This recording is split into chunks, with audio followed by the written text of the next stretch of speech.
Okay, we're back. Sorry about that. We had issue with Sony had an issue with us. A song we were playing then got the stream taken down, which then took ages to get it back up. So I'm just waiting for Jam to come back. So I'm going to kick this off with a video just to repeat for those of you that are tuning into this first time. Maybe this is the stream you're seeing ahead of the schedule that kicks off. Obviously, 6 o'clock is my first guest. Currently 3:45 on the stream 1 part 2. And then we'll be moving to another stream at 8 o'clock. But kick it off. Here's a video of some of the people that are speaking up with me today and why exactly they're doing that. 2022, I'm speaking up for mental fitness for business owners. I'm speaking up for young people who need somewhere safe to stay in 2022. Hey everybody, Barbara Fernandez here, and what I am speaking up for in 2022 is the benefits of comedy for mental health. Whee! Whether you do it as a comedian like myself, or whether you go to watch it and enjoy it, it really works, and it's cheaper than therapy. Bye! In 2022, I'm speaking up for normalising conversations around mental health. In 2022, I'll be speaking up for everyone that doesn't believe in themselves. Morning, I'm speaking up for everybody that thinks that they are helpless. In 2022, I'm going to speak up for resilience in business and for mental health. I'm speaking up for people who are trying to find positivity through adversity. My name's Lee Smith. In 2022, I'm speaking up for forgotten industries and how to maintain a positive mindset. Hi, I'm speaking up for positivity and resilience and raising funds for our charity, CPSL Mind. I'm speaking up for deeper connections. In 2022, I stand for positive mental health and well-being and being a force for good in our local communities. I'm speaking up for believing in yourself. You're incredible. Hi everyone, it's Rachel Hales here from Get Synergised. I'm going to be speaking up at the Shifties Live-a-thon, and I can't wait.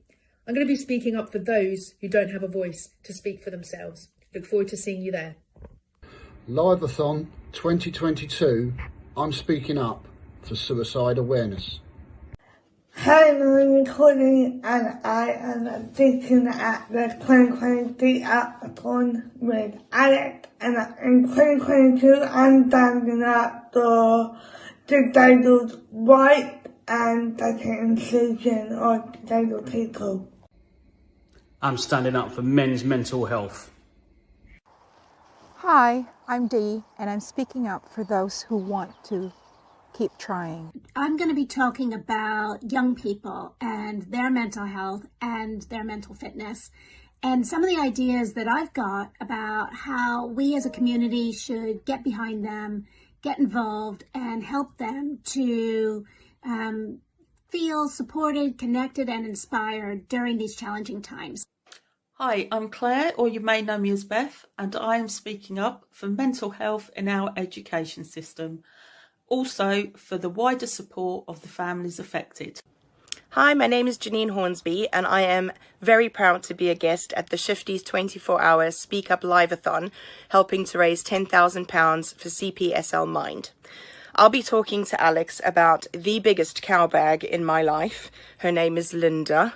She is the most judgmental, critical bully I have ever met. She has something negative to say about everything that I say and do.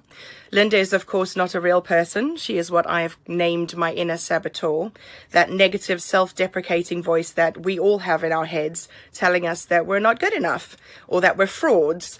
So join Alex and I at 2 p.m. on Monday the 17th, where I'll be speaking up in 2022 for self-love and banishing our inner saboteurs. In 2022, I'm speaking up for a work-life balance while running your own business.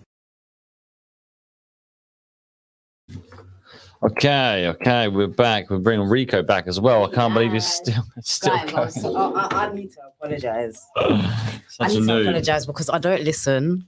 I'm She doesn't listen. hard-headed. My parents told me when I was young, I always have to learn the hard way. And today was no exception. No. So Alex told me, oh, we can't play music because of licensing. And I was like, oh, Hello. maybe SoundCloud or Mixcloud, we can maybe play like a DJ mix. Am I still awake? Oh, could not run. No, Listen, Sony did not Ellie, like you us. took that, What happened? 249 locations. we'll just cut the video. We'll cut the music out that stream and If you download that it stream, and yeah. upload it again, it's fine, but not good. Well, not with the music. And more music. No more Told you music, this. guys. So what I'm gonna do, because guys, I can't lie, I need energy. I'm gonna put my headphones in. Do what you gotta I'm gonna do. listen to some music. If you see me dancing, mind your business. No, I'm playing. Jamala, before you do anything, I've got a question. Yeah, go on. Wait, can I share my screen now? Yeah, of course. Yeah, go on. So I've What's got- this to do before I with Discord? So, guys who are just joining us, some context. So, we are here for Speak Up 2022. Today is officially Blue Monday, one of the most depressing days of the year. Not anymore. We've nearly had 4 hours of great vibes. We have been working on Catbud specifically. Yeah. And right now we are working on the Discord group for the Catbud NFT collection. So the Catabis NFT collection. We are. Now, so what I've What do done... you need? Rika wants to go to bed, basically. What do you need, What man? I've done is, so I've made a server stats. So every time someone joins, it says buddies and it'll go up. So this will Sick. go up to like, dang, I've put a launch date here, the total supply here. What do you want the price to be? The price?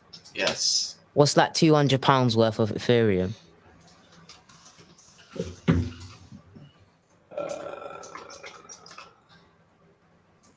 I would say do 0. That's USD. Yeah, I know. I'll say 200 USD to be honest. I feel like 0.06 ETH is fine. It needs to be like 250 actually. Yeah, and it's got to be GBP. It It's can't gotta be be 250. So $300. Do $300 because that'll be 350. Because look at this, £250 times. How much do you want it? £250? £250? Yeah, so $300. Dude, why don't you just type it 250 on the right and it will give you to the So look at this. That's how much I want to make. 0.1 ETH, which is a nice number, 0.1 ETH. Is it 0.1 ETH? Yeah, for $300. Yeah. US. Yeah, perfect. yeah. Alright, and then what do you want? Oh wait, what do you want for the greenness pre-sale? So there has to be discount. Discount Discount for people that get it early. 0.09. How much does that work out? They save like 40 quid. Yeah, that's all right. No. Yeah, that's good. Yeah. And then this, how many green list spots do you want? 42. Oh, how many do you reckon I should have? 100? 42 is fine. Because No, 42 it's fine. It's 10% of the audience, yeah. Yeah. And this is what it will look like on an actual, when are we not? Catbud. Rico, That's what you're a it will G. look like. Can you call it the Catbud Catabis collection? What, up here? Yeah. I don't know, just anywhere. What the collection's called is called the Catbud I feel like Catabis on collection. roadmap. So will it says be- Catbud NFT. You need to put Catbud Catabis collection. Yeah, send me, how do you spell that? Catabis, CATTABIS This. collection. You think that's too long? Do you Yeah, reckon? look, you can't really see it. Yeah, I put Catbud 420 NFT. Just put Catbud 420 NFT, but make sure the 420 is in there. Yeah, I'll do it. Look Yeah, good. perfect. Perfect. Yeah, that looks good. Everything should be set up. I need to verify that. You cannot do anything you shouldn't be able to. Everyone know, no one can ruin the server. No. So, No, secure. It's a secure server. what do you mean? So like, it's perfect. No one can break the server. No one can do anything. Sounds like a challenge. Perfect. So Nice we have challenge. 7 bodies. A guy can be promoted whenever you want. You just got to fill the roadmap. Let me at you, at Jamala. Do this. Yeah, that's the best way, I think. In the roadmap, you got to do that, and then at you here, Jamala, do this. What do I Gotta need to them do? two. So you got to do the roadmap and the FAQ. No, Actually, you I'll were do the working on roadmap, FAQ. weren't you? You do the roadmap. What does that mean? What does roadmap mean? What am I doing on this? So you've got to list out where we've come in terms of like sequentially, like this is where we've come, this is what's coming. So For what is the NFT roadmap? collection. Yeah, for NFT. So, So like, you you're know, doing what date does charity. whitelist go off? What, like, if we hit our target, are we going to do something special? Let me do this. It's basically just rolling that out. What's the price per NFT? I'll do Hey this Courtney, now. how you doing?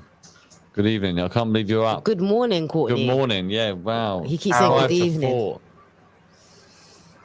Fair play. Yeah, look forward to speaking to you too. In 12 hours' time. I know. Wow. Well, yeah. I'm sorry. I apologize in advance. So I've been here since midnight. I've only got 2 hours left as well.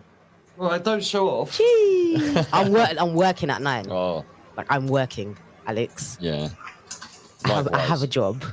I'm with you. But it's remote, so I'll literally be next door laying down with a duvet that Christine's gonna Alright. bring me, and a hot water bottle, and hopefully some breakfast that Danny brings me. Mate, you're living it up.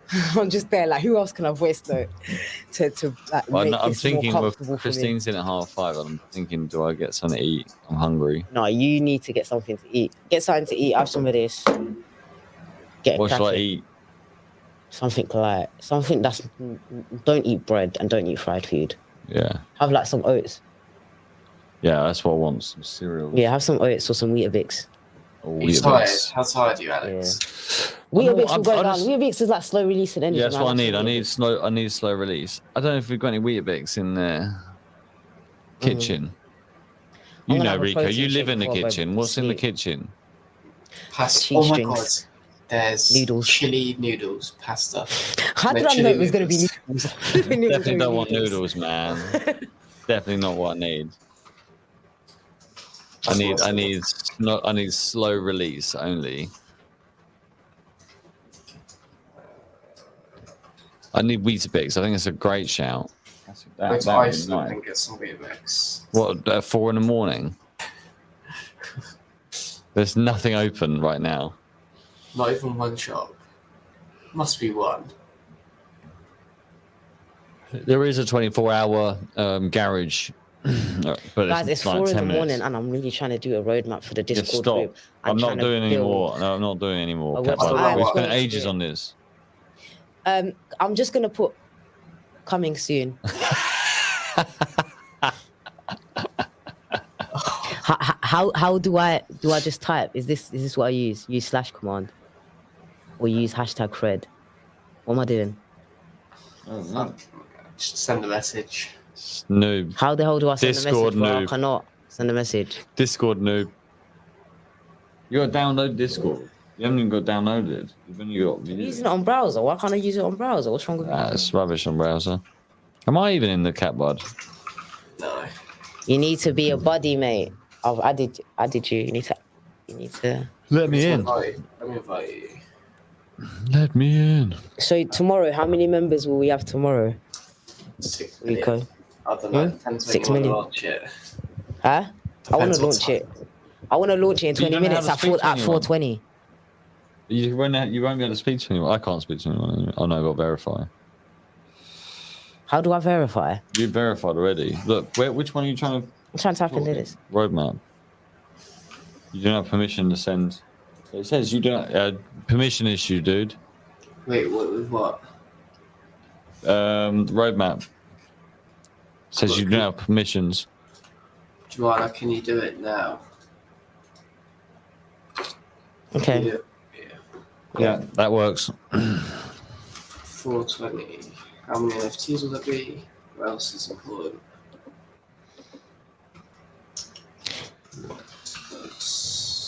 Send Weetabix.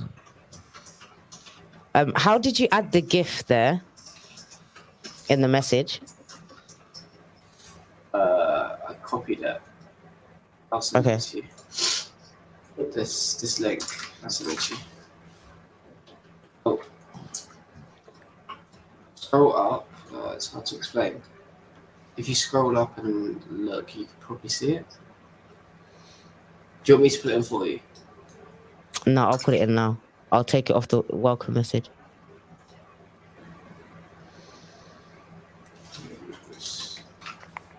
Do you know what I need to do? I need to change my chair. I've got like a. I'm looking at Rico and I'm thinking, oh. Look, I can go back. Where is the It's not comfortable. Where's the welcome message? Welcome message. That and like the message that you put. That the message that I sent you. Where did you put it? It's welcome. It's that one, no? Yeah, click on that welcome and scroll up. No, no, it's not there, is it? Oh dear. Can you hear my dog? Yeah. Yeah, I can hear a dog. He wants some food. He's hungry, man. No, where's that message that you sent in the Discord group? Rico. I sent it to you again, I think. Go sort the dog out. I think I do. Fucking hell, right, wait, let me mute myself.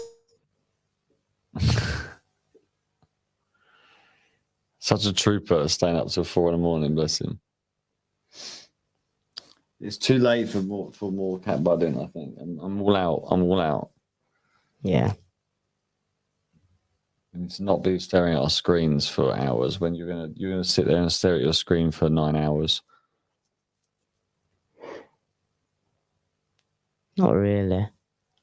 Well, I need to get a better chair. This chair is not good for me. Right, I'm gonna be back in a second. Okay. You're holding the fort. Hold the fort.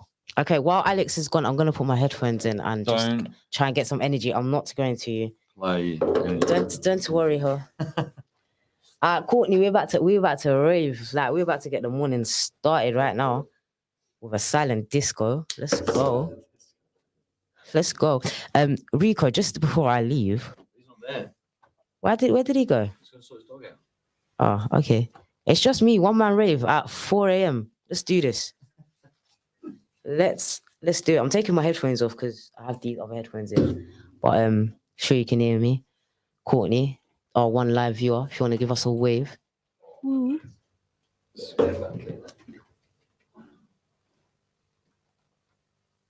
What are you doing?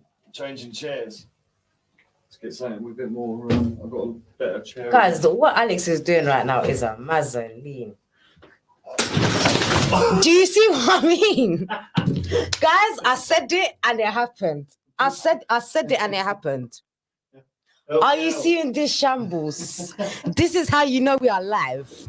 Guys, this is all live. Rico's just come back like, what the hell is going on?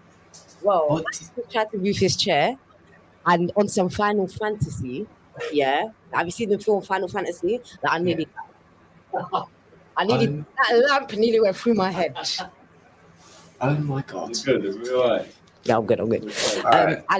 Rico, I can't send me the GIF. Just send me the GIF. Yeah. It's hard to explain because I can't because it'll send a GIF. So go to this. Oh, Alex. Oh, wait. Do you just copy and paste the link from the website? No, so look at my screen. I click save image. Look at my screen. Save as a GIF. Yeah, I know it saves it. So wait, Alex, could you get me to share my screen so I can show her? Alex, you got to share the screen so you can show me. He's got to share the screen. Really quick. Really disturbing my rave. Alright, so can you see if you go into our messages here? Okay, yeah. And then go to this link here, yeah? Copy this. Okay, where do I find you? And then when you send it, can you see it sends as a GIF? So look at the top left of your screen, it should be up here somewhere. Mm-hmm. And then click on that. Have you clicked on it? Yep. And does it come up, if you scroll up, does it come up with this link here? Yeah. Copy this. Copy, and then when you send it, it will go in as a GIF. Okay. That's only for Discord. Okay. Okay. And then, so before I leave, what are the perks of buying a Catbird NFT? 1 second. I'll literally send it to you now. Just give me 1 second. I just need to copy and paste this in the roadmap. Command V. Hey, it's in there. Can you see it? It's in the roadmap? Let's have a look. Yeah. Okay, amazing. For the NFT is each strain is handmade one of one and is not computer generated or minted elsewhere. Each trait is one of one. I'm just gonna email it to you, yeah? Yeah, email it to me. That will make my life a lot easier.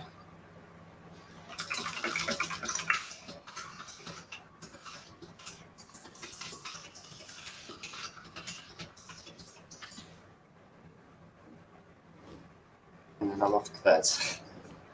All right. I'm just literally just trying to copy and paste. I'll show you what it looks like, and then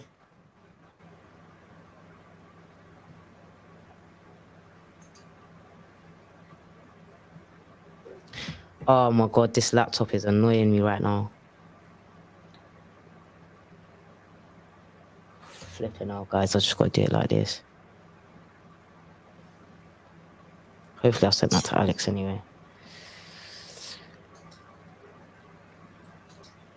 did you send it to me? Or is that? No, I'm about to send it to you now.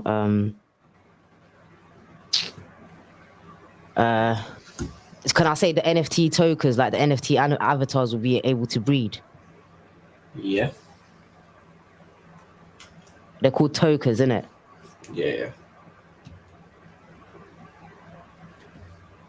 Utility include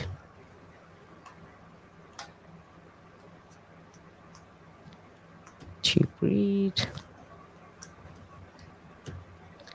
and sell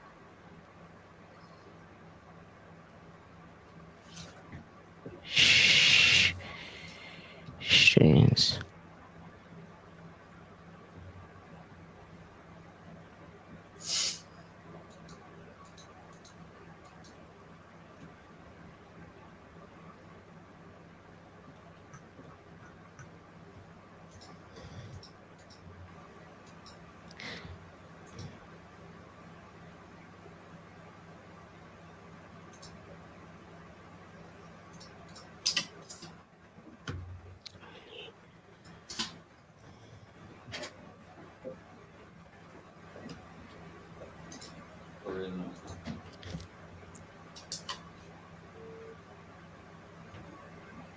We have oats. He's got oats, bro. Oh. Yeah, no, that's good to have, man. You got another one? No. It's all right. Danny's gonna bring me a sandwich. But there is other random things in there. No, it's all right. You sure it's not gone off? No, it's all right. What I didn't Those do- things don't go off for a while. I bought oats in, but then I forgot the chair. Rico, I'm emailing this to you now anyway. Okay. I'm losing the plot already. Next, rules is done. Greenest is done. Official links are not to sneak peeks. Bang. Giveaways that will be in this one. Sync permissions. Ooh, can I type in cat button? Just get off the cat button and do something else next. I agree. Yeah, buddy.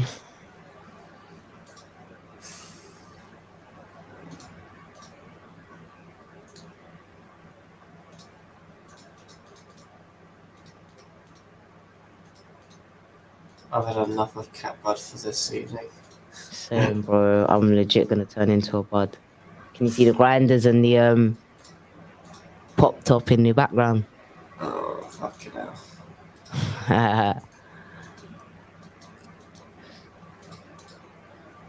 Have you sent it or is it? I'm literally sending it now. Where did he go? Okay, guys, it looks like it's just me here. Hopefully we are still live. Yeah. So right now I'm just sending Rico something. Oh, he's back.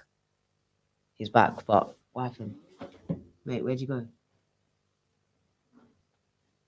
Add to the stream. There we go. Okay, so, there you go. So I'm so tired, I don't know why I pressed the X button. Okay, sorry. Okay, so official links, Catbud NFT. So what's the Catbud's NFT.co.uk, right? Yeah.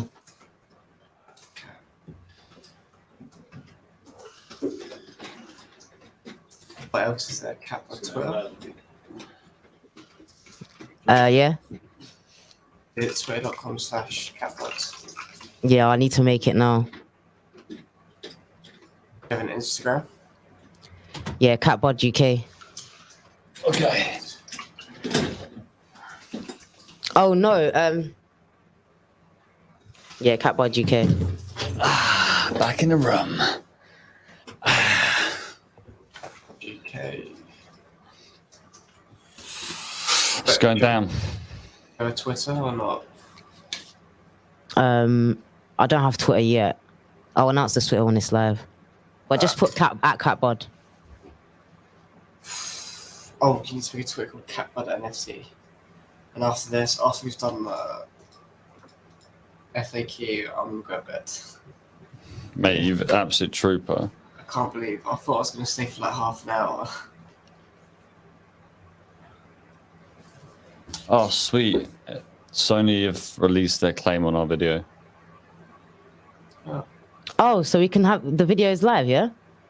I'm just checking, but it looks like they've reinstated it. We can't go back in the stream, but Thank goodness. I think.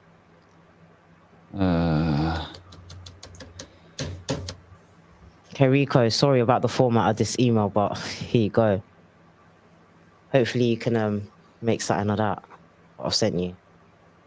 Guys, we've done well, man. We've worked hard. But I can't lie, I can't So.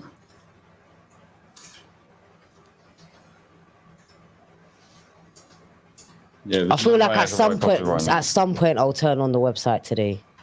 Even if it doesn't go live. Turn it on later, innit? Why don't you do the copy in the morning when you've had a bit of a nap? Yeah, right now I need to listen to some music. Yeah, fine. Okay, cool. Right, Rico, you go in bed, right? Once I've done this, yeah. Fine. Rico, you should leave the stream at 4:20. I'll leave the stream at 4:20. Yeah. And I can scoff some of this. And then I can go through the lineup for today and kind of get a preview. Alright. Discord's done, completed. Don't talk to me about Discord again. Hey, well done, man. Happy days. Well done, dude. Right, go sleep. I'm leaving at 4:20. 7 minutes. Oh, fine. Okay. In which case, stay. Jam's jamming out. Jam is in jam mode. I'll go through. Let's have a quick look at our. Yeah, let's show me what you've got today. I can look forward to. Let's get the schedule up. Yeah, yes, yeah. Tell me a time that you're waking up, and then I'll tell you what's going on. Let's have a look. I don't know if the full is no, it's there.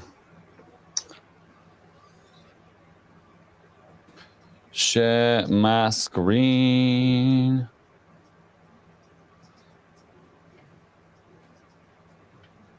Assume you can see that. Yeah. So, okay. Who have we got today? So we've got Kevin joining me at 6 o'clock. That's actually, I don't know why that's blank, but I'm not sure where. But yeah, he's PT from Real Fit. So there'll be my first conversation with him with like, right, 6 o'clock, what we're doing to wake me up. And then I've got Mike Farrington, who's coming to do, right? He's doing, what do you call it?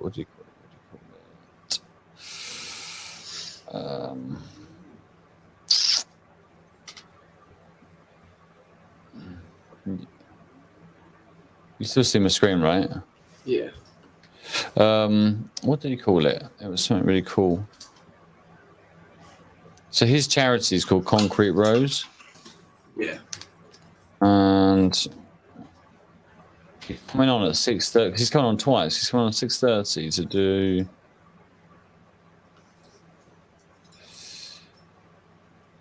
What's he call it? Desert Island Disc style poems. So the name Concrete Rose comes from a poem by Tupac. And creative expression is obviously important when it comes to mental health. So yeah, he's going to do something at 6:30, which would be really interesting. Yeah. I can't take you seriously when I'm looking. No, I can't take me seriously right now. I'm just going to eat this. I actually feel bad for you. I actually feel physically bad for you. Yeah. Not because of jam, just because of fucking. You have to be up for another 20 hours. Yeah, it's fine, man. Honestly, once I get in the flow, it's been 4 hours and it's been great. Like, yeah, Jack.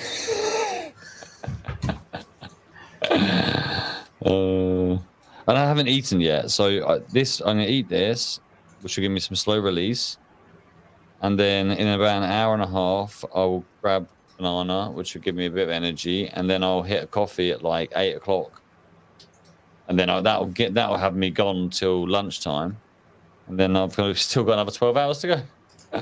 Oh god. Yeah, it'll be fine. It's fine.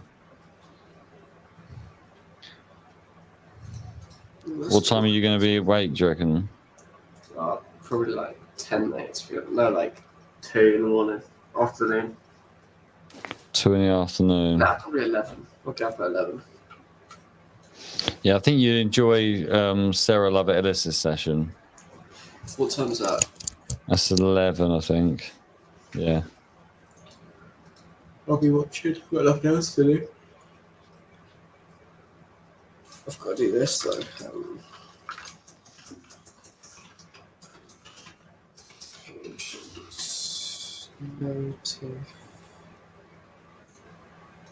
Permissions. She's still dancing. I still got like another couple minutes of dancing to do still. Another 3 minutes until 4:20. Yeah, it's fine. Bring it on. Then I'll go for a break. Yeah. What song do I want to hear right now? Because that was a vibe, guys. That was a vibe. Everything's a bed. Everything's a vibe. Everything's a vibe.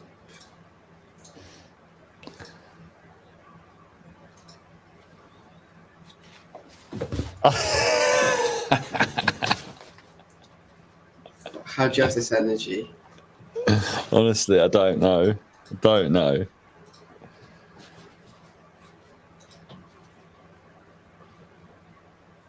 It's relentless.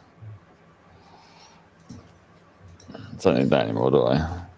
I reckon the hardest part is literally that. Like right now, it's the hardest part for you, I'd say. I think so. Yeah. No, I think so. I remember last year. It was. Yeah. I remember sitting here about this time thinking, how the hell am I going to make this? But then next thing you know, you get a second wind, and I'm more prepared this time. I feel like when there's more people as well. It's like when everyone comes into the office, you'll be like. Yeah, exactly. There'll be people around. Exactly. Yeah. And it's a lot easier when guests come in person, whereas last year it was all virtual. Was everyone coming in person? I think about 70% of people are coming in person. That's going to be good. Which is great, because it just gets the energy up. And they can bring their energy. I can sit there. But the facilitator of conversation. I don't have to think. I have questions predefined, so it allows me to flex. That's good.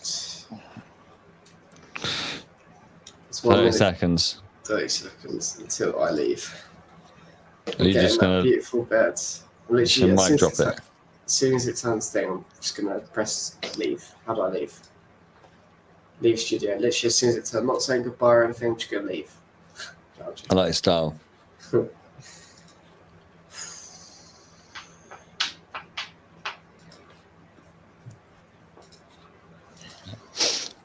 5, 4, 3, 2, 1. Bye. No, good jam. Rico's going. I'll see you later. Are you gone, Rico? Yeah. Enjoy the Discord. Enjoy the Thank you Discord. so much. No for worries. this interesting conversation. Do the 4 roadmap. hours. You're a soldier. Yeah, I'm gonna work Roadmap. on the roadmap and stuff tomorrow. Alright, get me off to bed. See you later. See you later, Good luck, dudes. good luck, Alex. Good luck. Legend. Thank you, mate. What a legend. Yeah. You go take your break. I'm going to intro the speakers. And then when you come back, then we'll talk about, we'll talk live. We'll talk about the, let's talk about let's start at 5 o'clock. I want to start a conversation about what mental fitness means to us. So that can lead me into the day. So what questions do you think we should be asking all of our speakers today? And let's start prepping for the day. Then you can go at 6 o'clock, you go bed. Happy days. Yeah, go lay down. I don't know about sleep. Sleep's probably not gonna happen today, but No. But you can lay down. You can lay down. guys, Right. I know Danny probably not even seen my message, but I'm probably looking forward to that sandwich. It'll happen. I'm probably looking It'll happen. Right. You go and do that. Let me intro these speakers in. That porridge smells so good. There's definitely oats in there. I'm not sure if you can see the Catbud paraphernalia / branding in the back. I know you can see it on Alex's laptop. Oh, no. Shall I bring it close to the camera? To the camera. Catbud. Should we add this as part of the giveaway? Definitely. Yeah, Catbud giveaway. 2 grinders 2 grinders and a pot. with some catnip. With catnip. Well, yeah. Imagine that. No catnip. With catnip, guys, nothing else. Nothing else. For cats. So go and eat. Or what are you doing? You're getting oats. These are good. No, I can't eat right now. I can't eat. I'm literally falling asleep. So I'm gonna eat when I'm done. Fine, we'll go. What are you doing now then? Getting tea? Yeah, getting a tea, going for a walk, stretching my legs. Fine. So I'll see you, what, 10 minutes? Maybe less than that. No? Huh? Yeah, maybe less than that. Because yeah. Guys, for those of you that don't know, this silk thing that I'm putting on my head is called a do-rag. Looking fresh. It's to just make sure my hair's neat, and when I put on a hoodie, I haven't got to worry about, the braids. Not braiding. And Why? What does it do without? I know it just protects your hair. You can use anything apart from a do-rag, but this was specifically made for it's mainly worn for waves. Right. So yeah, if you wanted waves in your hair, if you want to Google waves and show some of the listeners what they are, but yeah, just put do-rag waves. Do-rag waves? Yeah. How do you spell do-rag? D-U-R-A-G. Do-rag waves. Yeah. Oh, yeah. So that's what waves are. Yeah. So Nicki Minaj has a lyric, waves don't swim. Waves don't swim. Waves don't swim. So they hit on him. If you know about that song, you're a real Nicki fan. I can't lie. I saw, didn't Sam have these? Yeah, Sam Squire. Legend, isn't he? Where is that? Cambridge guy has actually successfully got waves, man. I can't lie, I'm proud. Yeah, no, I remember. I'm proper proud. I was there with my muse, my setting muse and that. That's funny. Trying to get my man waves, but yeah, his waves will have you seasick. That's awesome. Right, you go do your thing. Go refresh yourself. Come back. I want to keep my headphones in. Yeah, go do your thing. Come back an hour when we're going to hit it for an hour and a half. We're going to talk all things mental fitness. Absolutely. And then everyone else stuck with me.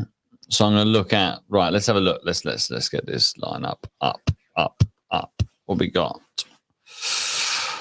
So I've talked about this morning. Kevin's coming in kind of PT. We're going to talk about fitness mainly. Obviously, he's a PT, makes sense. Mike Farrington's on to come and do some poetry. Then I've got Anne Bailey. I love Anne Bailey. She's the CEO of Form the Future. Phenomenal organization. And Anne was with us last year, and she shared some really personal stuff actually. And yeah, brilliant, absolutely brilliant. So this year, I've asked her to come back. Let's talk about young people, their relationship with mental health and mental fitness, and how she sees the landscape for the education system. So that'd be really interesting. Then we have Rachel Hales. Rachel Hales is Rachel Hales is well, she's amazing. So the amount of charities and third sector organizations I've met purely off the back of Rachel Hales, unbelievable. So her business is called Get Synergized, and she like really specializes in understanding how charities and businesses can work together, how to get synergized in that sense. And it's, yeah, I love her a bit. She's awesome. Then I've got Danielle Bridge coming in at 8. And I'll be interviewing her. I can't wait. Very much talking about the now, talking about the present. But she's also going to be staying on after that with me until 11 o'clock. So she's going to be co-hosting the next few interviews with me, which I'm really excited about. And I'm going to need her at that point, because that's when I'm going to be feeding, getting some coffee in me. Danny B can kind of take reins on the hosting front. And then we've got Gary Sutcliffe, who's CPSL Mind, great guy, as you know, very much there to talk about the charity that we're fundraising for.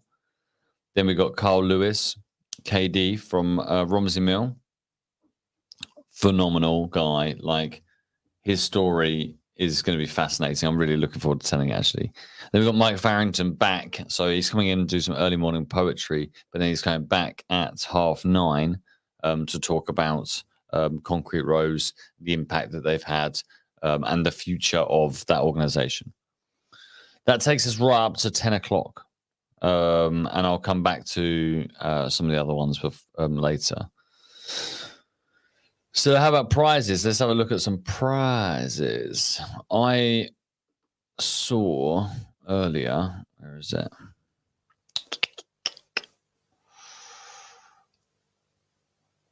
Okay, wow. Yeah, so we're now at 70 prizes. I mean, that's just crazy. Absolutely crazy. So that magic wheel, let's find that software. So on the 4th of February, we will be doing a draw for it.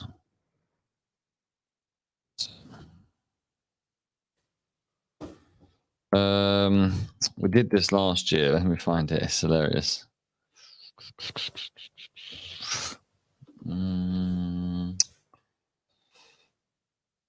Wheel of names, that's it. So let's just do no.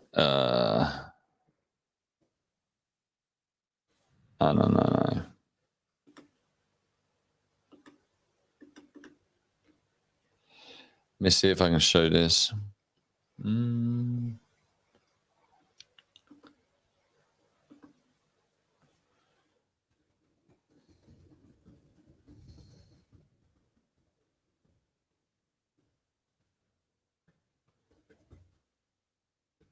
Just like putting the number of entries that are in. So what we'll have, let me share my screen again. So what we'll have is basically, this represents the number of prizes that we've got. We've got 70 prizes up for grabs. So basically, on the 4th of February, we'll do a full prize draw on this. And some of the prizes are crazy, like absolutely crazy. Close that. Like, I mean, I don't know. Should I read? I've got the time. I suppose I could read them all out. Let me read some of them out. Weighted lap pad. We got Elsie Mays voucher.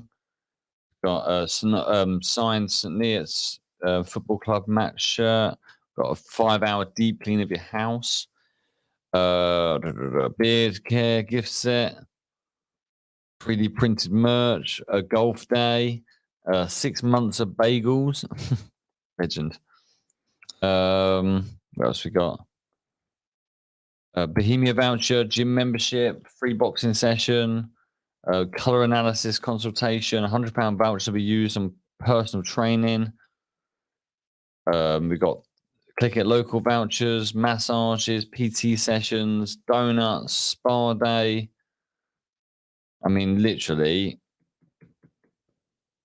So you could donate like £5-10 and you got a chance of winning some of this. Brilliant, absolutely brilliant. Yeah, it's absolutely amazing. What's going on? See, I think this, this is the hardest time of the stream. So if you're watching this back, you might want to fast forward a little while. But I'm going to get Jan back here shortly. So she's just taking a bit of a break. We'll come back and we'll talk about mental fitness. We'll talk about mental health. We'll talk about what it means to us. And what sort of questions we should be looking for throughout today. So let's take this little break and we will be right back.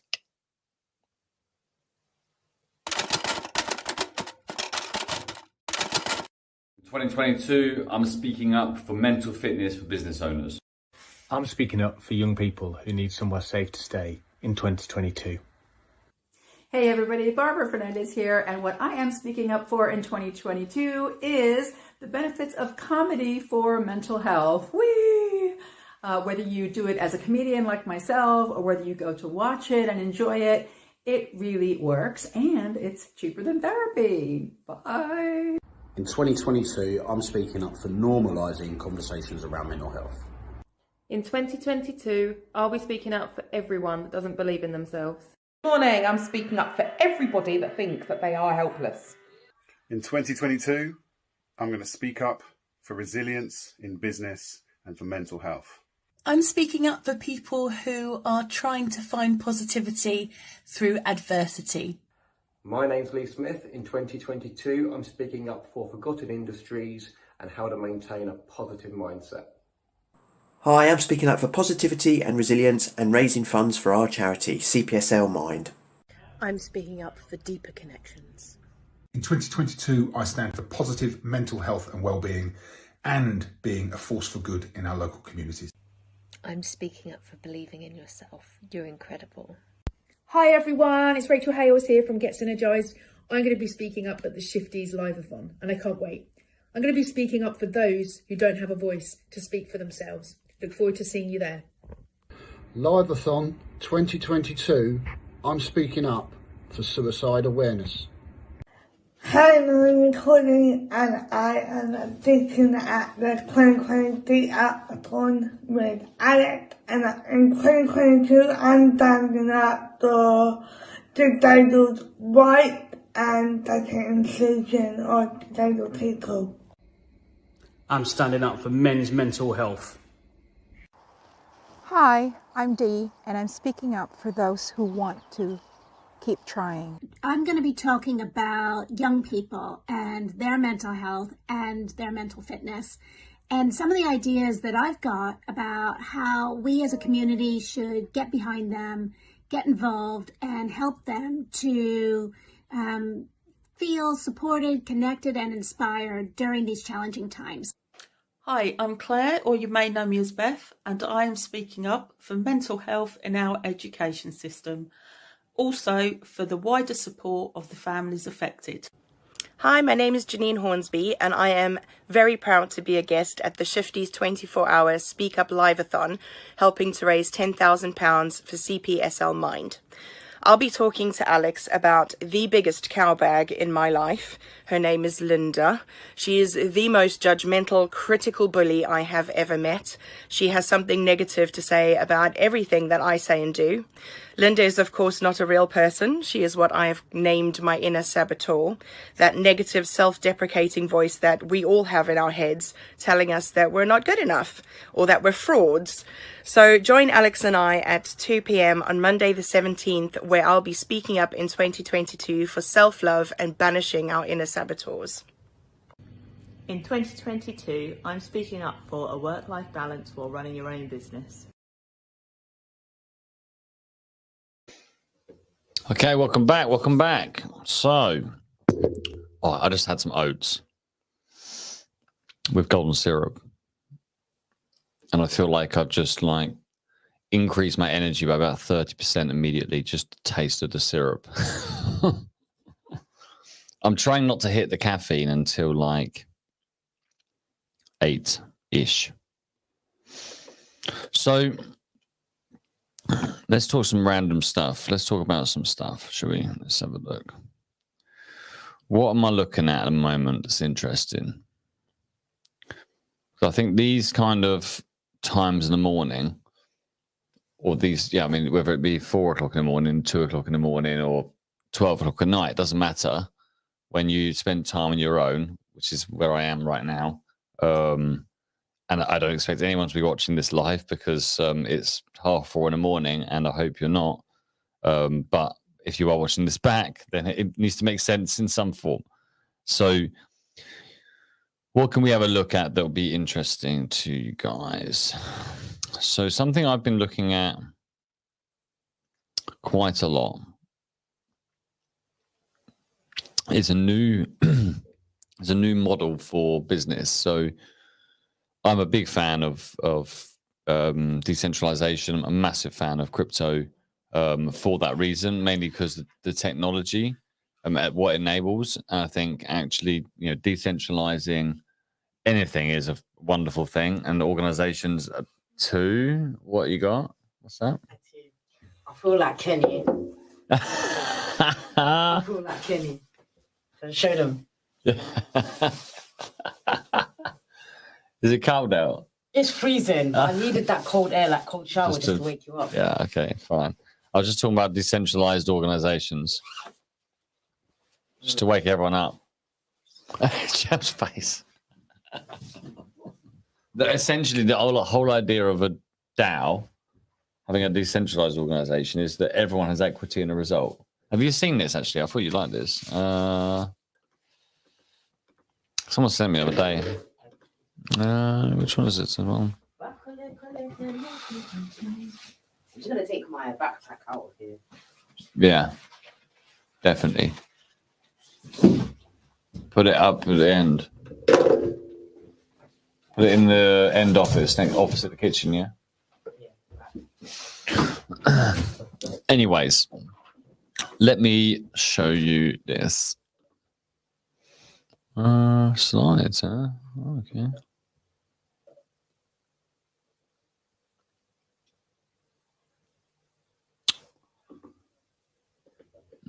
Yeah, you can do PDFs. Well, of course you can.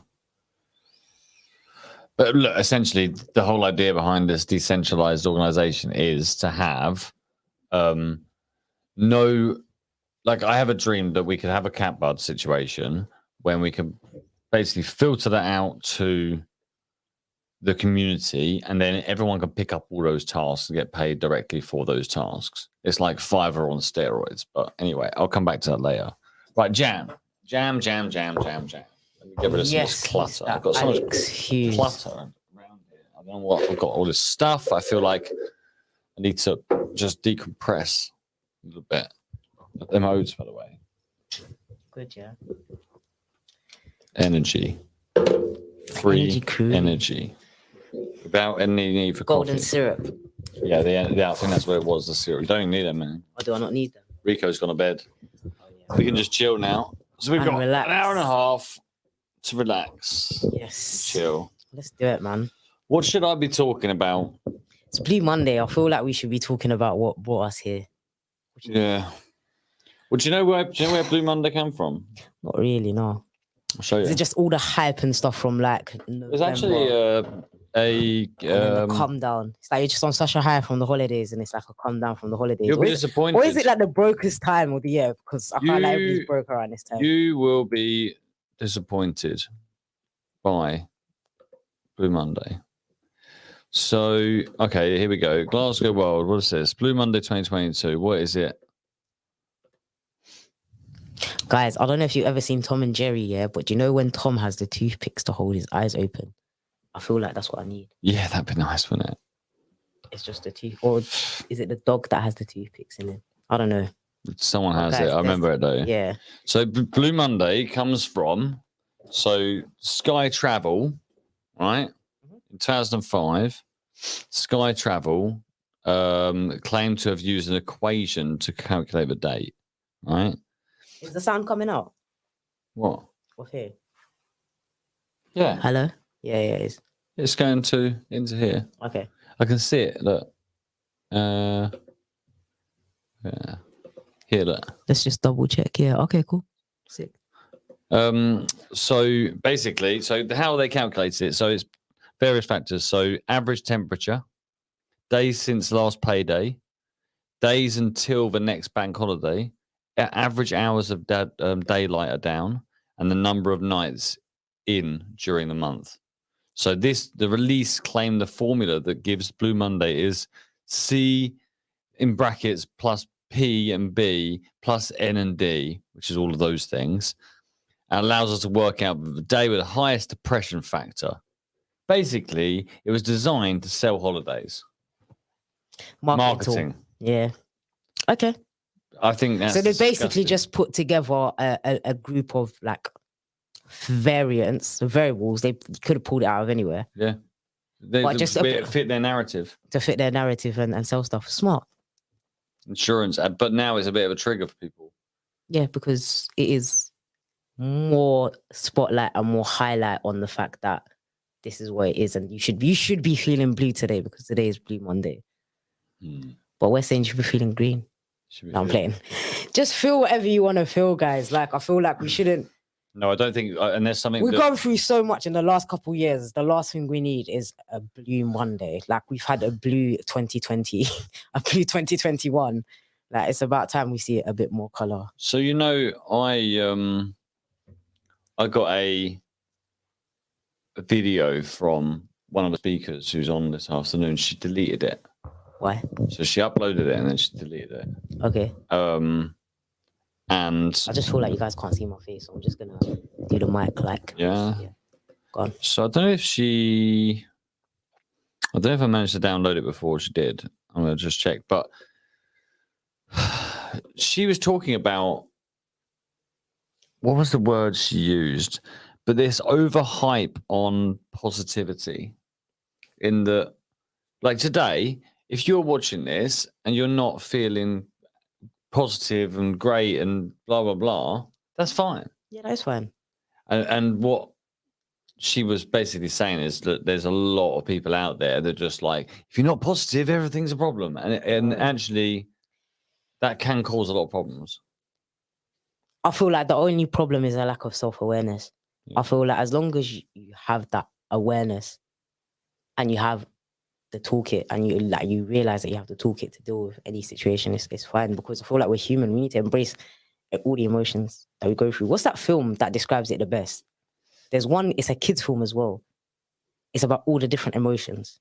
Oh, with the brain, and they're in the thing. Yeah, it's a Disney Brilliant. film. I thought it was What's it brilliant. called? Oh, I'd love to find that. Disney film about emotions. Yeah, it will come up for that. I think it's a Pixar film. Oh, is it? Yeah, I don't know. What Let's have a look. I know which one you mean though. know Inside Out. Inside Out. Inside Out. That was Inside I thought Out. it So was- basically just talks about Inside Out. So basically the whole premise of the film is this young girl is moving That was it. house. Yeah.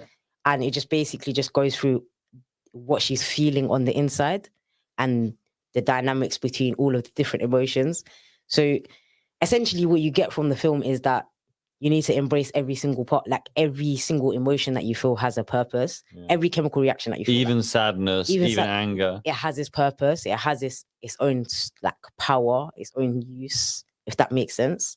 But it's balance. Yeah. It's balance. It's like finding a balance between those emotions and being aware of those emotions and how to deal with it and how to. And that word awareness, I think, is key, isn't it? Because what this lady was saying, I won't say her name because I don't want to.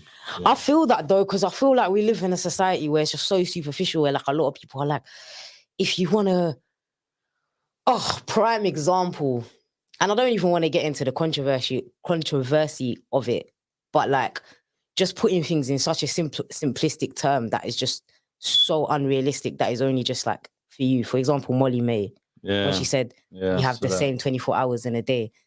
I've heard so many people say that, but it's like you can't say that without the awareness of. Especially if you're putting out. You need to be aware that it's 2022. Yeah. You need to be aware that the brands that you're working with. You need to be aware of the society that we live in. Like is very, very sensitive. You can't just. We can't just be putting out superficial stuff without any substance. I feel like right now, as you know, we're too smart for that. Yeah, man. We just understand that stuff can't fly. Like, oh, you need to smile and stuff, but it's nothing's as simple as that. We're not here to give you all the answers or anything. We're here to just literally put a spotlight on it, encourage people to speak up, to like kind of create a dialogue around it if we can, and just raise some money for some incredible people that know what they're doing around mental health and that are really actually helping some people. So far we've raised 2,125. Bad, eh? For Mind. Beautiful. Yeah, That's for CPSL amazing. Mind. I'll read you out. I'm going to read you a message that I received yesterday. So I'm part of this other thing called For Men to Talk and Walk and Talk for Men. Mm-hmm. Wonderful. Well, one of the guys there, his partner, so his wife, messaged me. I'll read it out because she gave me permission to read this out. I'm going to read this out a few times today. Okay. And I'll just be interested to hear your thoughts. So she said, I wish I was brave enough to talk on your event, but with everything still so raw, also so many people who know us in our town not wanted to tell everyone yet. However, I wanted to share our story for you to read. If it helps one person, then job done. February 2020, my other half, who also is well known in our town, had a mental health crisis and came close to ending his life. Thankfully, at the last moment, he was brave enough to call Samaritans, spoke up, who got the transport police and mental health team to him. This all came out of the blue. We now call this, in quotations, his box was full and it exploded. With regard to his state of mind with work pressures and issues he was not addressing silently. He also had not addressed his grief of losing his dad and best friend, albeit was 12 and 19 years ago. A week at a mental health unit and crisis team, but then CPSL Mind were amazing in the first months until we got professional private counselling. I then suffered my own breakdown once he had got him safe, and I got immediate private counselling at Mind Spa in Buckton, where Dawn has continued her amazing help in my recovery. Lockdown happened. He had to stay at his mum's whilst I was at our home. We tried to fix ourselves individually with our individual counsellors, and throughout social distancing, lockdown 3 miles apart, furlough in a pandemic, and only a handful of friends knew with our families. However, 23 months down the line, we're stronger than ever. My message is yes, talk, but also seek out and persist the right help from professionals and support groups. How cool was that? And she said as well, my message is never give up. And from someone who comes across as so social, strong, outgoing, I did break. I openly pleads to any other halves that are struggling with their broken partner. You can do this and speak out. It's okay not to be okay. Do not think you will be fine and struggle through. Everyone says they cannot afford counselling, but I challenge everyone on that. It's the cost is not a problem. If not, then please reach out to the support groups which our town has. And she goes on to talk about the power of these groups. I mean, wow, I'm like blown away. I'm blown away. Like I could actually cry right now, but I'm not going to because we're live right now. But Thank you for sharing that message. I feel like it's important. It's important for like us to hear that no matter how bad it can get, there's hope. Yeah. And I feel like that sounds bad. That's the beautiful message. Like after everything, like The positivity him going through that. a mental breakdown, she going through, and then even through everything, them still being strong together. I can't think of anything more beautiful. No, I know. I don't know. I can't think of anything more beautiful. I feel like that hardship is just gonna just make their relationship just so much. It's gonna make the good times really good. Yeah. Because the bad times were really that bad and you got through it. So you'll really appreciate. I have an appreciation for just this story. It's just an incredible Beautiful, story. And if I have one encouragement, like I understand that it's raw and it's gonna help so many people on like Speak Up 2022. But if there's one thing I could say, like I encourage you to share that story, like in whatever way you can, like even if you put it Well, on she's a blog given us or permission to today.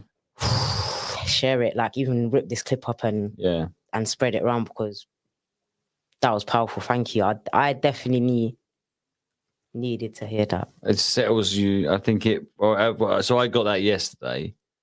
Because we all break. Like we can't go around this world like we're invincible. No. Like you can, like you don't. Like we all know how to walk up the stairs and walk down the stairs, but one day you can fall down, you know, and it could be no fault of your own.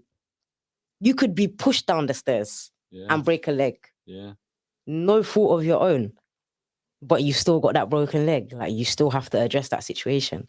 Like you still have that trauma. You still need to address that trauma. There's no bandage on your head. And it's not like you've caused that trauma for yourself. Like God, like it's just not to say that it's just happened, because that's for you to analyze and create your own narrative around it. Because I feel like that's always important. It's not a case where you have to brush it off, like really digest it, create your own narrative around it that, you know, you're comfortable to, you know, understand why and how to move on from that situation. But it's gonna happen to all of us. Like, well, 100% has to. It has happened to all of us. I feel like, but the thing is, you can't internalize it. You have to be brave. You have to speak up. You have to. I'm not gonna break my leg and then sit at home and be like, I don't want to tell no one. I need to go to hospital. I need some medical attention. Like it's that bad. And somebody like me, like we'll speak later, but somebody like me, people look up to me all the time, and like I got a message now saying you look so happy, like all of this stuff, like people like genuinely like, and that's one reason why I can't post on social media, because it's like I hate that I portray that sometimes, that it's just all. But how do you portray the other side of it? That's the issue I have, because I'm the same. I'm like, I wish. Like sometimes I think, but I understand what social media is for, and I feel like when I'm off it, and when I'm on it, I have a balance. It's just, you know, I'm comfortable with the level that I'm at now, and I feel like I'm just, you know, getting used to it. But one thing I can't do is my relationship with social media. I can't be on it all the time. Have you? Because I feel like I've come through, and I know it's something I'm definitely going to be speaking to Danny B about when she gets an 8. But I feel with a sandwich, hopefully. I feel strangely comfortable with how cold I am towards social media now. Yes, I don't have any. Same. I could lose all my followers tomorrow, and I would not care. No, I'm the same. Like I actually wouldn't care, and I feel like I couldn't say that a year ago. Neither could I. A year ago, literally, I was like, "Oh my God, I got 20k followers. Oh my God, I've lost 2 followers. Oh my God, this happened. Like, I need to post. I need to do this. I need to do that. Like, just, you know, just wasting time. Just not wasting time, but it was just. No, there are lessons to be learned in that. It's pursuit. just like. And you will meet people through that collections, all of that, but at the same time, it's like, at what point is it using me and I'm not using it? That's the issue. Do you get it? Like, at what point am I sucked in and it's just like, it's not something that, it's a utility. You got to use it like a utility. Like, I don't sit there all the time just obsessing over my heat. It's a moneymaker, man. Like, I pay my it's bill. Great. It's a good bit of tech to make money. So I have a well-being report thing on my phone. So it tells me, and it was so weird because I did my digital detox. Yeah. So nothing, like literally nothing, no digital devices, no phone, nothing for a week. Beautiful. a week later, I get a message to say, you have spent 60 hours more time on your phone this week than you did the previous week. So I got that message on the Sunday. So this was last Sunday. You know? That's a lot. So that's what? That's what? 7-8 hours a day? Which is about right. I mean, I don't. My job is I'm on the phone. I'm speaking to people. You know what I'm like. I'm always on voice notes or on phone. I've got a community of over 1,000 people to manage. I've got LinkedIn. My life is your phone. How do you avoid that? I don't know. For me, it's like back to the point of like what shifties do around mental fitness. It's like training, isn't it? Yeah. You got to train your mind. That same way you go in your body and train in the gym. And like one thing I've realized recently is like I had 6 weeks off of the gym after my fight, and I've just recently gone back. And it's like, why did you have the 6 weeks off? I needed a break, man. I had a fight. Yeah. I literally killed my body for 8 weeks.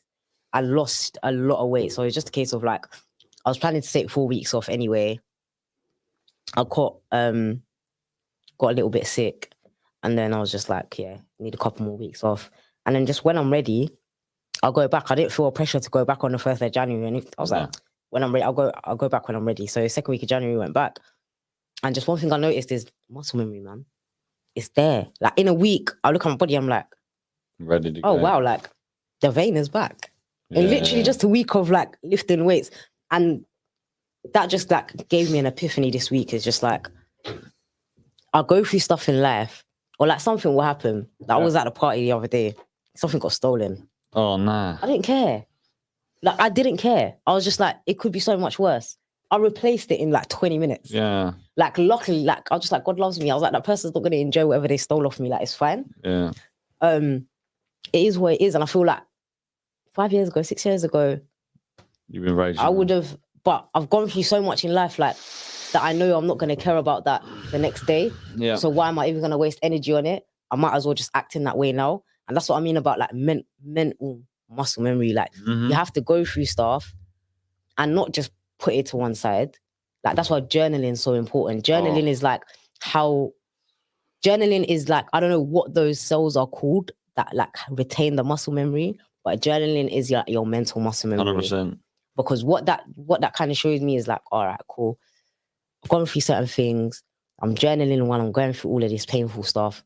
And it's like when I go through it next time, I'm like, actually, I've acknowledged that trauma. I've acknowledged like whatever situations had me feeling out of character or out of place or just a bit distant or bringing back feelings of, triggering feelings and stuff. I'm writing about it and I'm like acknowledging it rather than parking it to one side. Yeah, I think that's so a when big I'm part. acknowledging it, I'm building tools on how to deal with it because I'm analyzing the situation. I'm seeing what I can learn from the situation. I'm trying to get to a root cause. And all you do is just ask your question, why? Ask yourself why, dismiss thoughts that are untrue and stuff like that. This all goes back to like, just how you speak to yourself. And I feel like journaling really brings out how you speak to yourself. And it's not a case of like, this is how you speak to yourself 100% of the time. Like it's like you can change that. So like, going back to that gym analogy, it's like now I know when I go through certain trauma stuff, it's not going to affect me as bad. Like it's not going to, like first time in a gym, first time you ever work out, I promise you your body's going to be finished for a week. I feel like that today after playing football. After playing football, after how long? For years. But me, after 6 weeks of the gym, and I started football this week as well. Yeah. Training, I'm one of the oldest girls in the team, running laps around them. Yeah. They're all there like huffing and puffing. Like my fitness is there, like because I've trained. Yeah. So like even if I've had 6 weeks off, You can turn it back on. so for example, even if you've gone through trauma, best case scenario, dealt with that trauma, 6 years down the line, you're hit, but you've got that muscle memory to Yeah, you can bounce take back it. and whereas if you It's don't deal resilience. with It's it, resilience. it's exactly what it is. It's resilience. It's how to, in the gym, when we build muscle, the only way you can build muscle in the gym is through resistance training. In life and through your mind, you're going to have resistance. Like you need to be mentally strong, you have to have resistance. Yeah. So you can't be here saying, oh, I want to be a mentally strong person, like strong-minded person, and not had any resistance training, not gone through anything in your life. Like, doesn't make any sense. So if you're going through something, my advice to you is that is just your resistance training. Yeah. That's your resistance training because down the line, this is preparing you for something worse or giving you the tools. And the same thing with like PTs, and the reason why personal trainers exist. That's your counselor, that's your therapist. They have the tools. They're going to give you the tools. Absolutely. So that's the way I look at it. And I feel like my mental health is highly linked. Personally, I feel like everybody will kind of find their thing. I feel like yours is to do with productivity and work. I feel like you're at your happiest when I you're like to in a see project, things and going like on. when a project is at its fullest. Yeah. Like that's when you're, you know, It activates me. Gets you active. Whereas mine is like, I need to put my body under severe stress. When my body's under severe stress, I feel like, and the only way I put my body under severe stress is like gym. Yeah. Like that is my activation to like get my, not creativity, but that's like. Well, it must spark it. It's what, I don't know, scientifically, I don't know. Something to do with the blood pumping, oxygen going definitely. around. I just feel like mentally it gives me more energy. We and did that box breathing earlier. That was to Yeah. replicate a workout kind of when you're blowing. And your dopamine's going. But for me, it just gives me more energy. And I feel like journaling taught me that. I feel like when I was going through highs, I was still journaling. And the one common thing through that highs, I was consistently in the gym. It didn't matter what I was eating or whatever, but I was consistently in the gym. And I was hanging around people that were productive. And that was the times when I was coming down here. Yeah. Chilling with. I had a great summer. This summer was the happiest I've been. And I was just it was a great summer, wasn't it? sick, trained for a fight as well. Like, so there's a couple of things I want to pick out there, because I think there's a couple of lessons in there. What can you do for yourself? Journaling. It gives you, for me, as someone that also journals. and you don't have to do it every day. Like, don't feel like, It's a for me, tool. I can't lie, I do it every day because it's just like, you know, but even if I write 1 or 2 lines or. It's just something. But just every week, But every for me, month what it says to me subconsciously is I'm accepting this lesson. I'm accepting whether it's whether it's a happy thing or a bad thing or whatever. It I'm doesn't have to be accepting it. anything. It's not You- anything. It's you just, it's only bad and it's only good when you label it that. yeah. But it gives you. So for me, it's just a case of you need to write it down without the label. So X, Y, and Z has happened factually. And then it's up to you whether you decide. And at some point, you'll see the good and you'll see the bad. There's always balance in every situation. It all just depends on what question you So ask it's like, next. cool, today I got a promotion. Oh my God, it's amazing, X, Y, and Z. But I could be excited and so gassed up at the good that I won't be focused on the extra pressure, the like time commitment, the sacrifices that I'm going to have to make. There's balance in everything. So it's like labels, man. And I feel like the more you journal, the more you like, you'll start to notice these things in So could you the language that you using what you were referencing about social media before? Do you think some people in that situation, you just take a promotion as a situation, you would be better? I think you would have a more positive experience getting that promotion if you journaled about it before you post on Instagram, because the only feedback you're going to get from Instagram is positive. Yeah, but this is the thing about social media, and this is one thing that I realized, especially after going viral and having posts with like 5,000 comments, 6,000 comments. Yeah. There's going to be 100, 200 bad comments, 300. How do you even. feel about that? The first few times, I'm not going to lie, it gave me, I thought, let me use the good comments gas me. I was like, no, let me use the bad comments as fuel to like keep pushing me. But I can't lie, that's unsustainable. For me anyway, it was unsustainable. But again, going to this balance thing and this label thing, if you take in the good, you're forced to see the bad. Yeah. So you'll read 100 good comments and you'll see that one bad comment and it's like overrides. Whereas if you ignore the good, you ignore the bad, you don't take any of it. So it's just like, you can't choose and say, oh, I'm just going to take in the good and allow it to, gas me, but I'm going to ignore the bad comments. You can't take in any of it. No. If you don't want it to affect you, you can't take in any of it. And that's one thing that I've realized is like, I've accepted scientifically that 3 people are going to love it, 3 people are going to hate it. No, 3 people are going to love it, 3 people are going to hate it, 4 people are going to sit on the fence. Yeah. And that's it. I'm happy with those numbers. Yeah. And the people that really matter are the ones. People that are engaged. And it's like, for when you realize that, like, I hate that whole push. when you're social push stronger in your opinion of yourself, it's going to be a lot easier to just see them as just comments. Yeah, they're just comments. And you don't know what that person's situation was when they did that comment. I'm not gonna lie, like and when you there's so see many that, factors, there's isn't there? there's so many factors. That bad comments can come from a place of jealousy or whatever. And in fact, it's like it's kind of cool that you're jealous of me. I'm not gonna lie. Yeah. It's like, yeah. It is what it is. It is what it is. But and then the second part, what you said about, so we talked about the journey, but the second part was that reference. And I've got a PT coming in at 6. The counsellor being the PT for your mind. Because sometimes there will come a point in the gym where you're on a plateau and you're not going to make any more gains because you don't have the tools. Like you physically don't have the tools because you haven't gone through anything. You haven't had the resistance training that's going to give you the tools to get to the next level. And that's what the counsellor is going to do. They're going to help you break that wall to just get to the next level, to build those tools to like grow the muscle. And I don't know, maybe it's just because of. But you need to speak about muscle memory with him. That'll be cool. And just try. I'll have a think chat it. with him. I'm the analogy queen, guys. Hope you know this.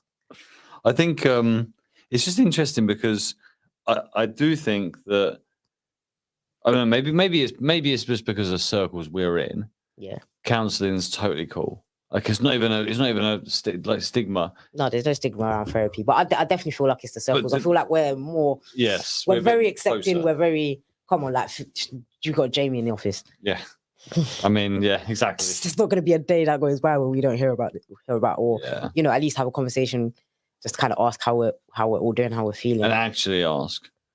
Yeah, because we've created that environment like where you kind of feel comfortable. I know if I need to speak to you about like something deep, like we're used to it here. That's the difference. But it's not like that everywhere. No, of course it's not. Of course it's not. It's not. No, that can be seen as a weakness. If you went in and spoke to, I know I can't do that at work. Like I'm logging on work in a few hours. I can't do that at work. You can't. No chance, not. You couldn't say to your boss, "I'm in therapy right now." Like if you didn't need, you don't. But then at the same time, to be fair, I could. I don't feel I need to. No, you don't need to. I don't feel I need to. No. The funny thing about work, and it's gonna sound so mad me saying this, work feels like my side hustle. Yeah. Like that 9 to 5 feels like a side hustle. That's just a quick change. Like I'm working remotely. Like I'm very skilled, very good at what I do. I get what I need to get done. Yeah. Everything else in the background also gets done. But right now, what's fueling me is my purpose. Like before, it was that banking world. Like, but that changes. It's only going to take you so far. When that changes, you can't get caught in. When you start noticing a loop happening in your life, kind of like the Matrix. I don't know if you've seen the new Matrix as well. When they're constantly stuck in this loop, that's when you need to kind of just analyze and break it. Go break that loop, man. And I feel like that's what I'm like in my life. I'm just constantly just breaking loops. It's like, cool, I've built up to a certain point. I've caught myself in a loop. And you never let yourself get comfortable. I can't. No. I'm born to be uncomfortable. I feel like the minute I start getting uncomfortable, I get scared. Like I genuinely have a fear because I've just like, I'm so obsessed with this balance and the good and bad that I'm just like, when things are so good, I know that there's like a opportunity cost. There's like an offset. Of course. There's like a. Look at it. So, but what that allows me to do is to keep grounded, and to stay grounded, and to stay focused, and to just keep hustling and keep moving on to the next goal. But you do that through acceptance, and you do that through understanding oneself. Yeah, because I know what my triggers are. I know what keeps me down. Like if I see no money in my bank account, best believe I'm going to be depressed. Yeah. And that is like 80-90% of the population. Like I don't care what you say. Like when you're broke, one of the factors on this Blue Monday. You're down. Right? Like let's keep it absolutely 100. When you're broke, when you're in debt, like when you're financially like, you're gonna feel like crap. Do you get what I'm saying? But you can feel like crap, or you can ask for help and figure out a solution and claw yourself out. I'll tell you a story about my mentor. She is very, very senior director for HSBC, actually like global, like owns like a head of a global arm of HSBC. So the bonus is nearly 6 figures. Yeah. Forget the salary. Lives in Cambridge actually. beautiful mansion, just got an outhouse extension. Very The nice. shed we're like looking to do a studio in as well. I'm actually gonna go down there and write my Yeah, actually write you're my going book to and stay up stuff. here for a couple of weeks, right? Yeah, I'm actually gonna. I was meant to stay up here this week, but that kind of thing. Yeah. But I hope she doesn't mind me sharing this. But she's got 3 kids. Her husband completely bankrupt her, put her in loads of debt, maxed out all the credit cards, Wow. left her high and dry with 3 kids. Wow. I think that was about maybe like 15 years ago, just under 15 years ago. And just to build up, not only own a home, own a beautiful home, kids going to private schools. Not any schools, kids are going to private schools, like financially, you know, just even like a mentor for me in that space in terms of how to build wealth, how to have assets and stuff like that is incredible. So she could have been depressed and caught up in that loop and just really, but she found a way. Like, how did she find a way? Do you know? Something bigger than herself. Her kids. Yeah, and that helps. Her kids. That Like, there's always something. There's always something bigger, and I feel like you can give up. And I feel like where she grew up in poverty, and she never really had anything, and she built everything up, and she lost everything again. It was easy to like, not easy, but it's a case of I've been here before. Do you get it? Like, it's worse now because I've been here with 3 kids, but. And she's even somebody who's going through her therapy journey and stuff like now. And it's just so beautiful to see because it's like, we was having a conversation the other day on the phone and she was talking about, you know, she's going through some stuff at the moment and she feels bad because her kids are seeing her go through it. And she feels like maybe she should hide it. And I was like, no. She was like, do you know what, Jam? I haven't hid it from my kids. And I feel like, do you know, that's so beautiful because when they're seeing you vulnerable, not only are they seeing you vulnerable, they're seeing you seek out counseling. Yeah. They're seeing you have conversations with your friends. They're seeing you, you know, in pain and going to work out and, you know, saying, do you know what, I'm not great today. I need to go see a doctor and stuff like that. And, you know, just showing them the way to like, you know, shit gets bad. You've seen how it got bad. You see how, you this know. is real life. And This now is- I'm in pain. And this is how you deal with it as an adult. And I feel like that's great for her kids to see and just, you know, her kids just having seen that, being more open to her and stuff. And I just find it, I find beautiful. it so beautiful, man. Like, beautiful young people, man, who are going to achieve some beautiful things, creative, very talented. And I feel like when you love yourself and only when you love yourself, like, can you just give that love. And I feel like this individual loves herself. And she loves herself to an extent that she can give her kids that love. And I feel like when I'm around them, all I feel is love. That's lovely. And I feel like no matter what you go through, I know you've been through a lot, man. Yeah. But yeah, man, like just The mind is a powerful thing. the mind is so powerful. So for example, like just to go back and Yeah. to that story, the Yeah. husband, Unbelievable. transport police, I'm assuming he was on a track or something. Yeah. When you're at that moment, when you're about to, you know, end it, you're going against every atom in your being. Every single atom in your, forget cells, forget Yeah. your neurons and your pathways, and It'll all be fighting that. every single atom in your being is fighting that, and your mind is strong enough to battle that. Yeah. So imagine what your mind could do in the opposite direction. Mm-hmm. And that's why I have the quote, if your circumstances have the power to depress you, they always have the power to progress you. Yeah, it's beautiful. It So, sticks like, to me as well. Yeah. Always, always, always. So like you realize the mind is powerful and it can drag you to that point of where you feel like you're not worthy and it just brings your self-value just to rock bottom. And I feel like It's such a shame that anyone could get to there, isn't it? yeah. But it's sometimes inevitable for many. I feel like some beautiful breakthroughs happen at that moment. Some beautiful breakthroughs happen at that moment. Look at Tyson Fury, like what he Oh. achieved after like driving that car down. I know everybody's heard that story so many times. Yeah. He's an inspiration. That no, guy. what a guy. Oh my God. And like having trained like for amateur fight for 8 weeks. Yeah. I don't know how that guy done it. Like I don't know. I don't know When how he pulled himself I off don't know the how any deck. athletes do it. When Yeah. he pulled himself off the deck in that fight, it's like, oh my God. Yeah. How do you? I like, so it's really interesting. I was with Junior from Sports Connections Foundation last week, and we're talking, but again, I have the same, I've just got this obsession around the correlation between, or sorry, the my words aren't working at this time in the morning. The comparison between sports and entrepreneurs in terms of sportsmen and like in terms of high performers. Competitive. It's that It's mindset. relentless. It's relentless. It's just It's like every single thing that I'm doing is either contributing. If it's contributing to my goal, I'm doing it. If it's not contributing to my goal, I don't want to hear it. yeah. And that's honestly what it is that disgust. Like it's a disgusting level of dedication and Yeah. commitment. It's like It's required for when you've got those goals like it that. is. It And I required. can't lie, I needed that 8 weeks of training Mhm. to do this.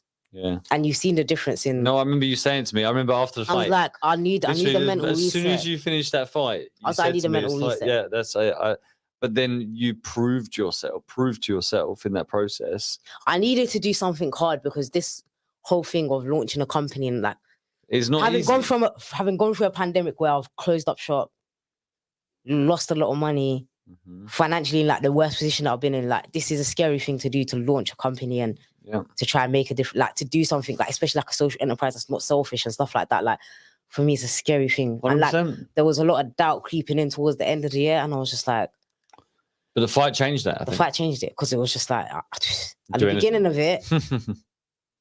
My nephew was banging me sparring, like my 11-year-old nephew, and my 11-year-old, he's big. He was beating me up. So like, and every single day, like every session, not wanting to do it and still doing it, not wanting to do it, talking myself out of it, but showing up every single time, saying I'm not going to give it 100% like in my head, and then blood, Do sweat, it. and tears, like to the point where I want to like. To when it came to the fight, I knew I did everything that I possibly awesome. could do. And that fight was just a celebration for me. That was my coronation. Like I'd won. In my head, I did everything that I could possibly. I fought my mind and I won. For 8 weeks straight, I battled with myself and I fucking won. So it didn't care who I was facing in the ring. You'd already done that. So when she was hitting me with them blows, it was like, okay, let's go, girl. Fight got stopped third round. So like for me, it was, I needed that mental, I need to prove to myself. Like I'll show you a video on my phone. If you find it. If I find my phone's in my jacket, but literally before my fight, I recorded myself in the mirror saying you're a champion. Oh, And nice. the next time you see yourself, and I do this a lot before anything, I talk to myself a lot. I think that's important. So I do yeah, the like same. I knew I was gonna, like in my head, like you have to have that self-belief and having, you know, like me, I love entrepreneurship, I love business. Like this is what I'm gonna be in, like fitness and stuff. That's just, you know, something that I love But doing. it transitions. But 100% it transitions. 100%. You need that commitment. Like when I'm in a gym and you're on a strict training, bro, you need to write stuff down. Yeah. Like you can't just go there without, you can't turn up to the gym without a plan. Like you'll see gains in a year, Yeah. not in 3 months. Yeah. And that's the difference when you know what you're doing. When you know what you're doing and you're writing it down, but even if you don't know what you're doing, have a plan. But you got to track it. Yeah. Have you've a got- plan, yeah, yeah, track it, see what works, Yeah. Analyze. adjust, Yeah. analyze, and you will get a lot further with somebody without a plan. Have Simple as that. simple plan. Like, just have a plan and stick to it and revisit that plan and analyze, evaluate where it's got you, and then do another plan and go back to it, and you see where you go. I think I've touched the button again. I don't know. Hopefully it's not Don't cut touch us. buttons Sorry, man, my feet are again. fiddly, guys. Oh, it's all good. It's my ADHD. Right, look, Like, we're gonna take a 5-minute break, and then I need to summarize the day really. So we need to look at. So I think what would be useful if we come back, that was beautiful, and we got a load of snippets out of that. But what would be great would be just to go through my next 5 kind in the of 4 morning. guests, just Yeah. so I can go right. I want to talk. I'll tell you who they are. We'll have a little look into them on LinkedIn and stuff. Check them out. Check out their brands. Yeah, sick. Let's do some stalking. A bit of stalking. Some yeah. social media stalking. Cool. So we'll be back in 5. 5 in the morning.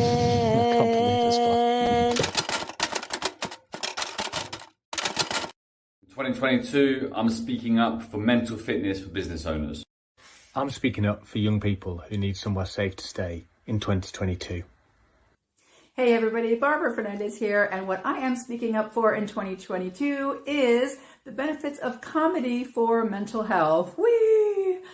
Whether you do it as a comedian like myself, or whether you go to watch it and enjoy it, it really works, and it's cheaper than therapy. Bye!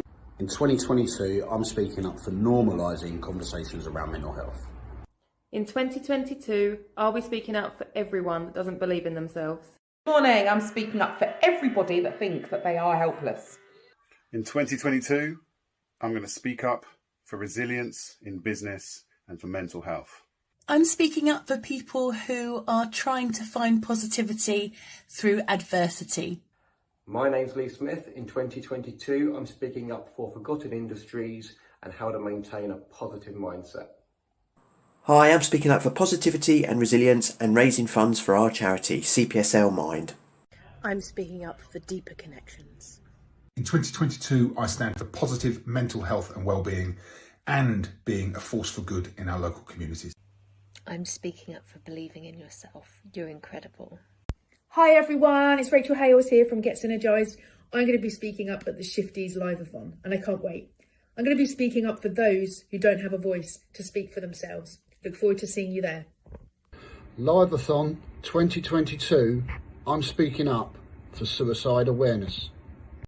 Hi, I'm Tony and I am speaking at the 2023 Up-a-thon with Alex, and in 2022 I'm standing up for disabled rights and the inclusion of disabled people. I'm standing up for men's mental health. Hi, I'm Dee, and I'm speaking up for those who want to keep trying. I'm going to be talking about young people and their mental health and their mental fitness, and some of the ideas that I've got about how we as a community should get behind them, get involved, and help them to feel supported, connected, and inspired during these challenging times.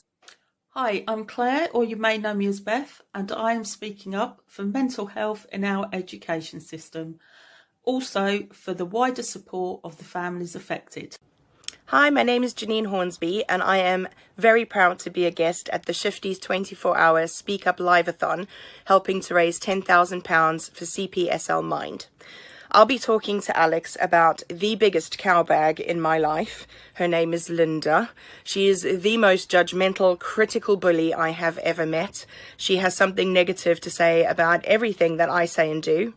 Linda is, of course, not a real person. She is what I have named my inner saboteur, that negative, self-deprecating voice that we all have in our heads, telling us that we're not good enough or that we're frauds.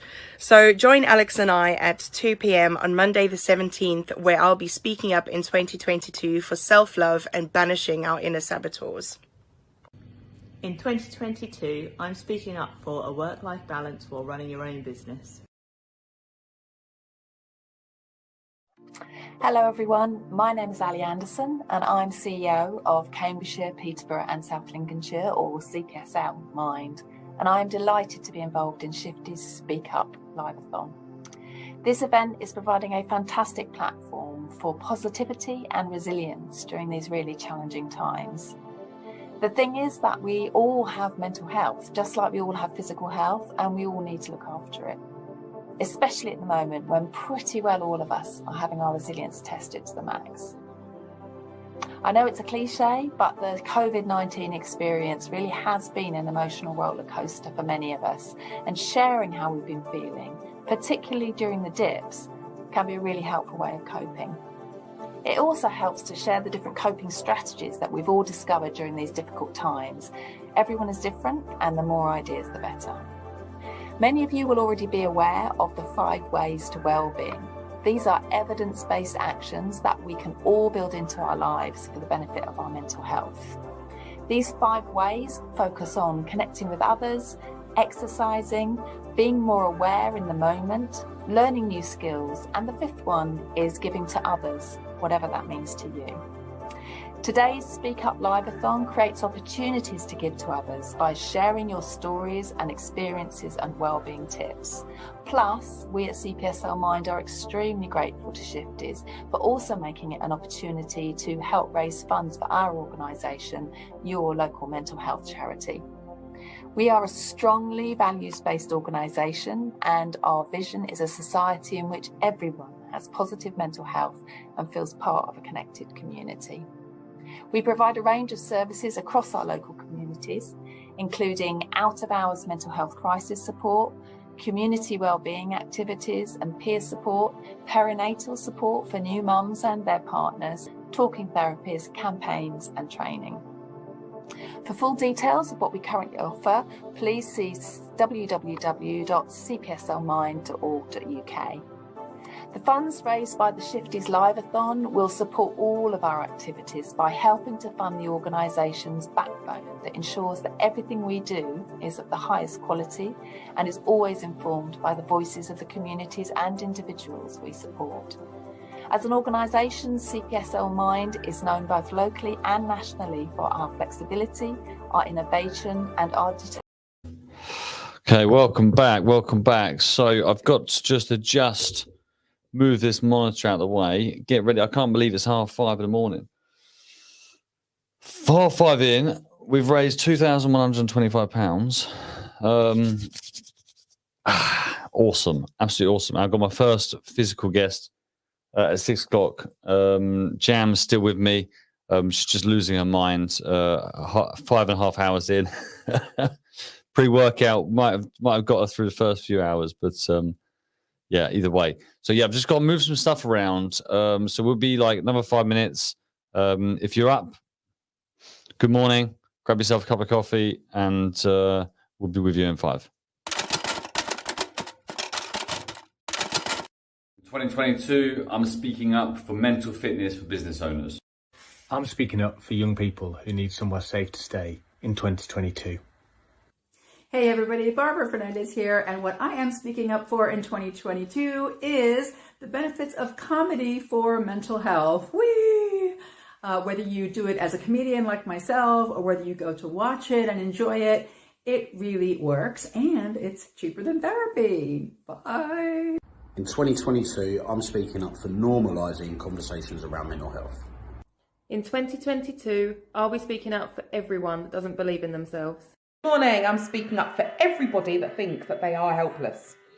In 2022, I'm going to speak up for resilience in business and for mental health. I'm speaking up for people who are trying to find positivity through adversity. My name's Lee Smith. In 2022, I'm speaking up for forgotten industries and how to maintain a positive mindset. Hi, I'm speaking up for positivity and resilience and raising funds for our charity, CPSL Mind. I'm speaking up for deeper connections. In 2022, I stand for positive mental health and well-being and being a force for good in our local communities. I'm speaking up for believing in yourself. You're incredible. Hi everyone, it's Rachel Hales here from Get Synergised. I'm going to be speaking up at the Shifties Live-a-thon, and I can't wait. I'm going to be speaking up for those who don't have a voice to speak for themselves. Look forward to seeing you there. Live-a-thon 2022, I'm speaking up for suicide awareness. Hi, I'm recording and I am speaking at the 2023 Up-a-thon with Alex, and in 2022 I'm standing up for disabled rights and the inclusion of disabled people. I'm standing up for men's mental health. Hi, I'm Dee, and I'm speaking up for those who want to keep trying. I'm going to be talking about young people and their mental health and their mental fitness, and some of the ideas that I've got about how we as a community should get behind them, get involved, and help them to feel supported, connected, and inspired during these challenging times. Hi, I'm Claire, or you may know me as Beth, and I am speaking up for mental health in our education system. Also for the wider support of the families affected. Hi, my name is Janine Hornsby, and I am very proud to be a guest at the Shifties 24-hour Speak Up Live-a-thon, helping to raise £10,000 for CPSL Mind. I'll be talking to Alex about the biggest cowbag in my life. Her name is Linda. She is the most judgmental, critical bully I have ever met. She has something negative to say about everything that I say and do. Linda is, of course, not a real person. She is what I have named my inner saboteur, that negative, self-deprecating voice that we all have in our heads telling us that we're not good enough or that we're frauds. So join Alex and I at 2 p.m. on Monday the 17th, where I'll be speaking up in 2022 for self-love and banishing our inner saboteurs. In 2022, I'm speaking up for a work-life balance while running your own business.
Okay, no more water.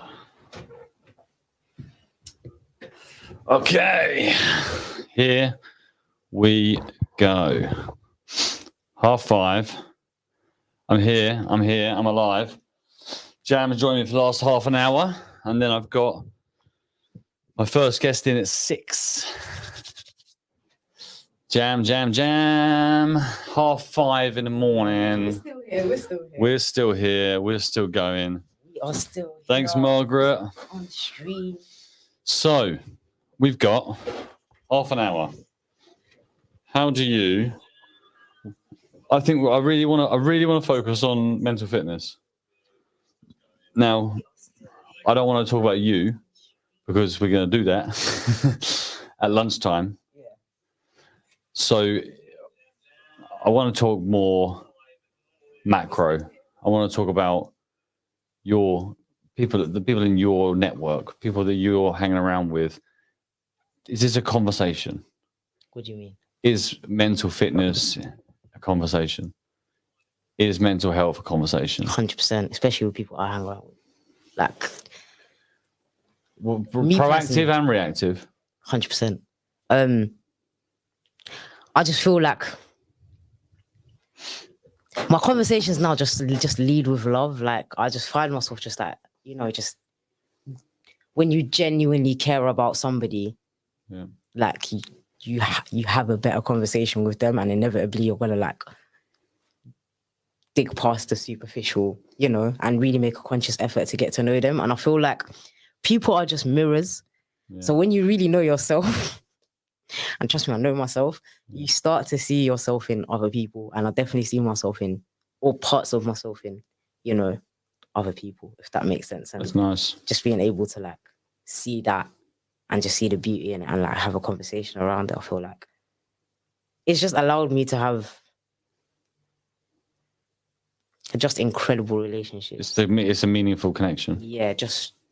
But do you have, or have you experienced people in your network that you absolutely love and appreciate and respect that haven't kind of found themselves yet? So therefore, it works for you. I'm saying like the sooner I got to know myself and become acceptance of who I am, good and bad. But I feel like even that person that hasn't,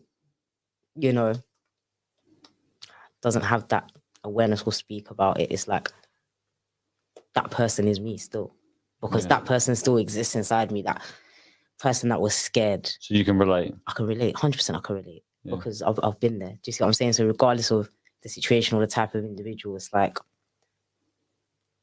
just seeing whether you see yourself right now or yourself in the past or yourself in the future even, because there's so many of my friends that inspire me, like yourself included. And I just feel like, I relate to Alex. He's got traits that I'm gonna have that I'm aspiring to have, if that makes sense. And likewise, so yeah, like, so even from a supportive side to even being supported, I just feel like, you know, there has to be meaningful connections, because I feel like when there's gaps, it's like the foundation of the building is not stronger. If I look at my, you know, friendships and relationships as like foundations to a building. Yeah. Like, if they're not strong, the building's gonna tumble. Do you see what I'm saying? So like, my foundations are strong. I'm so grateful. I'm so grateful for that. How long did it take you to get to a point of like, just because I know what you mean. It's funny because Christine and I were away at Christmas. Yeah. We took a little bit of break, and we have this. We have a, you know what it's like when you've got a community or your brand, whether it be personal or business, have fans, and you know, you have to draw circles, and you have to decide who's in those circles, because you've got to protect yourself, and that's the harsh reality of it, right? Like, is your network serving you, and are you serving it the best way you possibly can? And sometimes, like, you get carried away with you're trying to help people and they can't, and you just can't do anything about it, and you have to go, you know what, actually that's for you to sort. I'm here for you, and I'll always be here for you, but you need to be there for yourself. I feel like pandemic really exposed a lot of relationships. I learned a lot of lessons about a lot of my relationships during the pandemic, and I don't know what it was about that. I genuinely can't pinpoint it to a single thing, because it wasn't just me that went through it. I feel like a lot of people that I know went through a similar thing, but at the same time, at the other side of it, I feel like my relationships have become a lot stronger, because it's like when you really go through a period of kind of every man for themselves, or just and in a sense of every man for themselves, as in everybody's feeling something. Yeah, everybody's, regardless of what I feel, everybody's feeling something, and it's pressure. It's not a positive feeling, if that makes sense. And it's like, you know, that saddens me. Yeah, that does. So it's like, for me, how I behaved during the pandemic, I can see how it came across as selfish. But at the same time, and that affected a lot of my relationships. Yeah. Inevitably. But at the same time, in hindsight, I had to do that. Because even if it, like, you know, affected my relationships, it was a case of, okay, yeah, I know I had a part to play, because like that person clearly didn't understand me, or, you know, whatever it was. But at the same time, it's like, sorry, I'm losing my train of thought. No. What was I saying? So you're getting, or I think at least I think what you're getting at with that is that you're, well, one thing first, when pressure is applied, character is revealed, right? 100%. But I felt like, in that time I needed to be selfish, because if I didn't act in that way, like I was broken in so many ways. So it's like I know what I needed to do in that situation, and I didn't, not that I didn't care, but I just need to step away. You need to get your oxygen mask on. Yeah, and I feel like a lot of people did that, and I kind of, you know, a lot of people did that, and whether I dealt with that in the right way or whether I could have communicated a lot better, it kind of is what it is. But I feel like coming out at the other side, the people that I have around me now definitely are the reason why I come out the other side. Yeah. Like, they're 100% the reason why I come out the other side. So, but interestingly, whilst you were focusing on yourself, and they were probably focusing on themselves. They was focusing on themselves too. And I feel like when we kind of had that mutual understanding of, you know, acknowledging that we're in a bad space and we can't help each other, as in like we have nothing to offer each other, but let's just stay on each other and make sure that we're doing whatever we possibly can to stay alive. Like you said, oxygen mask, to just keep going, even if that's just calling each other and just, you know, like, have you gone for a walk today? Yeah. Like, okay, let's do a FaceTime when we go on a walk. It's just, you know, it's those things. It's just little things like, And I feel like those relationships, you know, stood by them rather than, oh, you haven't returned my calls or you haven't replied to my messages, or, you know, when it's your messages are just so, you know, self-involved and just not taxing, but requiring energy that I need for myself at that point in time. And like, I kind of understood that, and I didn't, you know. How do you communicate that? You don't. How I do you don't communicate know. that? I You don't just know. you like It you was you're so hard, and at the same time now, coming out the other side of it, there's a lot of relationships that I'm grateful that it was time to go. It was a long time coming. I feel like Oh, really? that was just those relationships were definitely a long time coming, because for me, I needed to realize that just certain people were counterproductive to what I was trying to achieve. I spent so much time trying to bring them along the journey that it was just not slowing me down, but it was just It's draining you. it's of your draining energy that me. you It's draining me. It's like I've lost. It's like, at what point am I doing this for the reason that I'm doing it?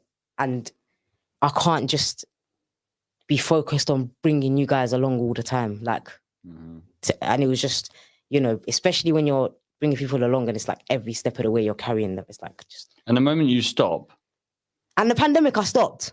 but that And could be, but that could be a were great trigger for were they them. around? No, because then I realized why they were around. Like, do you get what I'm Yeah. saying? So it's like, that was massive for me as well. So that I realized. But there, of course, coming out the other side of it, there's a few relationships that 100% this year I want to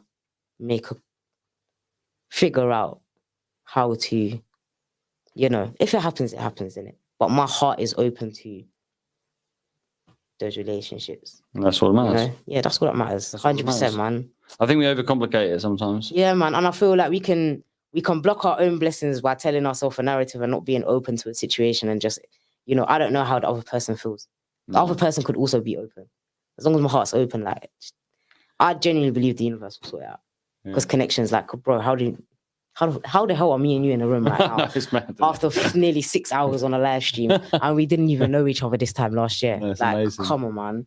But I see this all the And time. this is one, like, bro, like, we know each other a year, Yeah. and you're like in a circle to me, like, Yeah, absolutely. to me, And like, likewise. do you see what I'm saying? So, But that comes, but I don't think that's unusual for you. And it's definitely not unusual for me anymore. because when you find that click, Because you know, you know what right? that magic is. Because Same with Andre. I met Andre Yeah. like a week ago. Andre's the animator for what NFT so collection. you were showing me some of his I'm gonna stuff. get you like, on. honestly, I'm gonna get him so on the phone sick. on my live stream. But literally, I met him last Sunday. I got his number.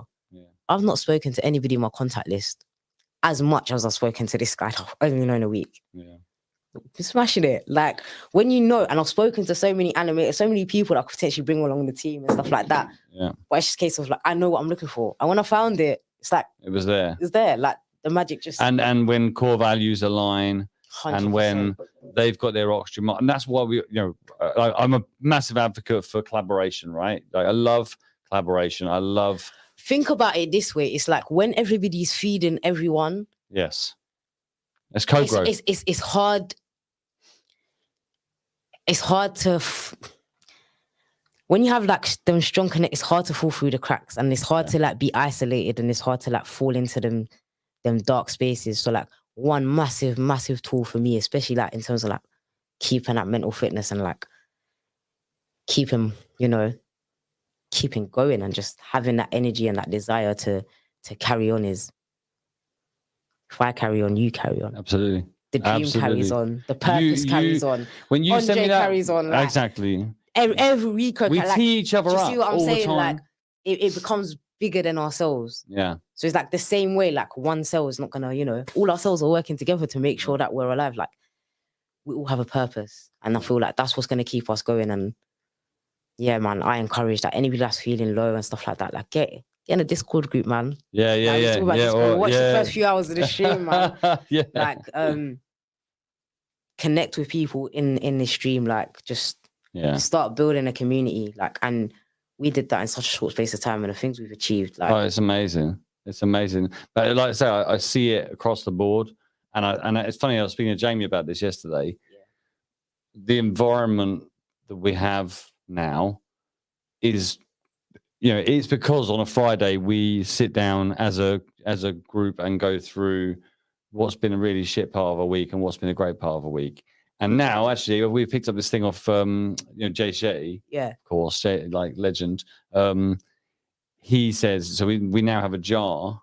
So on a Friday, we put Christine writes down the good thing in the jar, and then put it all in the jar. And then New Year's, the end of the year, we can pull out of a jar every week. This is, it could, and it's little stuff. It's like, but it makes you appreciate exactly everything, and it's very easy to forget it is the good times, and the bad times. It's just all about perspective, and I feel like you just have to, ask yourself questions in those moments, and really important questions. And I feel like I have like a few questions that I ask myself. One of those questions is, am I going to care about this tomorrow? Yeah. That's a very big question for me. In terms of like little things that trigger me, in terms of little annoyances and stuff. People say I'm like bubbly and this and that. Like it takes a lot to wind me up. And it's because I asked that question. And 99.9% of the time, I'm not going to care about it tomorrow. No, you're not. If it's a big thing, am I going to care about it in 5 years' time? I'll just carry on and just figure out a way to move on from that situation. Or am I going to care about it in 5 days' time or 5 weeks' time? Or, it's just perspective. Yeah. And that carries in so many different walks of life. Is this how I really feel? It's another question I'll ask myself. That's nice. Is this how I really feel? Is this how society wants me to feel? Because sometimes it could be like, oh, something's up and we have to be sad. It's like, but Don't want to be sad right now. and it's cool not to be as well. Like just, and just what is time going to teach me about this? And just constantly asking myself that question, what is time going to teach me about this? And that's where the journaling and stuff comes in. Why has this happened? Yeah. Where can it take me? How can I adapt? Yeah. Just those questions. Ask yourselves those questions. What, why, where, how? I've covered it all. Do you think a lot of people ask these questions themselves? I physically do this in the mirror. No, I genuinely like. I do listen- when stuff hits the fan, Yeah. and like people that are close to me, you really see certain stuff happening, like to the point, and I've seen it happen a lot. They get stunned about my reaction to the point where they're a little bit on edge because they're waiting for. And I'm just so calm and collected because it's just like, let's have a conversation about it. Yeah. Like me and you, let's sit down.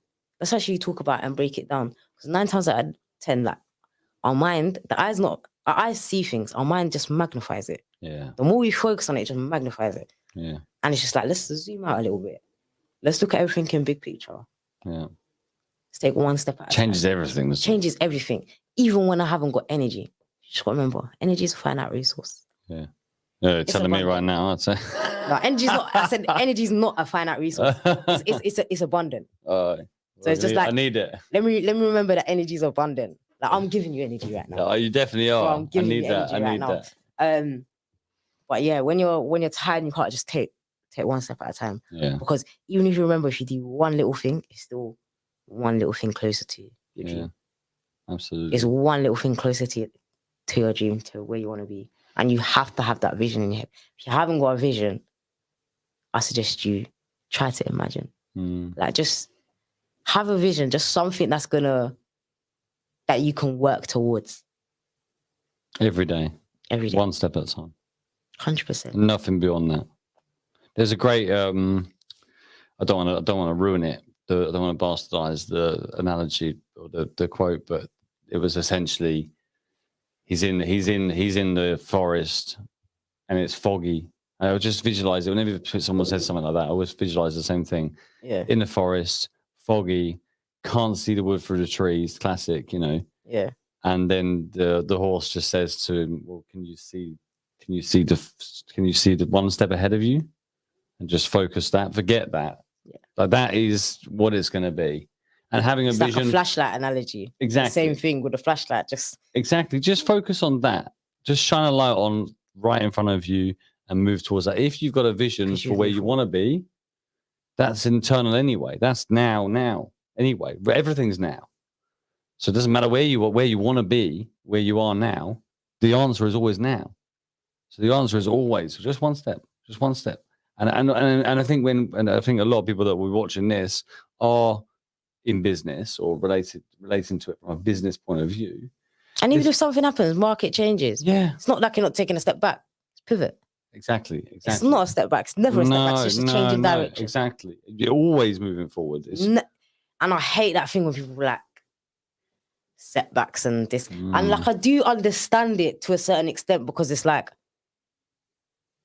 yeah, it brings you down, but like you don't understand the power of how it brings you up. And it only usually brings you down in one or two elements of your life. There are many But it elements of your doesn't. life. Even then, it doesn't. I don't believe it does. No, I mean, It just depends how you look at it. yeah, of course. But that's what I mean. Because look at it like this way: a bow and arrow analogy. In order for the arrow to go, I have to pull it back. Yeah. It's a mechanism. Yeah. In order for something to be propelled forward, You've got to, you have to have some resistance and some momentum back. yeah. Otherwise, it won't. And the harder that resistance, the more forward it goes. So Love for that. me, it's like I'm never gonna see that bad, like that setback. I'm just seeing it as like my boy's getting pulled right now. I'm flying. Like 2020, that was my boy getting pulled. 2022, like right now, like my boy got released like after my fight. Yeah. That's when my boy got released. I could see it in Still your flying. eyes. Like you can see it. Like after that, Flying. my boy got released and the arrow is still going. The arrow is gonna resistance was continue. real. The resistance was hard. Like I went through a lot of stuff that I haven't even spoke about right now. Like I know. just a lot. But I'm grateful. It just allows me to be more and more grateful. Yeah. I think time brings that. Time 100%. Time is like your like not only is it the biggest healer, but time just it gives a different narrative to every story. Like Yeah. you can read a story today and then read it a week later, you'll get something different from it. It ages in a really beautiful way. Yeah. Everything does. 100%. Time is the biggest teacher, I reckon. Yeah. Yeah. It's teaching me a lot right now. It's teaching you that you need sleep. We're nearly 6 a.m. Right. Look, I've got 5 minutes before I'm going to say thank you and you're going to go to sleep. And I'm going to welcome my first guest of the day. Yeah, I might hang around. To be honest, that sleep is looking like a myth because I'll start work at 9. So I'm just going to chill like. Or at least you can chill. You can pump some socials and get some bodies looking over. Get us on Insta. Yeah. I've got some. Well, I've just pushed out to Shifty. So what I mustn't forget is at 8 o'clock I've got to switch to streams. So there's some logistics as the day gets more intense that I must remember. That's a good point. I'm just going to write this down. Where am I? Yeah, there's a few people that I think, although 6:30, you're going to want to listen in when Can I Mike stay comes here? on. I have for Mike. You can when Mike comes on. You can at 6:30, but you'll probably want to break at 6 anyway. Yeah. So we'll let our man come in here at 6. Let me see. Actually, is Christine back in here? Do you know? Didn't hear her coming back in. Why? Here. Okay. Yeah, wicked.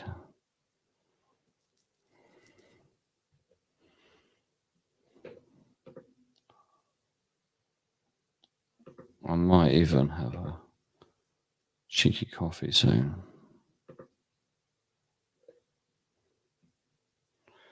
So here we go. There it is. Yeah, so you can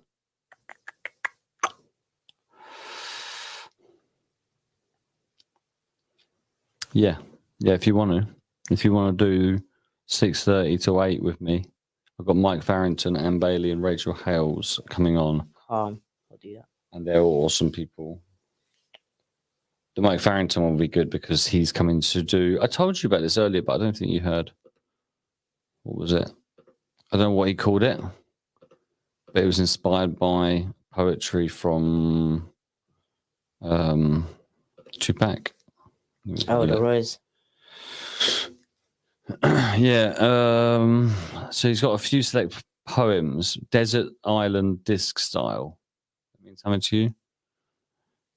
So it must say random, but yeah, essentially it comes from a poem by Tupac and creative expression.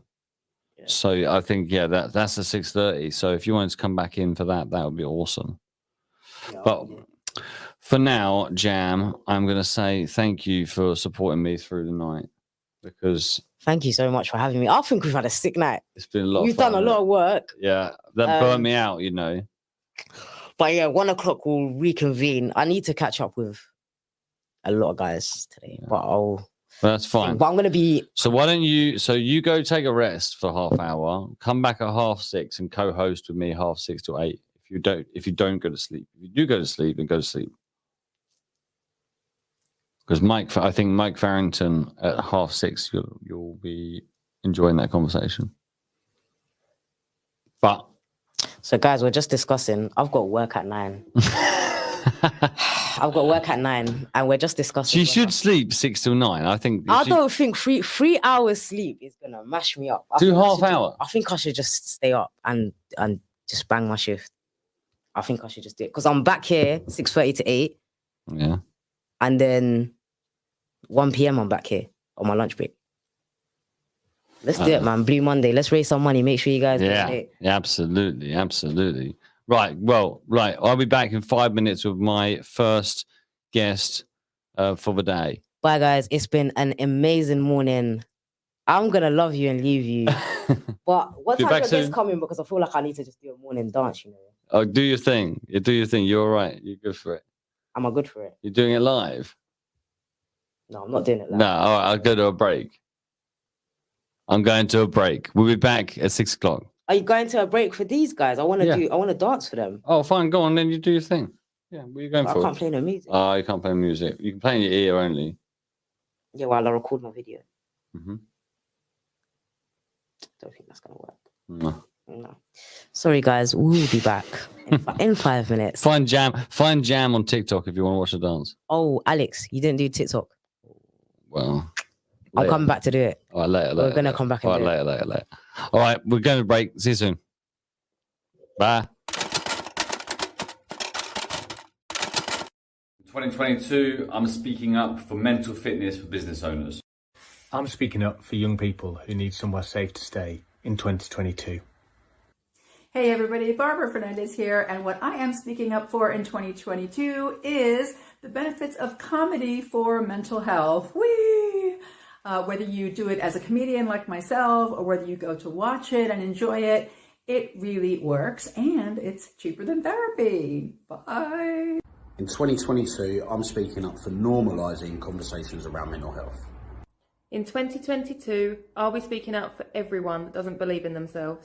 Morning, I'm speaking up for everybody that thinks that they are helpless. In 2022, I'm going to speak up for resilience in business and for mental health. I'm speaking up for people who are trying to find positivity through adversity. My name's Lee Smith. In 2022, I'm speaking up for forgotten industries and how to maintain a positive mindset.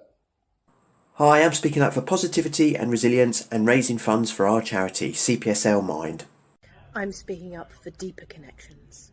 In 2022, I stand for positive mental health and well-being and being a force for good in our local communities. I'm speaking up for believing in yourself. You're incredible. Hi everyone, it's Rachel Hales here from Get Synergised. I'm going to be speaking up at the Shifties Live-a-thon, and I can't wait. I'm going to be speaking up for those who don't have a voice to speak for themselves. Look forward to seeing you there. Live-a-thon 2022, I'm speaking up for suicide awareness.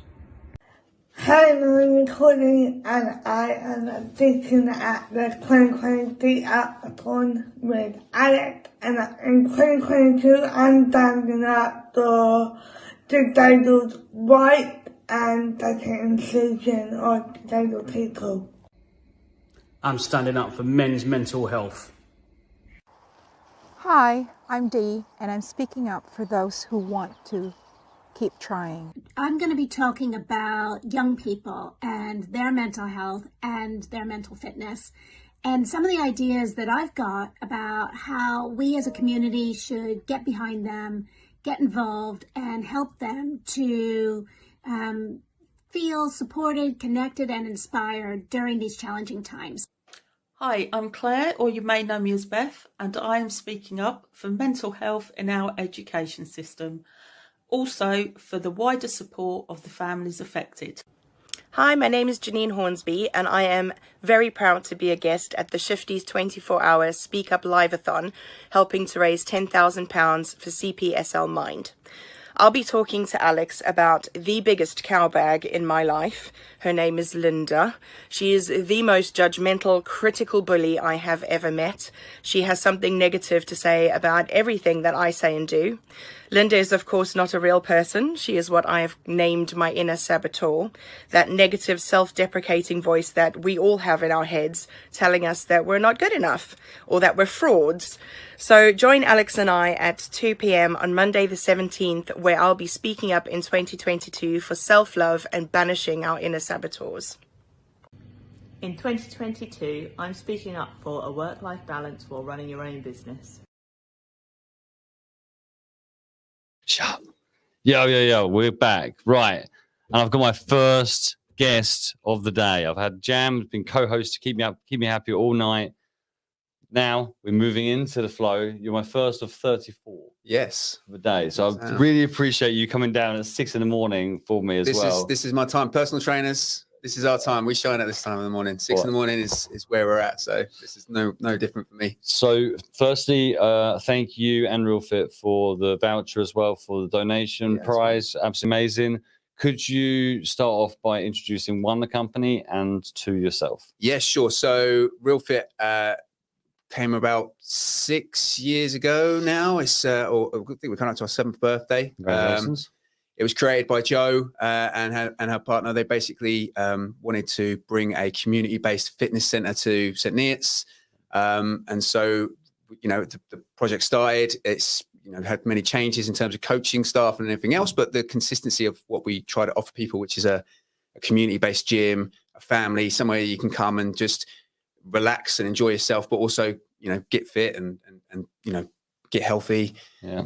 That's the kind of always been the premise of what we do. The name itself in Real Fit it's not about just about the aesthetics. It's not just about the performance and all the things that come with it, all the positive things that come with fitness, but more so the fact that we want to try and get people to understand that it can be something that can fit within their real life, their lifestyles, and achieve their goals, their own personal goals, whatever they may be. I mean, if it's from just a case of, just feeling a bit more comfortable in their clothes, all the way through to actual high-end performance. And, we have athletes that train in different sports that come there as well. So we try and, factor in for everyone, but the goal, it always comes back to the same thing, that we want people to be comfortable, have a good time, and just be in an environment they trust and understand and can open up. So Real Fit is, it's getting stronger and stronger. I mean, as with everyone the last couple of years, it's been a bit of a dogfight, but we've got through that, and we now can see, we've added things into the business and trying to grow it even stronger now. We're opening up an online aspect of it as well, which I'll be running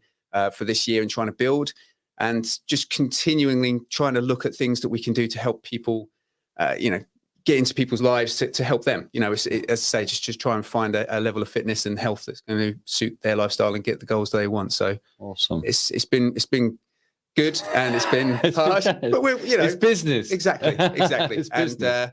And so Real Fit in itself is doing great. And as I say, we've got a great bunch of coaches there as well, all different walks of life, all different ages.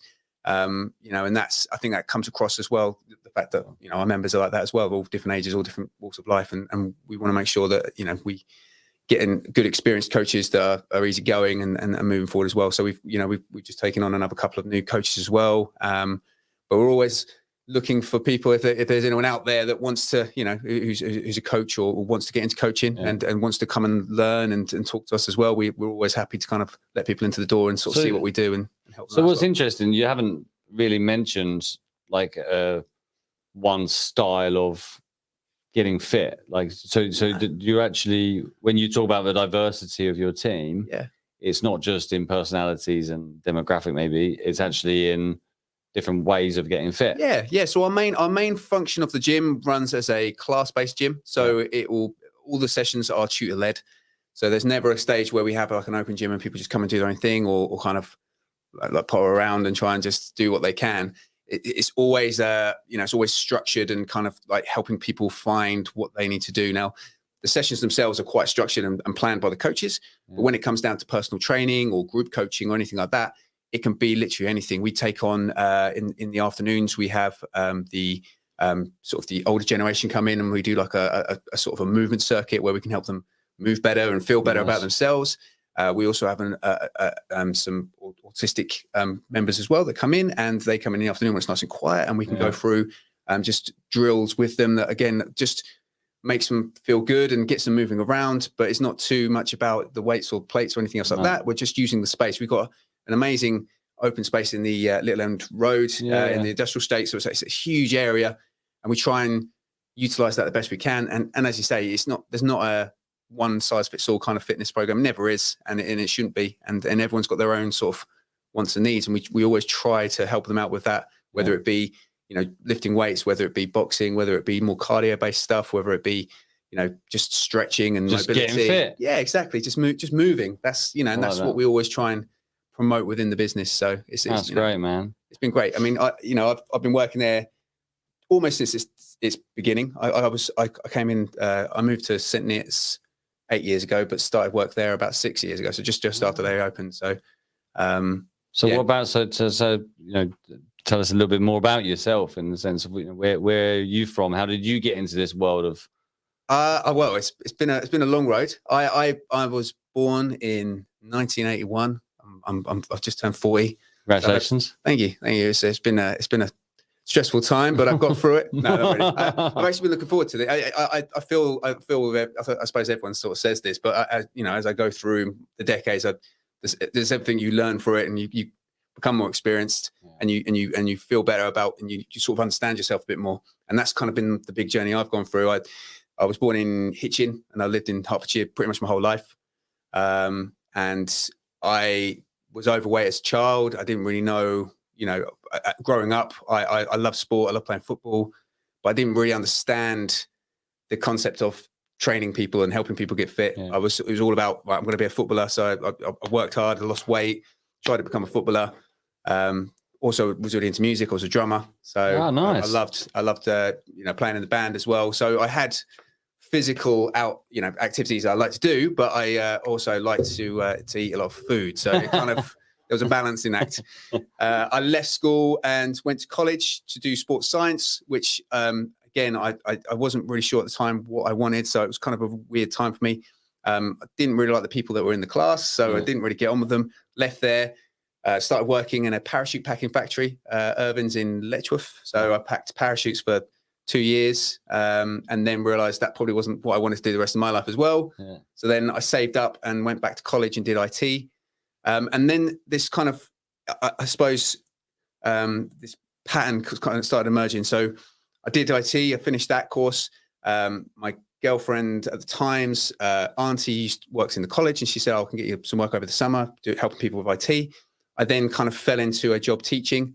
And from there, that was sort of the first time I realized that I had a passion for helping people, because I did this job where I was helping, either school leavers to, or the older generation, and kind of helping them with their IT and stuff like that. But I really enjoyed that feeling of giving people the knowledge and helping them out and getting them through tough times, really, and understanding things. And it kind of gave me that sense of, self-worth. So I did that for about 4 years or so, I think it was, in the end. And then tragically, I had a friend who passed away, who died in a car accident, and it kind of shifted my life again. And I kind of didn't really know where I was going. I didn't really feel like I was in the right environment.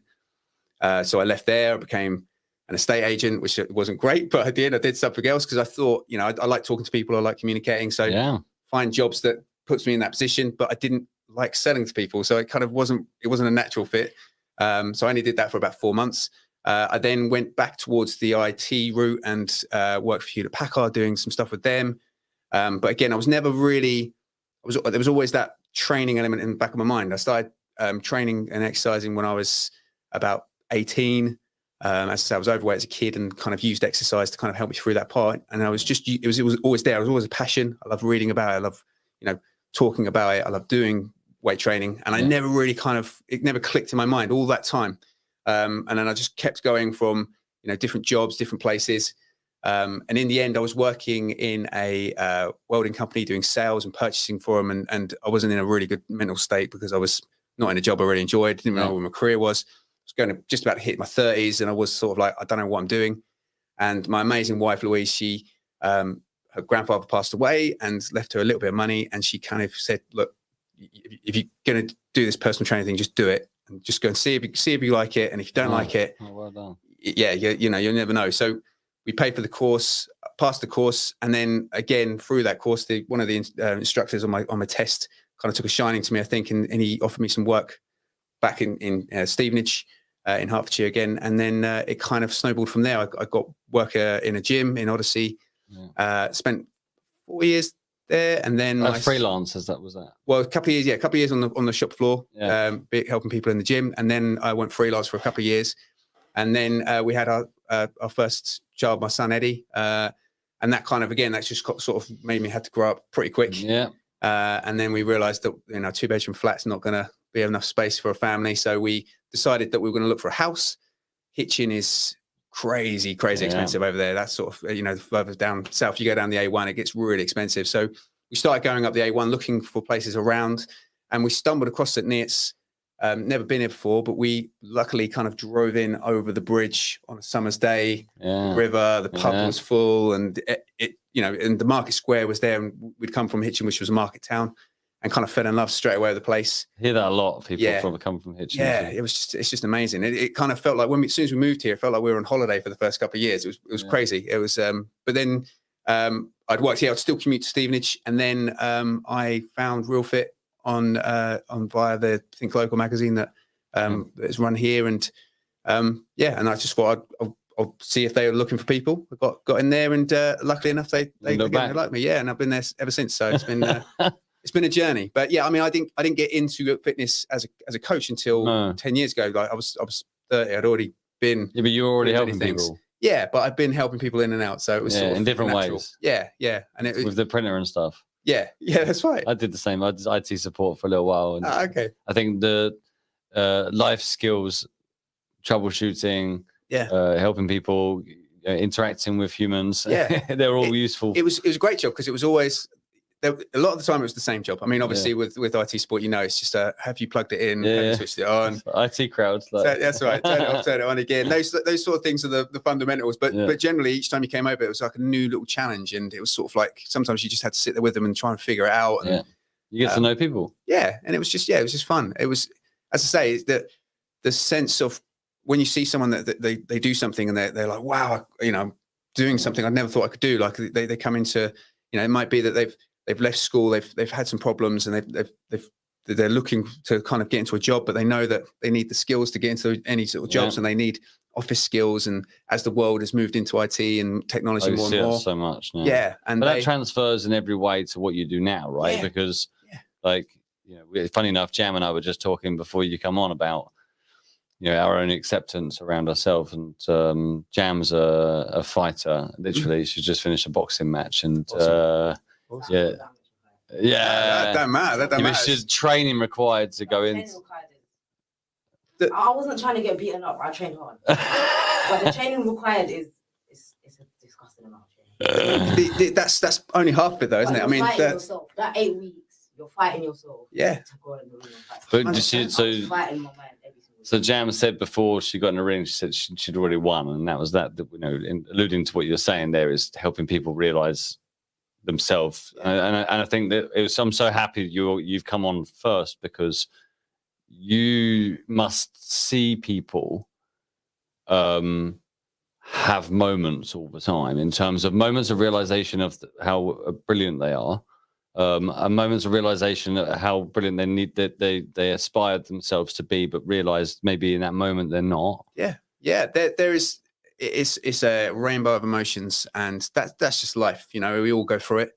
I think being in a situation where, as I say, I was overweight when I was younger. I then sort of trained through that, found fitness, and kind of it changed my mindset. It taught me some things from both sides of the chain, what it feels like, and all that. So emotionally, you go through these things, but yeah, the biggest the biggest battle you have is always with yourself. You know, and that's the kind of thing that I think that as a personal trainer we're here to do. I mean, it's put out there as a sort of a glamorous sort of lifestyle or a glamorous sort of job, but it really, every single day you're trying to help people fight demons and fight themselves, because there's always that level of self-doubt, and there's always that level of, you know, they can't achieve what they want, whether it be, you know, through their careers, through their family, through their friends, you know, or their fitness. You know, it's just another thing they add to the pile on the. And we don't know what we're doing, man. No.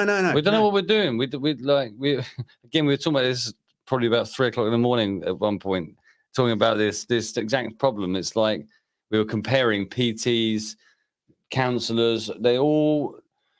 We need you to enable us. We need those extra tools. We can't do it ourselves. Jams in. Come on, what do you want? Yeah, what do you want? Grab that other mic. Look, she can't help herself. You can't. All right, I'll go. I was basically talking about earlier, because he could jump in. I was talking about earlier, like after my fight, I took 6 weeks off. Yeah. And I'm like started like weightlifting. I was doing a lot of strength and conditioning. But I saw veins and muscles that I never had in my life, like triceps. But I didn't train for 6 weeks and it wasn't there. Trained for like a week and a half. I've seen the veins pop up. Muscle memory. Sorry, I didn't know. This is the thing, is muscle memory. So like when you've going through stuff in life, you're building resilience because your mind is going through resistance. The same way, like that's how you build, you know, that resistance. Same way, like your body in these resistance to like build muscle. So I was just like kind of linking the two. Yeah. I haven't found that in my personal experience. Yeah. Anyway, I'll leave you with that. So I think a question from that is, what? So because there's like scientific, like in terms of those little, I don't know. I saw it in like a thing, like every time you like build muscle, there's another thing that it helps the muscle grow. Those things never go away, even though it shrinks. So basically, what happens is when you start like weightlifting again, it just spreads out, and those little things that take up more space.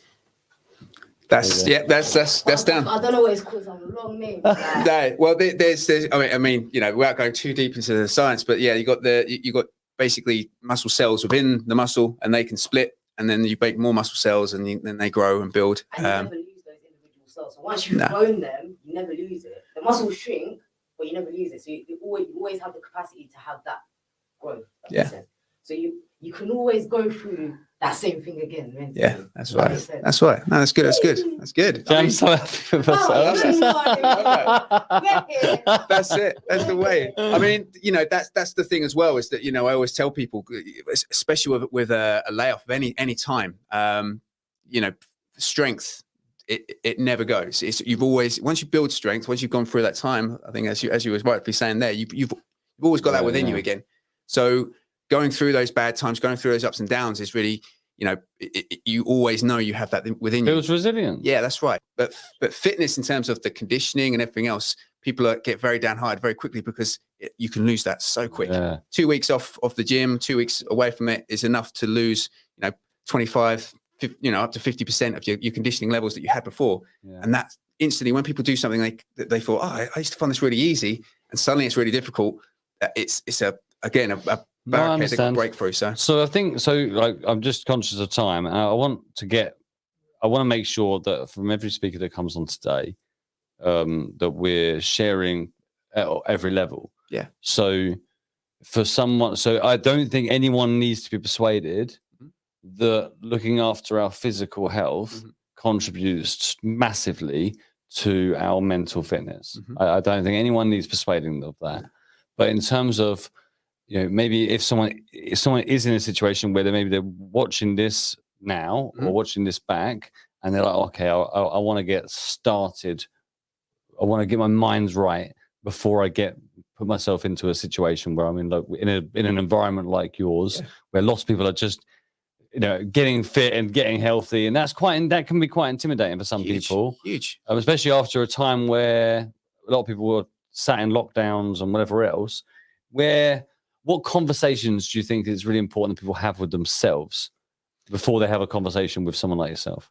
I think first and foremost is you need to make sure that you're doing it for the right reason, in a way. You know, we all went through the lockdown and had different experiences, but in the same sense, we all had the same experience, which was that it kind of showed you how fragile things can be, and when you take things away from people, that you surround yourself with these things that you think you need, suddenly they're all gone, and you have to sit there and have a little word with yourself and say, wow, this is me. All I can do now is sit here, and I'm lucky that I had a family. People to talk to, people to be around. We did Zoom things and stuff with friends and family as well. That was great. But you still had a lot of time to sit there and think, wow, what have I done up to this point? If the world was to change tomorrow, as it did, what have I got to reassure myself? And with fitness, I mean, a lot of people actually through the lockdown, I think physically went through a lot more of a kind of, they did a lot more walking, got out a lot more because they were told, right, you can go out once a day and exercise. That completely changed people's perspective. And they're like, right, well, I'm going to go out and exercise then because I can now. Well, home gym equipment went up. Dog sales went up. It was like any excuse, right? That's right. So, and people then did some stuff that I'm sure there was a big percentage of people that did things they couldn't believe. Maybe they, worked their way up to a decent 5K time, or maybe they, just got up and walked every day. Something that they never, they spent all their life getting up, commuting, sitting at a desk, going home, sitting, watching TV, go to bed. They never actually physically did something beyond themselves. So the first thing that really you want to make sure that people understand is that the gym is not going to suddenly, you're going to walk in the door and one, you're going to transform straight away. And two, anyone's going to judge you, because the worst thing you can do, and the thing that we all do, is we put our self-doubt on everyone else. And we believe that what everyone else is thinking of us is exactly what we think of ourselves. And that's the biggest barrier you have to try and break down, because I always get quite jovial with it. So, no one cares about you, but that's not the truth. It's not that people don't care about you, but it's just that everyone has to deal with their own stuff. Yeah.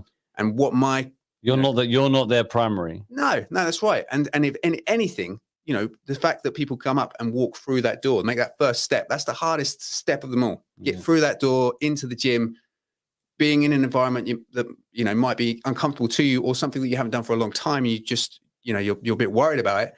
But that's fine. That's exactly what we want.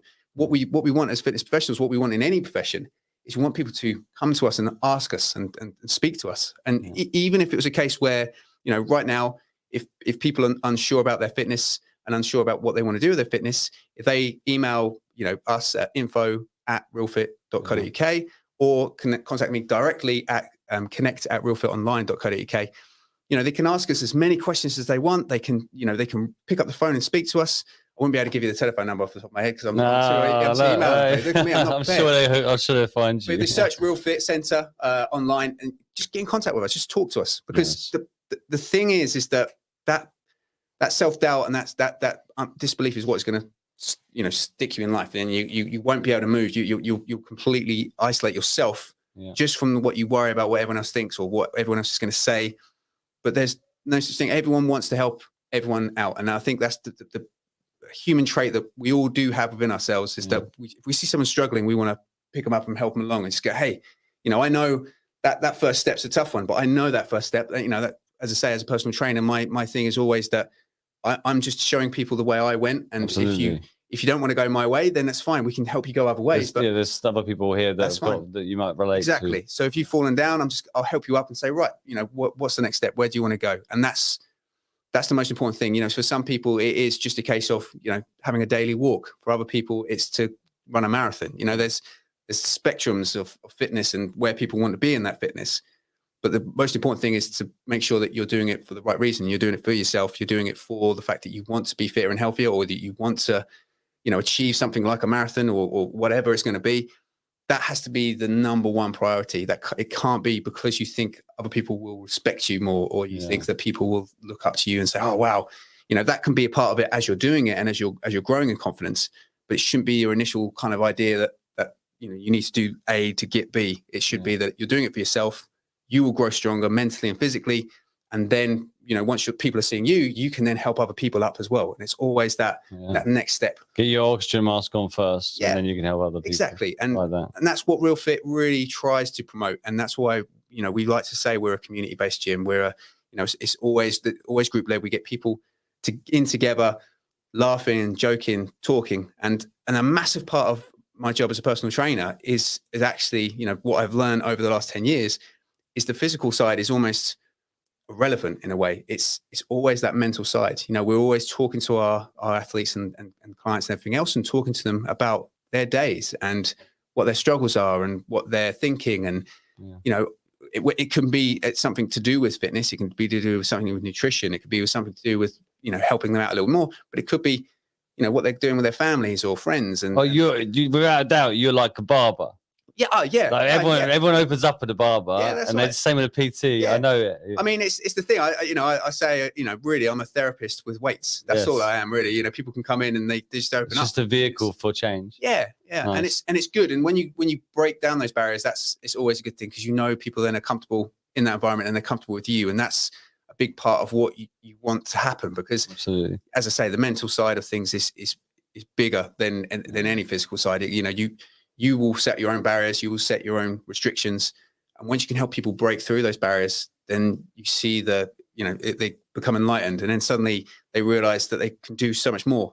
And there's the amount of times we have people that come through the door that they've not exercised in a while, or they've never exercised, and yet now they're regular members and they're coming down, you know, 2-3 times a week, and they're getting the goals that they want to hit. They're talking about, that's right, and they're talking about you know, they're talking about things like about their nutrition and about how they can perform better and how they can get stronger, and suddenly those things become like little goals they can add into their day. But it always then benefits what they do in the real world, because, you know, simple things like putting your shopping bags in the car and carrying them back out, or, you know, just going for a walk with friends, or going for a jog, you know, down a park run, you know, just these things that they would spend hours thinking about.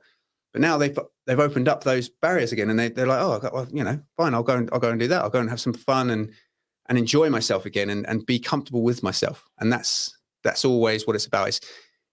You know, within the heart of hearts, you know, we can make you more confident on the outside and the inside, but the inside is always going to be the one that's going to take you to that next level. So that's lovely. That's I thank you, because you brought the energy that we needed in the room, to be honest with you. Thanks. So thank you. It's fine. That's right. I don't know about this. Jam's just desperate to do some push-ups.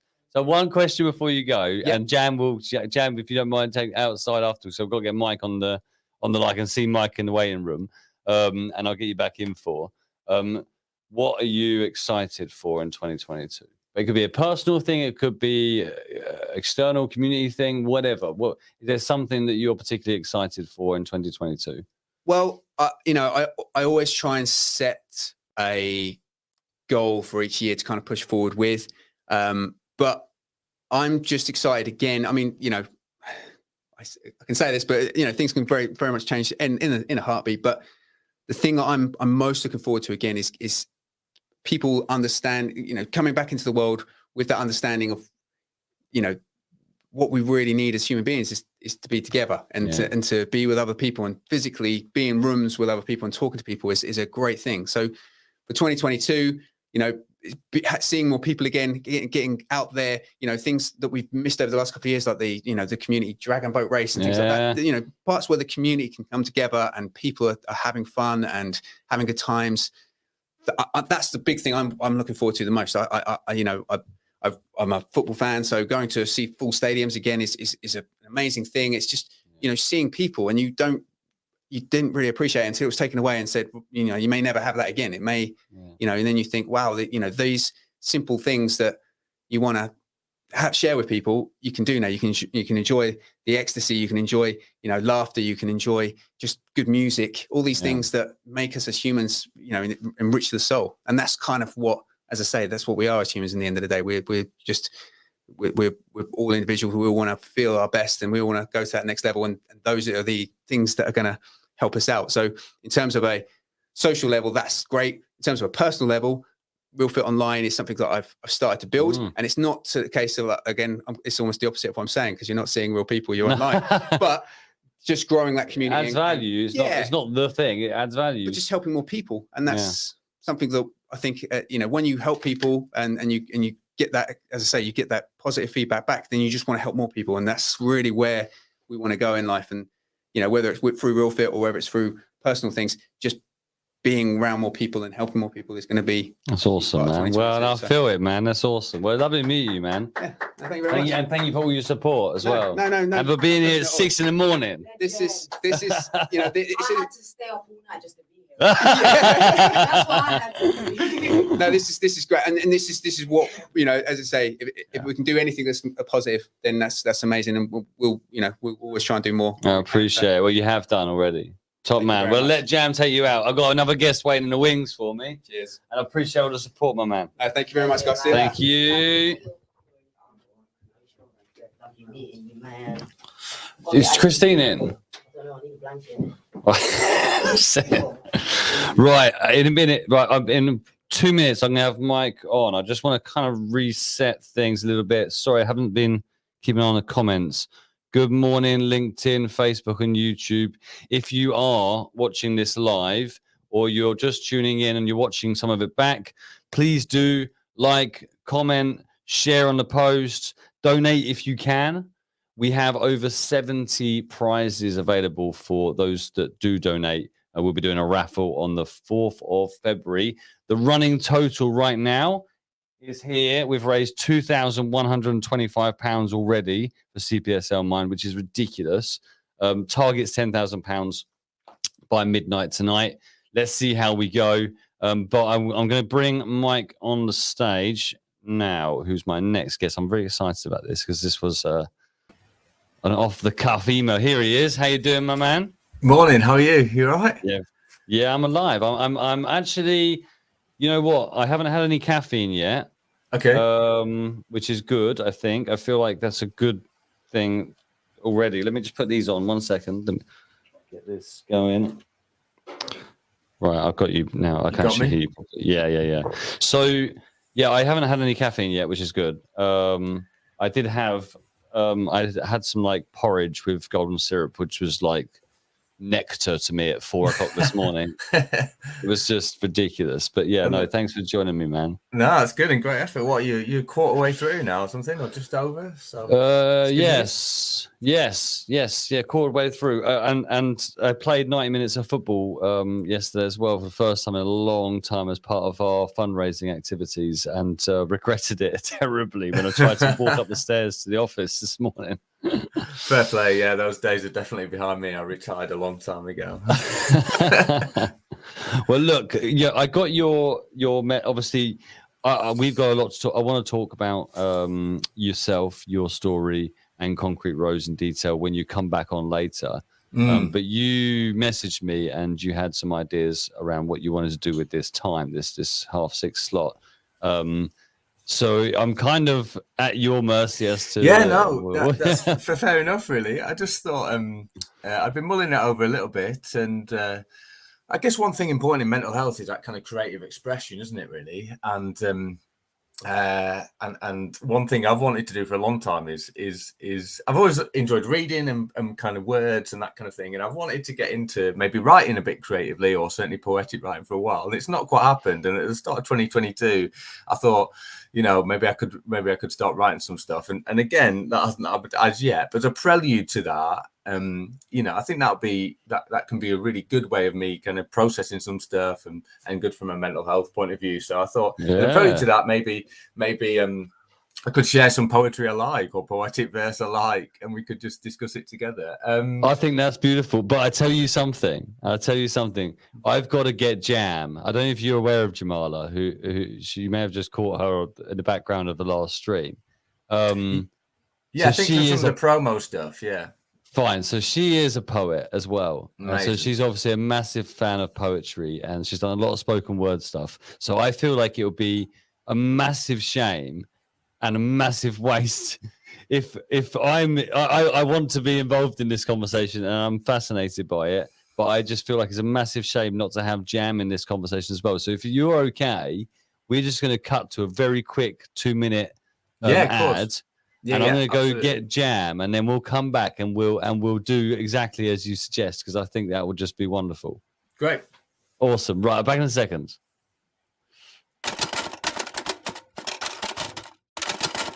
In 2022, I'm speaking up for mental fitness for business owners.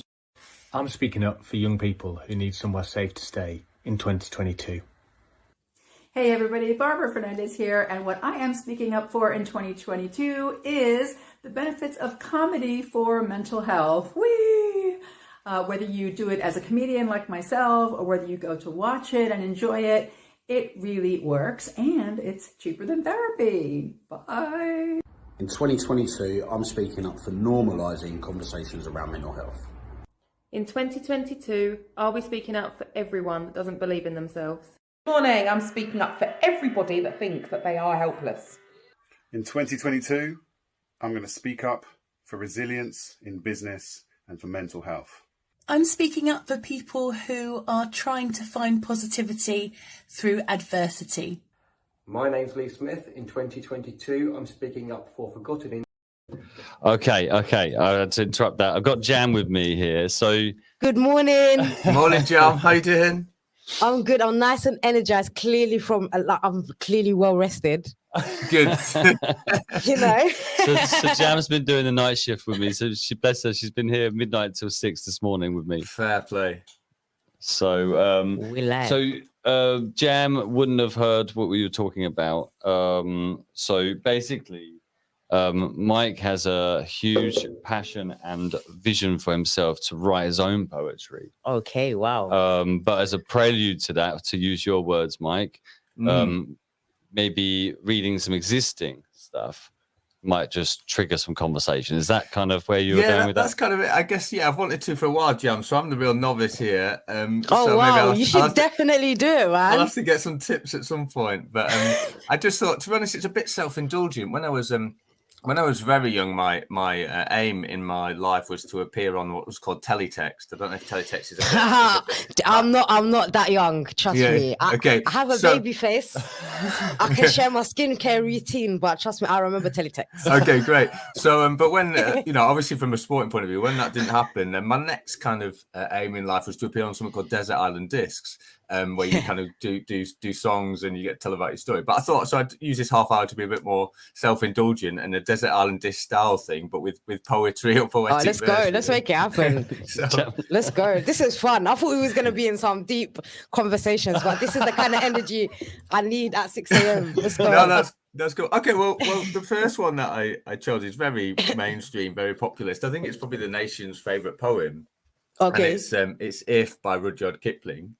Okay. But I think it's got some real truths in there, and certainly truths that have resonated with me, that I've come back to, I guess when starting something new, starting a kind of new enterprise, there's a lot of stuff in there which I think is good to hold on to. So shall I read it and then we can? Yeah, of course. Do it, man. Do it. Okay, why not? Okay, here goes. Apologies for any mistakes at this point. It's all right.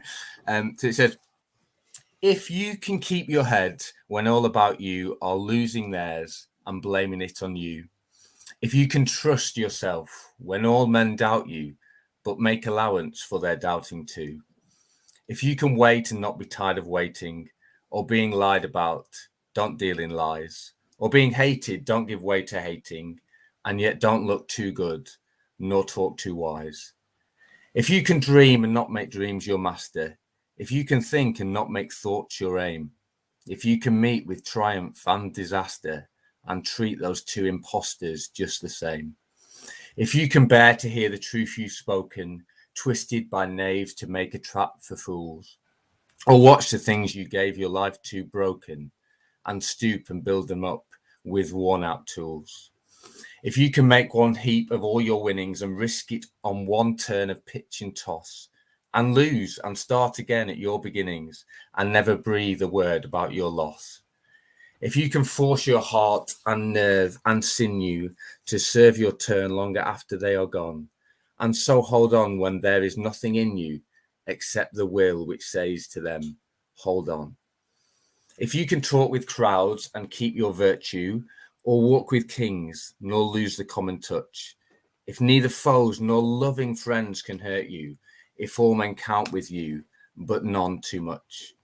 If you can fill the unforgiving minute with 60 seconds worth of distance run, yours is the earth and everything that's in it, and which is more, you'll be a man, my son. Wow. There you go. Nice. Wow. Nice. What are you thinking, Jam, on that? Some deep stuff, guy. Oh, wow.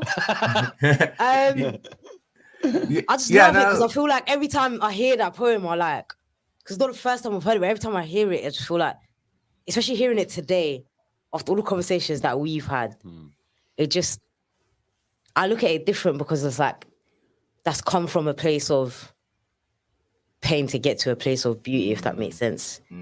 So it's like that pain created that beauty. Which was everything we were discussing. Yeah. Why did you lean towards that, Mike? Why did that? Yeah, I think similar things. There's just certain lines in there which really stand out to me and probably been particularly relevant or pertinent over the past, since setting up Concrete Rose, really. But there's the kind of sense of, if you can wait and not be tired of waiting, that sense of just needing to hold on. If you can meet with triumph and disaster and treat those two imposters just the same. I mean, I don't know how you find it, Alex. Be good to hear you've done a lot more business stuff than me, but sometimes your emotions can be affected by good news or then bad news, and you've kind of got to be able to treat both those things the same. You've got to try and be able to be level emotionally, even when things are going really well. Yeah. But even if things don't go well for a while, if you see what I mean, you've got to be able to just keep level through that. So to kind of stitch this into conversations we've already had today as well, it's going.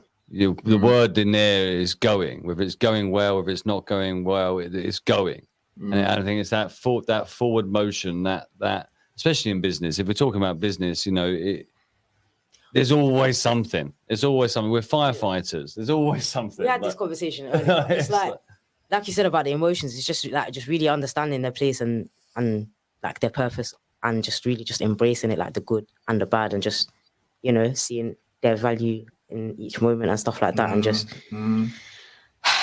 it's balance at the end of the day. It is balance, and it's balance.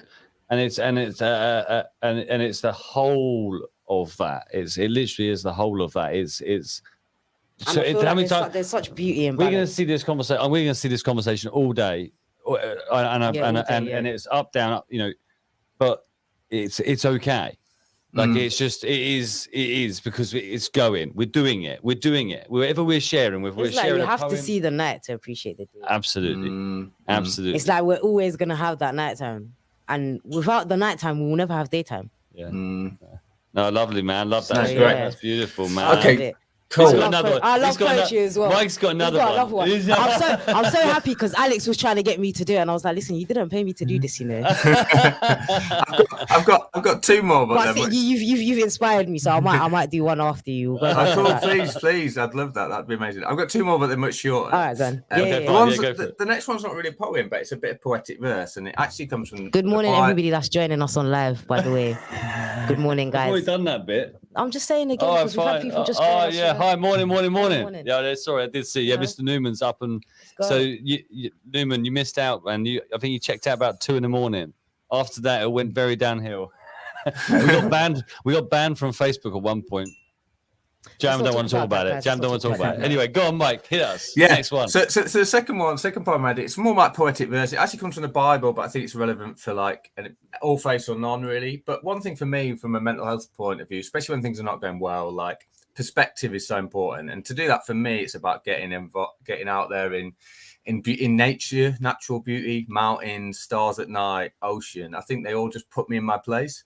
Like, I love to be, once you get out there, you're like, I'm so insignificant.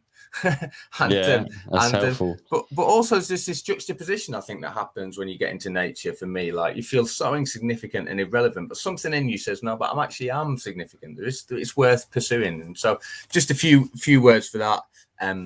This comes from something called Psalm 8, and it says, when I look at the night sky and see the work of your fingers, the moon and the stars that you set in place, what are mere mortals that you should think about them? Human beings that you should even care for them. Yet you made them a little lower than the angels and crowned them with glory and honor. You gave them charge of everything you made, putting all things under their authority, the flocks and the herds and the wild animals, the birds in the sky, the fish in the sea, and everything that swims in the ocean currents. Really short, but it's a few words that for me talk about And I love it when I'm feeling a bit down, getting under the stars at night. I feel like so insignificant, but there's just something in me that thinks, no, go again. You can make a difference here. So for the second bit of poetic verse that really inspires me, it'd be that one. Wow. So getting out, so I like this. I haven't heard that before. But nature's important. It's so important. I can't lie. I lived a very angry life. I was an angry child until I went outside. And I say outside, like I never went outside. I wasn't locked in the house, guys. Like that wasn't the case. But like growing up in like the quote unquote concrete jungle, like jungle living in a council estate, like the first time I ever like saw nature was when I went on a school trip to like the Lake District. How old were you? I was like, it's gonna sound mad. I was 13. Really? Yeah. Wow. I was 13. I lived for the first 13 years of my life not seeing a real sheep. That's weird. That's weird. Weird for us. But do you know what made it? Do you know what made it more weird? The fact that I was petrified and like it was like people couldn't understand why. Like, well, sheep's a weird thing. They're very weird, man.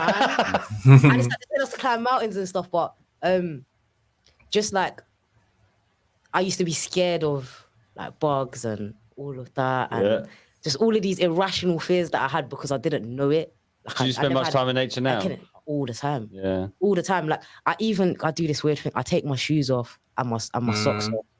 Like I have to do it. Like especially like, on hot days or whatever. If it's not muddy and I'm like going past the park, like just to like feel grounded, like and just breathe.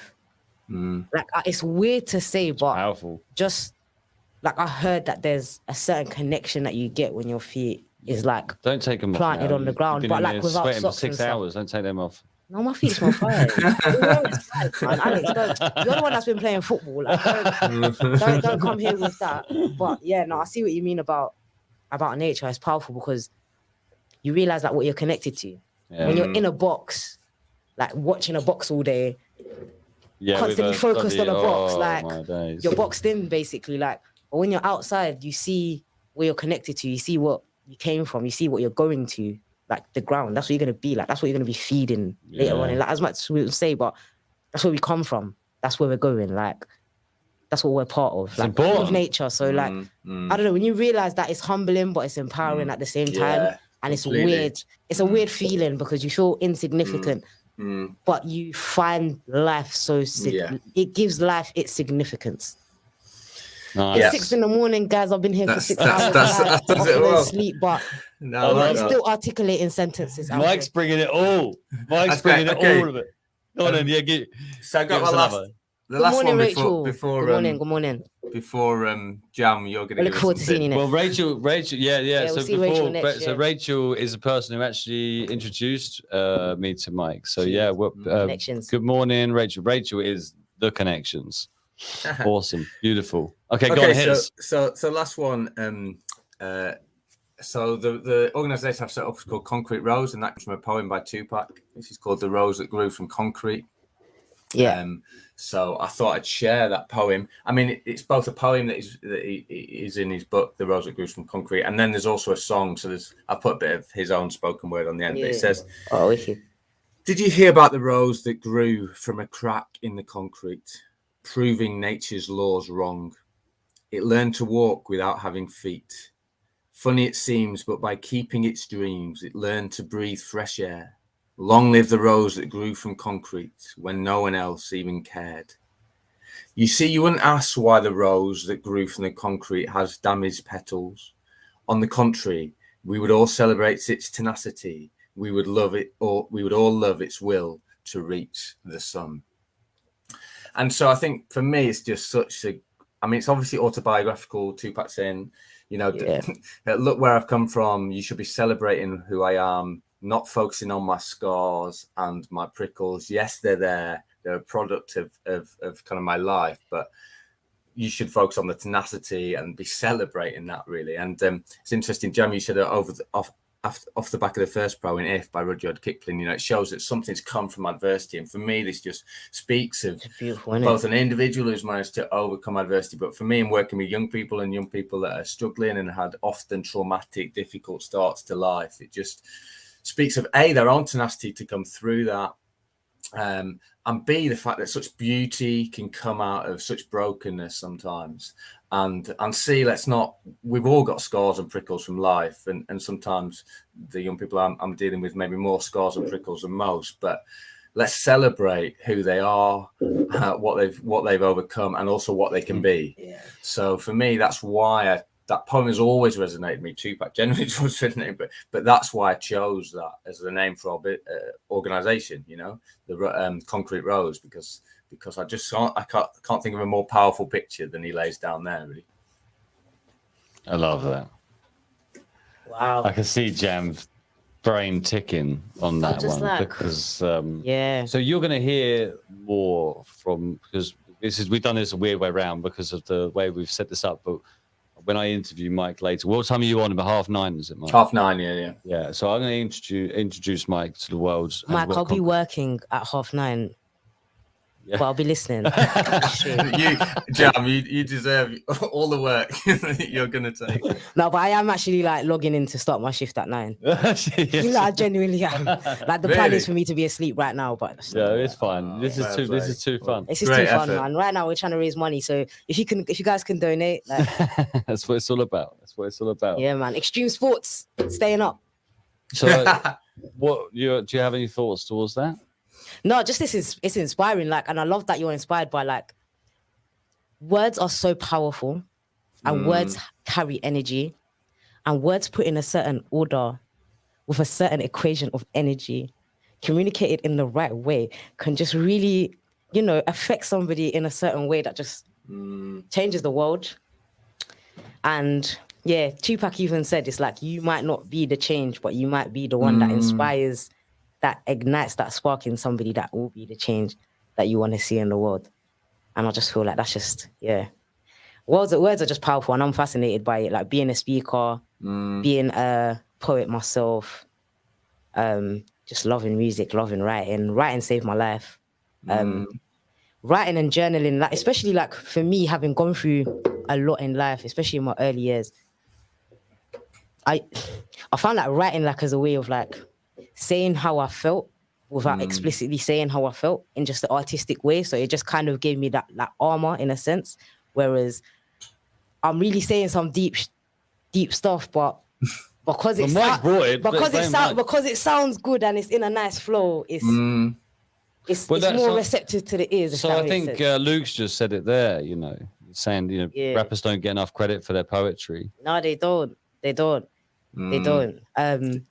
And yeah, like everything that I've written at certain points in my life, it just tells me like, you know, I'm at a certain point in my life right now.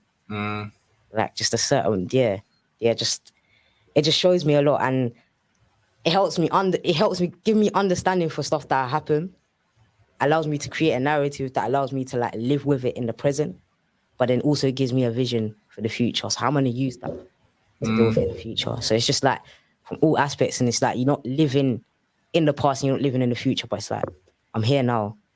I can see both. I'm aware of both. It's just like, I'm here now. Let me just, you know, embrace this art and share it. Yeah, I think it's just a great point. And it can be so kind of therapeutic and cathartic in and of itself, can't it really? I mean, I think, Alex, you're interviewing Romsey Mill later, maybe KD. I've got KD on... I've got KD. I can't remember what time. I think KD's just after you, actually. Okay. So, I mean, before, obviously, I worked 12 years for Romsey Mill, and we, in the end, had 4 studios around, and I'm sure you can pick that up with KD and stuff. But because young people just found it such a way of being able to express some of those emotions that were difficult to get out in other ways, really. And 100%, it's huge. We went. So Jam came and visited Romsey Mill with me. They got some when was that? Prior to Christmas or something, and you felt it. You felt it.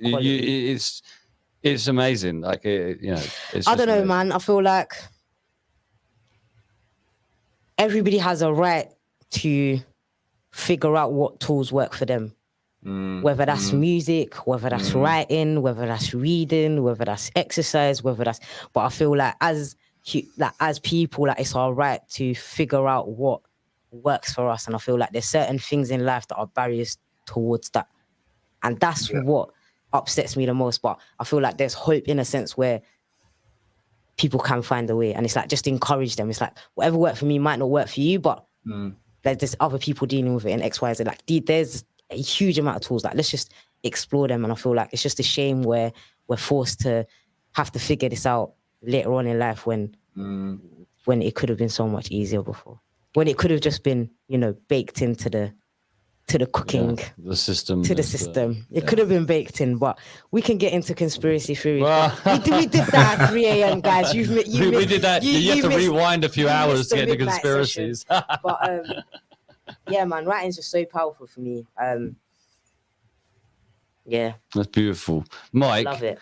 Absolutely amazing. Are you going to share a piece before we? Have you got a little something on your phone or something that you could share? Do you know what I'll do? Yeah, I'll do it exclusive.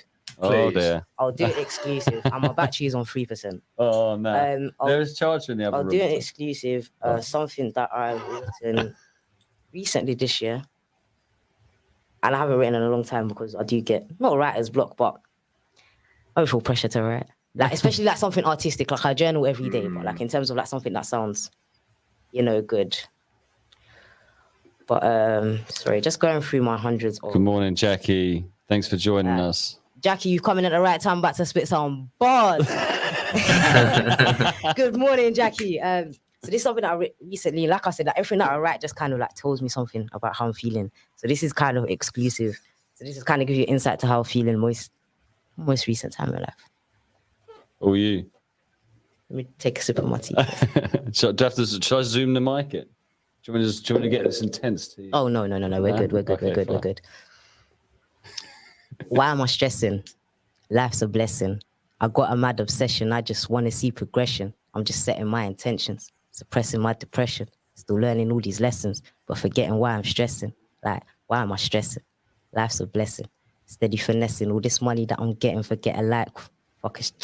Fuck a like, fuck impressions, don't care who I'm impressing. When a day one out here don't even want to check in. Regretting all this stressing because it's blocking all my blessings. Blocking all my blessings, man, it's stopping me from resting. See, I don't sleep these days, it's deep these days. Smile when they pre my face, can't see my pain or feel my rage, it's crazy. It's like I'm waiting for someone to save me from this pain because I go through it daily. It's like the same ones that rate me be the ones that hate me. Talk behind my back, they want to embrace me. Can't force it no more for your sake, forsake me. I'm not scared of losing you, I lost the one that raised me. So I'm floating wavy, and it's 4 a.m, so I can't remember my words. Feeling like a baby. Hey. No, guys, yeah, that's just something that I wrote recently. But guys, when I write stuff down, I find it hard to read. Like I just have to feel it and just. It was beautiful. We felt it. But guys, sometimes you just have to stop and think. Like, why are you really stressing? Like, life is really just a blessing. Amen. That's what I'm feeling right now. I'm blessed, man. I feel so happy blessed. right like, now. I get to stay. Not that I have to stay up and do a 24. I get to stay up between midnight and this time and get all of these amazing keys and wake up with all of these beautiful people and just make their morning. So it's a fantastic opportunity, guys. What a blessing. Beautiful. Mike, you have brought the smiles. Mike has brought the vibes. But guys, I've got a voice note from Danny B. Who's on at Danny 8, B's coming at 8. I voice noted her at what time did I message her? Jam sent Danny B, who's coming on to. I was hungry this was at 11 o'clock, guys. 11 yesterday. What did you say? I said. I know it's morning because I know you're probably. Can you hear this? But I'm just here with Alex, and I was thinking we're about to start our stream, and like I don't want it to be too close. And I really want an egg sandwich. I don't want it from a calf or anything. Like I really wanted to like make it myself. But seeing as you're coming at 8, is it really cheeky of me if I ask you to make me an egg sandwich? So guys, we're gonna get the answer right now live. I've just come out of the house, man. Seriously, your messages are guys, I'm so angry. Oh my god. However, it is on a sourdough bread. You know, I don't do. Well, she hooked you up. Oh, I've got a white bread. I like sourdough bread. I don't even know what you want. Of course, I'll bring it in. Yeah, Danny B. We got egg sandwich coming thank in. God. Whoa. Thank God. Sourdough bread, get in. So this is the message we like to see in the morning. Jackie, oh my days, why am I stressing? Wow, yes. Life's a blessing. Life is a blessing. Mike, sir. You'll always be regretting all this stressing because it's blocking all your blessings. Don't let the stressing block your blessings, guys. There you go, straight because from Jam. if you stress, you're so focused on the stress that you don't see or you don't necessarily see the opportunities or stuff that can, you know, get you out of your rut. That like weak mind, not that weak mindset, sorry, that's the wrong terminology to use, but that closed-mindedness, you know, that fixed mindset. Well, it's these conversations that will, these conversations you need that a will break growth that. mindset, hence why I'm wearing the self-growth top.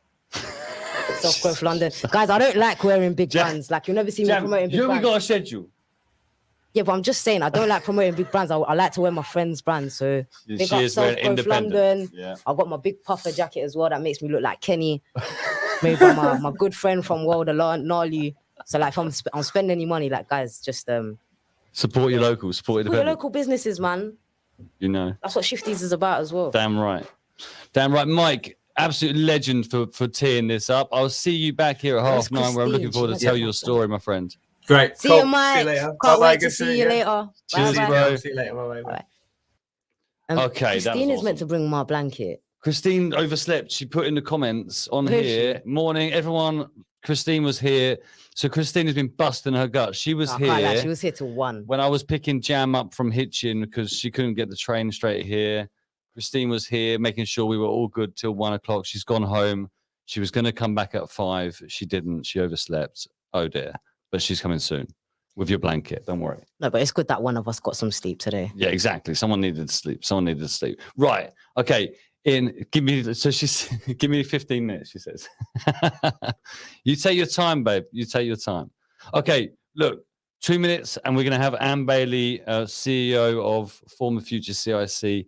I'm very excited because she's one of my favorite human beings.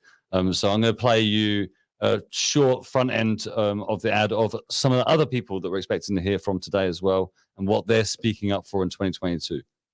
And don't forget to donate. 2022, I'm speaking up for mental fitness for business owners. I'm speaking up for young people who need somewhere safe to stay in 2022. Hey everybody, Barbara Fernandez here, and what I am speaking up for in 2022 is the benefits of comedy for mental health. Whee! Whether you do it as a comedian like myself, or whether you go to watch it and enjoy it, it really works, and it's cheaper than therapy. Bye! In 2022, I'm speaking up for normalising conversations around mental health. In 2022, I'll be speaking up for everyone that doesn't believe in themselves. Morning, I'm speaking up for everybody that thinks that they are helpless.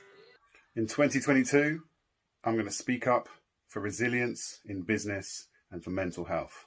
I'm speaking up for people who are trying to find positivity through adversity.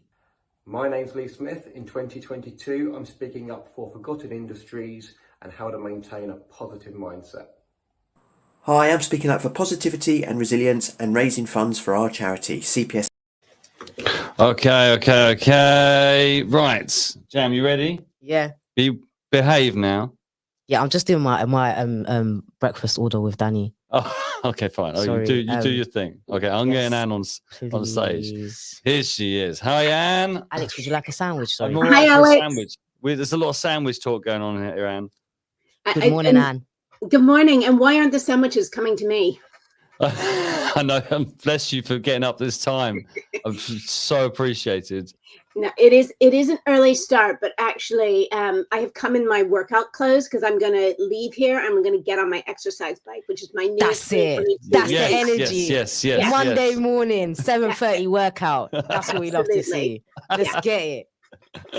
So, and you've arrived at such a great time because everyone's kind of waking up now. Everyone's just getting to the floor. Like, we were here a few hours ago and it was just me and Jam talking at no one. It was really weird, but it was fun, right? We had some fun. Now we had a lot. But now we got the energy up. I don't know if you probably caught the back end of that last conversation, which was just beautiful.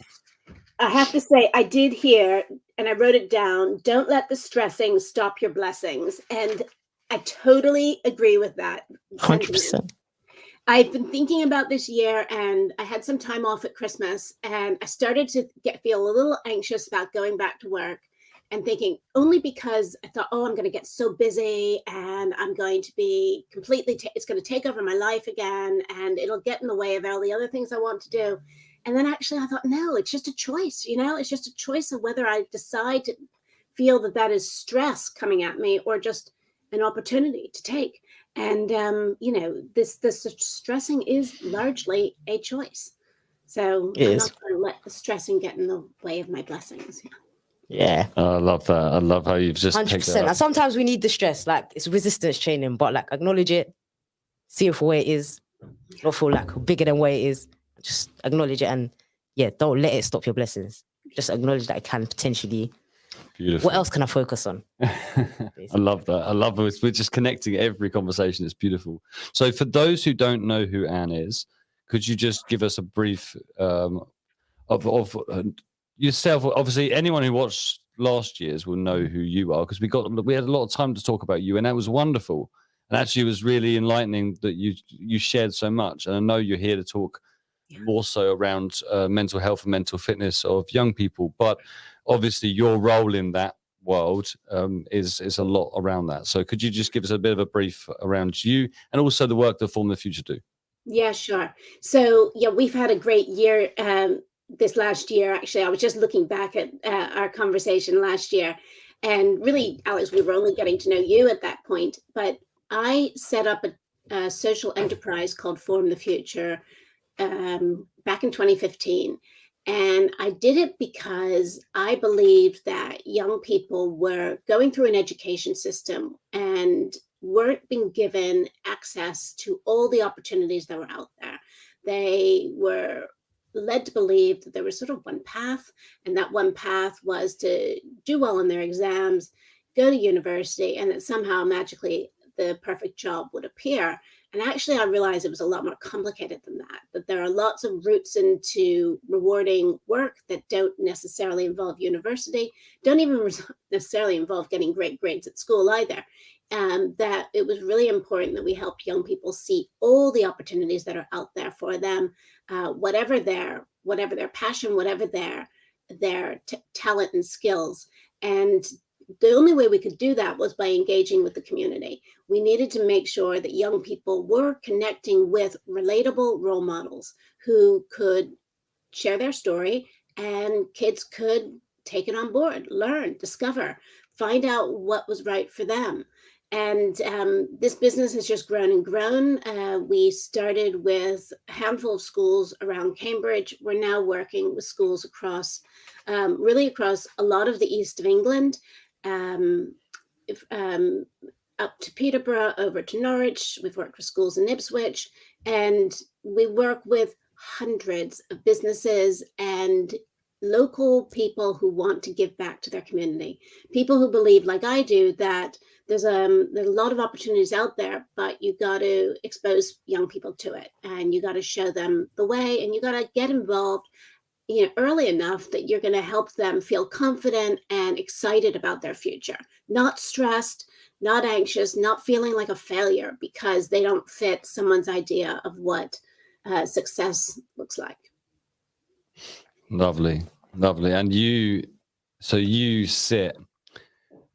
So you know my relationship with this subject, both personally through my own experience, but also kind of my own visions for what I'd like it to look like in the future. And I think that you sit perfectly in between the business community and the skills side of things and the schools. And you see that through your entire team, by the way. They all embody what you stand for. And not just in Form the Future, because I've been in other conversations with you involved, and you're leading the conversation at every level. Now, bringing this to the core kind of subject, what we wanted to talk about today, I mean, what a couple of years. I've got an 18-year-old son, and I know what he's been through, and we've obviously employ a lot of young people when we see that side of it. But what you and your team see, I don't even know what the question is. What is the state of play? Yeah. What questions should we be asking? Where do we even start with this subject? Yeah. I mean, it's definitely been a challenging couple of years through the pandemic. I mean, we thought it was hard before. We didn't know what was coming. That will teach us. Yeah, exactly. Yeah, you think you know it bad. And you know, and just little things. And I don't want to be sort of big downer, but let's do a reality check for what it's been like for young people. A lot of young people have not been able to go off and do work experience placements. They haven't had that brilliant opportunity to dip a toe in the water and find out what the working world is like and whether it's right for them and what's right for them, and learn about themselves. We used to say, or at least teachers used to say to me, that kids came back after work experience 3 inches taller. They literally held themselves, you know, upright. They were like confident and they were feeling good. So 2 years, many students have missed that. In addition to that, we've had young people who had part-time jobs that they lost because retail and hospitality really took a beating during the pandemic. That was a great way of getting experience, but also making some money, you know, and, you know, that's what kids want to do, don't they? They want to make some money while they're young. They've got stuff they need to buy. So that's been difficult. And then on top of that, you've had people who, you know, the period of having to sort of not be able to go to school and see your friends, you know, having to stay at home, sometimes with not enough space, not enough, not a place to study or learn or socialize or be yourself or do your thing, you know, just really feeling constrained. So all of that's been tough. And schools have also been getting the brunt of all sorts of, you know, challenge from all sorts. And so they've been under pressure to make sure kids are getting through the curriculum and all that stuff. So it's just been a really tough time for young people. And what I want to make sure is that, and we have heard the statistics that, you know, more and more young people are expressing that they have mental health challenges. And we do need to help them feel more confident, more in control, I guess, about what's out there for them. And but actually recognize and give them space and allow them to talk about why they're struggling. So I think the good thing is that we are talking about this in a way that we didn't 10, 20 years ago. You know, it is acceptable and normal to be able to say, I'm not doing great, I need some help. And whereas actually, you know, in generations gone by, people literally did not talk about that. It was like such a stigma attached to it that they wouldn't say it. So they, of course, are not going to get the help they need if they can't ask for it. But I guess the thing that I want what we're focusing on now, and like you say, I am really lucky to have a great team of people who also really believe in this, and partners like yourselves who really want to give young people a chance, want to you know, and basically it's about time. It's about giving them time and attention. And it's saying, you matter to me enough that I'm going to, like you guys do, you know, give up a day to come into a school and work on an enterprise project, or, you know, put kids through mock interviews so that they got that practice and that experience and that feedback in a safe place. You know, or come in and just sort of say, look, I'm going to tell you what it's like to be a graphic designer, and, you know, why I do it and how to get there. You know, people who give their time to young people to do what seems like really a simple thing in many ways is actually sending a really powerful message to young people that they matter and that they count. And that sense of feeling like you matter and that, you know, someone's going to give their time for you, that's a huge boost to someone's self-esteem. And, you know, I think that helps a bit with that mental fitness piece. Letting you, you know, obviously you don't need to have your self-esteem be dependent on other people, but just that, you know, we're all very susceptible to that feel-good feeling that comes from someone kind of telling you that you matter. So, yeah, that's that. We're going to, you know, we obviously going to keep on having a very close eye on the challenges young people are experiencing and that they're expressing to us. Our careers advisors talk a lot about the state of the young people that they're talking to and working with.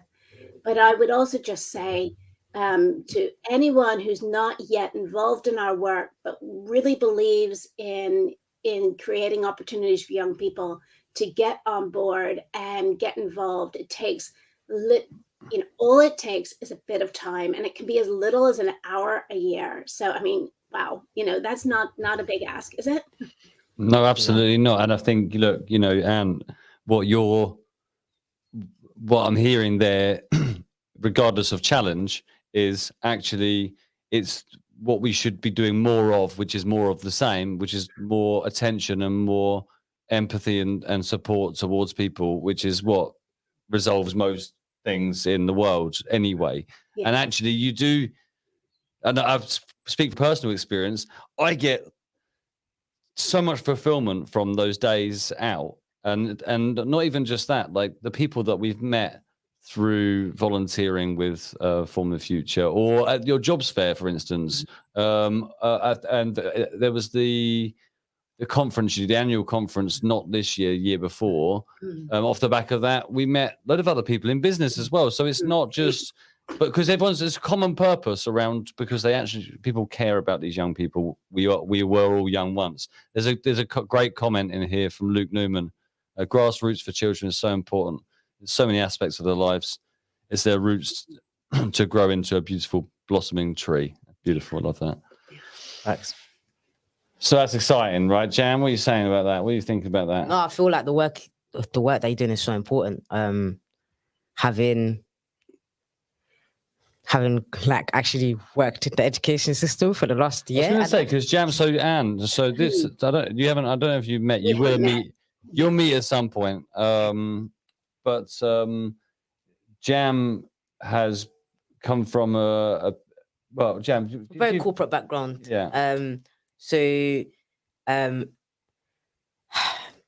hard to explain without taking a lot of time, but grew up in a had like a disadvantaged background, essentially. Lost my parents at a young age. Didn't really feel like school was for me. I hated school. Hated everything about it.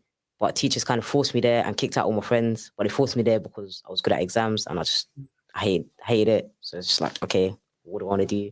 For me, I just wanted to make money.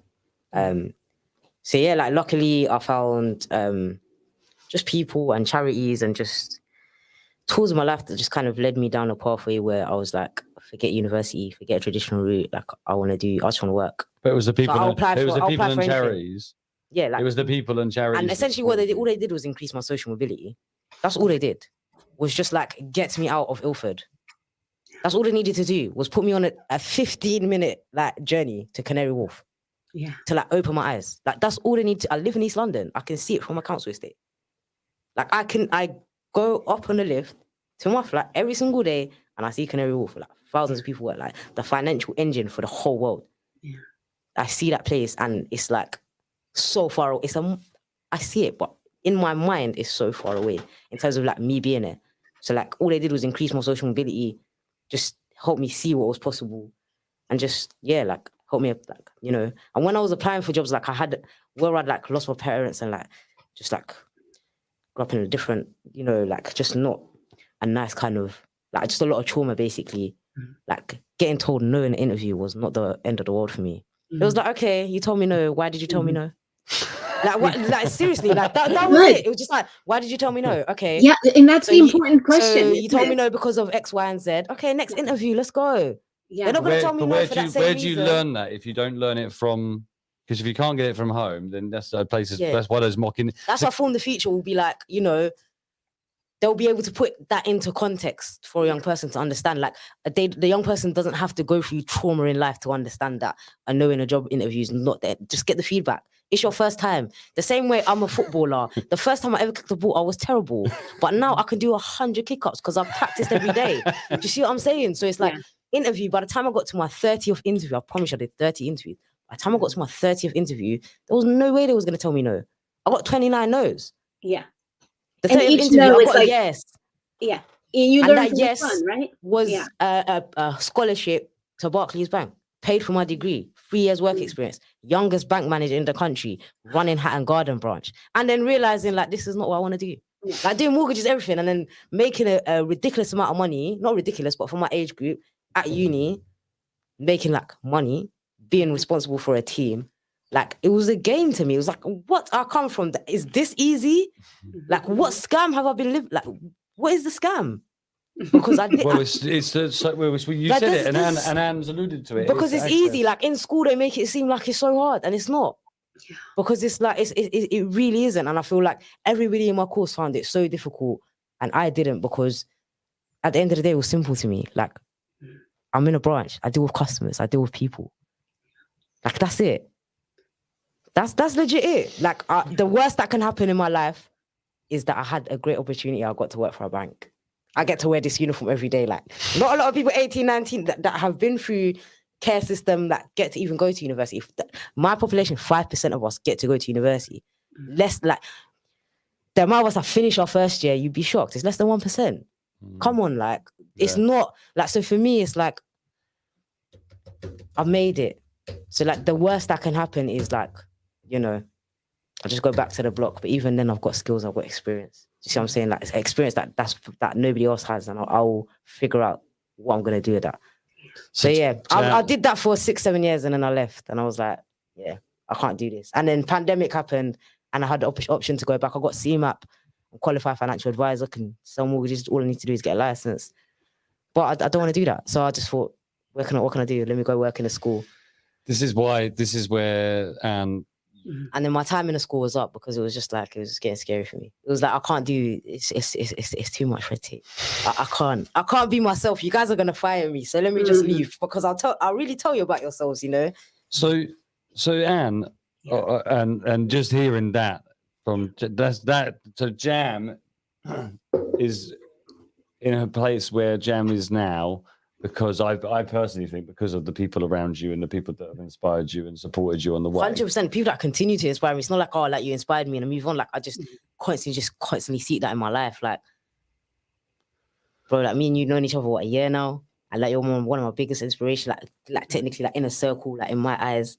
So it's just like, just constantly having that and just knowing that it's just, you know, continuous and consistent, and just, you know, when one door closes, another one opens, and just constantly just not seeing things as a loss, and just the opportunity in everything. And one thing I'm going to continue to say today is, I get to be here. Not that I have to do this, like, I get to do this with you, like, and be live, and, you know, have these conversations. Yeah. I think there's so much. I've been meaning to connect with you. Like, Alex talks about Form the Future all the time. Like, he's like, I've just had a meeting with Form the Future. Like, we want to connect, like, Ignite program, like, Catbud program. Like, let's look. So, like, the connection was due to happen. Like, I was meant to be sleeping now, but I'm up. So was Anne. Anne was meant to be sleeping too. And this was meant to be. So now it's what? In 9 minutes time, you're gonna be on your bike reflecting about this. You're gonna see a DM in your inbox afterwards, and then the connections. We're just gonna fly from there. Let's go. Oh, for sure. You know, actually, there's so much more, and I think, Alex, you're right. It's all about the people around you who, like, give you energy and inspiration. I do that terrible thing of sometimes separating people into what they call the drains and the radiators. You know, there are the people who give us energy and the people who sort of take it from us. And, you know, you can't help it. Some people can't help it. They're going to be a drain just because they're often, you know, asking tough questions or whatever. They need information in a way that I don't necessarily want to give it to them. And it's usually important. But you got to then surround yourself with the people who energize you, who make you believe in yourself and your mission. And, you know, Alex, you from me are one of them for sure. And, you know, you just need to get as much of that in your world as you can, and make space for it. And I think, you know, we go back to young people, we need to make sure there are enough sort of radiators around there who are, you know, reflecting back at young people, their brilliance. You know, it may not have been recognized yet, but it's in there, and it's, you know, we need to help them feel it and discover it for themselves. I do think all these things are an inside job. You know, it's like someone said the other day, I was listening to a podcast and I can't remember which one it was, but they were saying, doesn't matter how many times people sort of tell me whether I'm doing a good job. The important thing is that I feel it, that I feel I'm doing a good job. I'm doing the work I want to be doing right now. And as long as I can hold on to that, as long as I've got that, then I'm good. You know, I'm all set. And I want to help more people get to that place where they feel like, yeah, I'm good. I'm doing the work I want to be doing. And, you know, your story, Jem, about getting to be this youngest bank manager is fantastic. But then at the same time, you recognize it's depressing because I'm going to these schools and I'm speaking to these young people. The first couple of weeks, they're like, wow. After a year or two of doing that, it's like, but has nothing changed? Like, seriously, like this is it doesn't sit right with me. I'm not comfortable with this, that these young people that look like me are still surprised that somebody that looks like me can be doing a job that I'm doing. Like we're in 2019, we're in 2018, like fix up. Yeah, no, like, it goes from getting me gassed to getting me angry. No, we got to do more. There's a lot more work to be done. Anyone who thinks that this whole area is sorted is wrong. And actually, sometimes I do think, oh my God, we're going back over in circles again. We're still talking about the same stuff. But actually, maybe it's just because some of these problems are hard and they're going to take a few years and a few go round to get it right. But you got to start somewhere. Yeah, we have to a bit of disruption along the way. We'll soon sort it out. Yeah. So, Anne, just thinking about the future. So, I've been trying to get. I want to talk about something that you're excited about, because I read your impact reports. I love the impact reports that you send out at the end of the year. I wait for them, and this year's one especially was just phenomenal. What you've managed to achieve amongst all this madness. What do you think will be your favorite highlight on this year's impact report? Gosh, that's a really good question.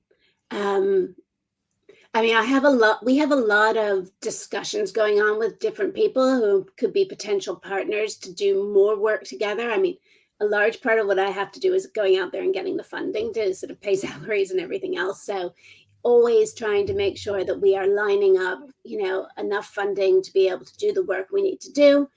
And there's a few things coming up that could be really good, really big, and really exciting in terms of expanding our reach and impact. I can't say much more about them yet because they're very much work in progress. But the other thing is we've got one of my team is really having a look at our online offering. One of the things that the pandemic has taught us is that we can do a lot more stuff online, but we got to really work hard to make it effective. And you can't just put something on the internet and think, oh, that's job done. We've got to do it in a way that's going to connect with our audience, with young people. We want to work with young people to get our digital products right, so that actually we're giving them something that's really useful to them. So we've got a lot of work ahead of us on that. But, the other thing is, some of our business corporate partners are talking to us about, can we work with you in other countries? So we actually have a call. I know, we have a call at 9:00 today with someone in Singapore who wants to know, how do we get Form the Future to Singapore? So wow.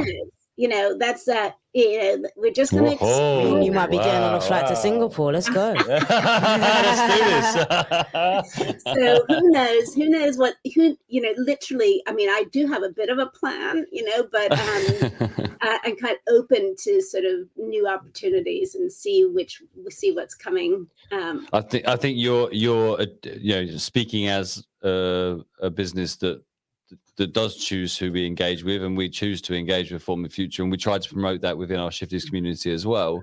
Your agility towards the future is exactly why we do that, because it's your openness to conversations like that. There's actually a great comment in here that kind of sums up. So Matt Setchell, who's one of our community members, business owner, is just saying, thankfully, there's people like you guys. The school system is still teaching the same way it did when he left school 25 years ago. And I know that those days that you spend there and the work that the wraparound support that you offer, it's so fundamental. So if you're not already engaged with Form the Future, please do. We've got loads of enterprise days we're running with them this year. I think the next one's mid-February. I know they've got mock the interview stuff going on. Like, what's the best way to get in touch? Just head to the website? Head to the website, go to the section around volunteering. There's a place you can register if you haven't already, or just look at the diary of events coming up. Just pick one that might work for you, pick more, and then, sign up. And David will be in touch. and you will follow up to make sure you've got everything you need to get involved. You know, a lot of the stuff you can do from your desk, like I am doing this morning. You know, you don't need to go into the school necessarily. We can do some of the stuff online, but we also do have events in schools, and we really, you know, love it when people are there. It makes a world of difference to be there in person too. So do get involved. Legend, absolute legends. I don't use that lightly, Anne. You are an absolute legend. Thank you, Anne. Give us one before you go. Give us one thing that you personally are excited for in 2022. Oh gosh, I mean, continuing to like get on my bike and just look after my own. I actually, this is the year I'm really going to get fit. I was begging my husband for this bike for like 2 years. Did you get a Peloton bike? Well, it's a sort of, I got the poor man's Peloton. So it's called, okay. It's called an Echelon. No, but they're still expensive. That's They are, seriously. And it's so expensive that that if I don't get on this bike, like every day, or not quite every day enough, I will get grief. So I'm definitely using it. So accountability right there. Yeah, exactly. Total accountability. So, and I love it actually. It's really good for me. Actually, before you go, Anne, we've had the color on of the Shifty screen green because of me, and we forgot to ask the other guests clearly because of the, what color? The lack of sleep. Yeah. What color would you like us to change the Shifty sign to? Oh God, I mean, green is good. Green is good, but I mean, we got different. We got different shades of red, green, blue, pink. Yellow, I mean, I have to say, I always like pink. You know, I've got this like I love a really pink. It is. Yeah, we're going pink. We're going pink. It's pink for you. I'm not sure if you guys can see it on the stream, but it's pink. Just in time because I can see Rachel in the wings wearing pink. Wearing pink. Brilliant. Right, Anne, thank you so much. Enjoy your bike rides. Thank you. Good morning. Has Matthew been with us all night? What? Wasn't Matthew here at midnight? Yeah, he's hardcore. Wow. Hardcore. Let's go. Brilliant. Thank you so much, Anne, for everything you do. Have a great day. Have a great workout. Thanks a lot. Bye. Bye. Awesome. I want to connect with Anne. Please do connect with Form the Future. They are amazing. Do I follow Form the Future? Yeah, find them on Instagram and on LinkedIn. I don't do LinkedIn just yet. We'll find them on Instagram. Deal with it later. Awesome. But yeah, please do connect with them. And what a great message as well. It's the same again. Continue supporting people. That's what it's all about. Just continue doing more of that. It's not about anything other than what we know works best, which is just humans helping humans. Right. After this very, very, very quick break, a minute's worth of our lovely friends at CPSL Mind, I'll be bringing on Rachel Hales from Get Synergized. I'm very excited for this. See you in a sec. Hello everyone, my name is Ali Anderson and I'm CEO of Cambridgeshire, Peterborough and South Lincolnshire, or CPSL Mind, and I am delighted to be involved in Shifty's Speak Up Live-a-thon. This event is providing a fantastic platform for positivity and resilience during these really challenging times. The thing is that we all have mental health, just like we all have physical health, and we all need to look after it. Especially at the moment when pretty well all of us are having our resilience tested to the max. I know it's a cliche, but the COVID-19 experience really has been an emotional roller coaster for many of us, and sharing how we've been feeling, particularly during the dips, can be a really helpful way of coping. It also helps to share the different coping strategies that we've all discovered during these difficult times. Everyone is different, and the more ideas, the better. Many of you will already be aware of the 5 ways to well-being. These are evidence-based actions that we can all build into our lives for the benefit of our mental health. Okay. Jam staying for one more. So last co-host session with Jam. She's got to go to work at some point. I've done 8 hours and I'm going to do 8-hour shift as well. Yeah, well, let's go. She loves it. And I'm happy for you staying for this because I think you're going to get on really well with my next guest. I'm looking forward to meeting Rachel. Okay. Rachel. Good morning. How you doing? Awesome. Good morning, Rachel. Good morning, Jam. Thank you for joining us on this not so blue Monday. Clearly. It's absolutely not a blue Monday. It's a brilliant Monday. What a great start. I mean, obviously you guys started before I woke up, but it's been brilliant. Only about 7.5 hours ago, but yeah. Did you catch? Oh, you got in on the mic poetry stuff. Did you hear Yeah. the third? Oh, beautiful, wasn't it? Both of them, and it's brilliant because obviously I'm doing some work with Mike at Concrete Rose currently, and I've also done some work with Form the Future, and I'm going to be doing some enterprise days with you guys actually with Form the Future. So yeah, it's great to have two people on before me that I know really well, and I've got a real respect and appreciation. We're family. We are family. I wanted to play music the whole day, yeah, but I did even try to like play some cheeky music. Oh yeah, earlier, Facebook and banned Facebook us shut at like down, 4 in the yeah. morning. It was a nightmare. Really? So there is like about a 10-minute clip or 10-minute session of me just with my headphones in dancing. Yeah, she needed to jam. I So literally just need if to you stay. fast forward to like, I don't know, maybe like 3 a.m. It was about 3 a.m. It was about 3 a.m. where Jam has completely lost it. She's got headphones on. She's dancing silent disco behind me. No one's watching. I'm sat here like configuring a MailChimp or something. I don't know. It was so weird. Anyway, that's not what we're here to talk about. It was so random. Beautiful. Look, there you go. Straight away.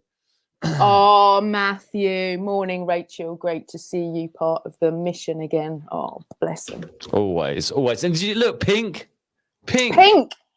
I think Anne just knew, didn't she? Yeah, she knows. Though I am having a bit of a sweat on, I must admit. That's what happens when you get to your 40s. No. Those hot flushes. Yeah. So for anyone who doesn't know who Rachel is, which are just they must be in a different part of the universe or something, can you just give us a quick who you are, what you're up to, and most importantly, I'm going to start instead of finishing with that. Start with what you're excited about in 2022. Brilliant.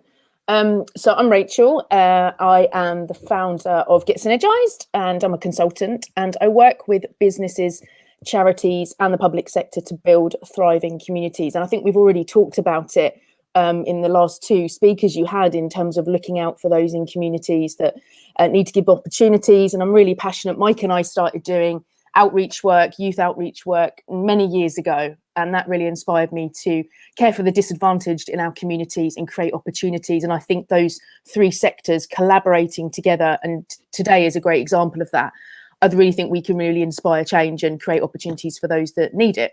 And so I do that. I run training workshops, getting business, charities, public sector together, and help all sectors just look at their strategy on how they can better build partnerships. So that's what I do. And what am I excited for this year? Well, I got married about a year ago. And I'm excited. We just did our sort of last white wedding celebration in December. And as that's now finished and we're in 2022, I'm really excited about looking at what me and my husband are going to do together in terms of our passion. We have a real heart for hospitality in our home and having people over that are having a bit of a tough time. So we're going to be doing more of that in 2022. So I'm excited to grow with him and see what we can do together, really. That's wonderful. I love that. It's good to do. Like, it's not. I don't think there's enough emphasis on that in terms of everyone makes a lot of plans for themselves, don't they? Like their personal goals. But there's a lot to be said for. I mean, Christine and I do that every year, as you know. We go away, we do our digital detox, and we always kind of spend some time separate on. What do I want to achieve this year? What do I want to strive for this year? Christine will do the same, and then we'll spend a day on what do we want to achieve this year as a relationship. And I think that's so powerful as a concept. Yeah, absolutely. We live in Cambridge and we're in a 1-bedroom flat, which is brilliant. I feel really blessed. Talking about blessings to live here, it's fabulous. But actually, in terms of creating some space that people might want to come, I think going forward, I think we'd like to be hosts for Concrete Rose. Mike will talk about supported lodgings coming up. And it's something that we'd like to open our home, particularly to guys with mental health issues, the experience my partner's had and various things like that. So, yeah, that's part of our kind of bigger mission. I don't see my work disconnected from my life. It's all part of me. It's the whole thing. You are blended into synergy. She's synergized. Synergized. Yeah. Love it. Living the brand. Yeah. So what do you? So I think it's we can't have you here with the amount of exposure you have across sector without asking a question around what are some of the challenges that being faced to, or at least what are you seeing the challenges that are being faced by the charity, third sector, and businesses that you're engaged with? Because you're engaged in so many, and you're by the way, I just want to give you a shout out because like your the networking event, say the name, sorry. Networking with Purpose. Networking with Purpose. I knew the purpose was in there. My brain wasn't working at all, understandably, I hope. Connected me and others with so many people. It was ridiculous in that, like, and it was just so well run. Your exposure across sector is unique, I think. And I would just be really interested just to hear your general thoughts on what the landscape looks like for us all in 2022. Is it one of optimism? Where do you sit? Yeah, absolutely. I mean, I think we know that the charity sector has been hit hard. Some charitable organisations haven't survived. Others have thrived, like Red Hen, doing brilliant work in the communities with the support of Cambridge Fruit Company. Big shout out to Neil, who's an absolute legend. Don't know Neil, get to know Neil, get his fruit boxes in your home, in your business. Little plug there for him. He's brilliant.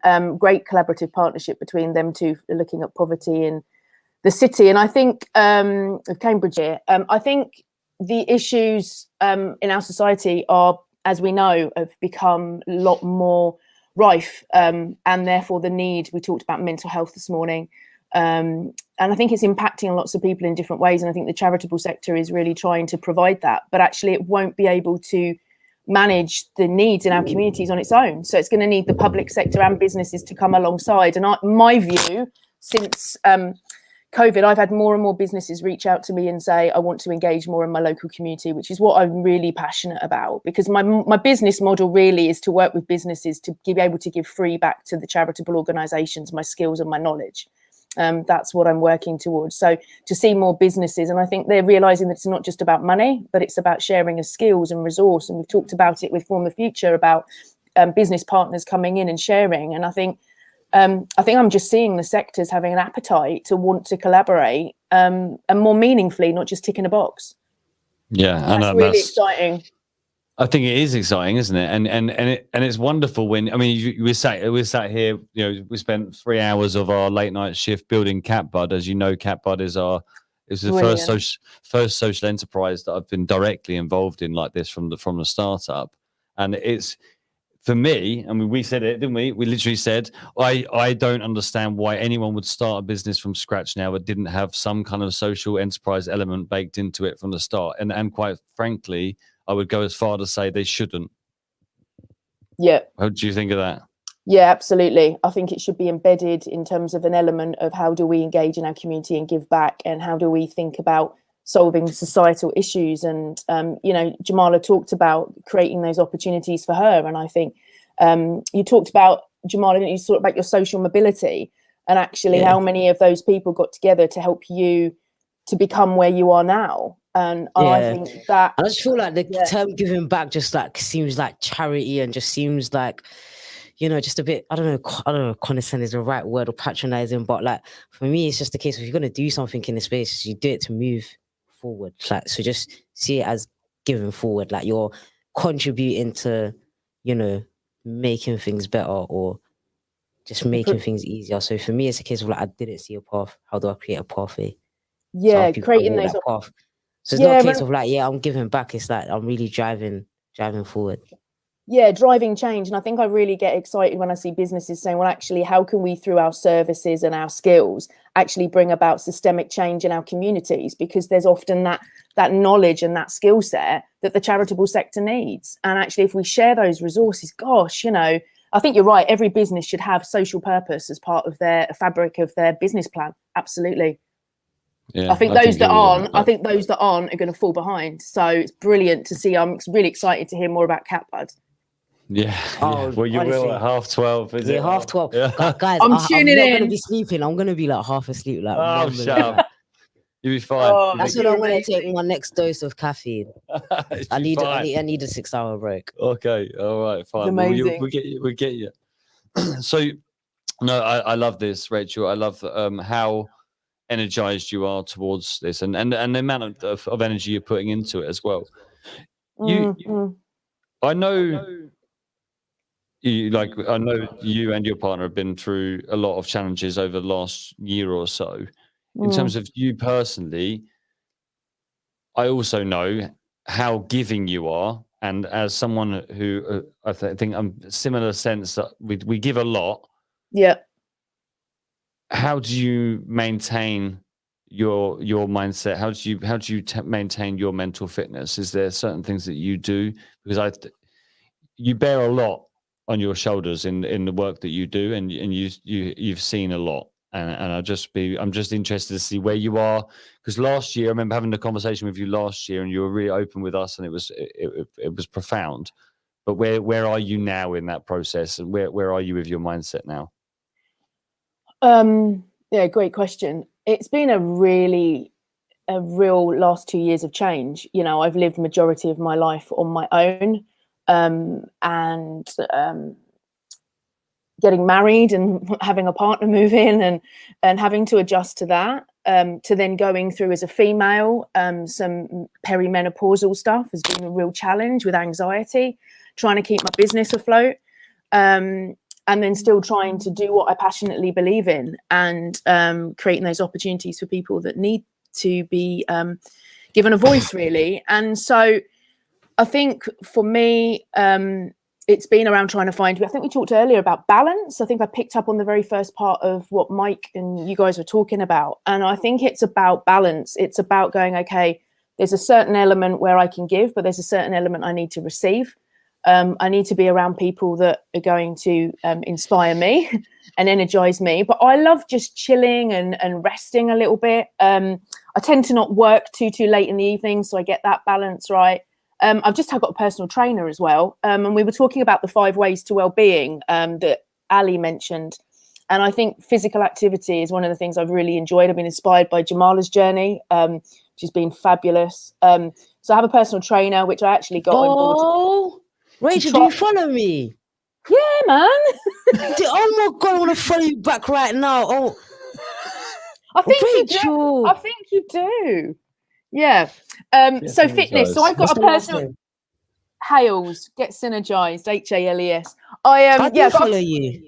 I got a personal trainer, so we go and work out for an hour outside, and I got that because I wanted to try and make sure I fitted in my wedding dress, because I've been married for a year and I put on loads of weight.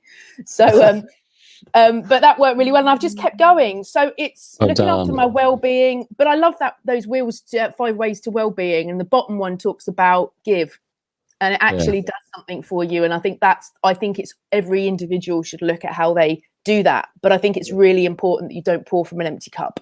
Yes. And that you make sure so I think I'm quite boundaried. I did a lot of social work, community work, and I think I had to learn where to shut the door and where to switch off. So I think I've learned that a bit, if that answers your question. Boundaries are definitely important. I feel like, but bad experiences, sometimes we can have bad experiences, and we can have too many boundaries up that just stop us from having that opportunity of just giving. Just giving freely, because it's just so amazing when you can do that and you're in a position to do that.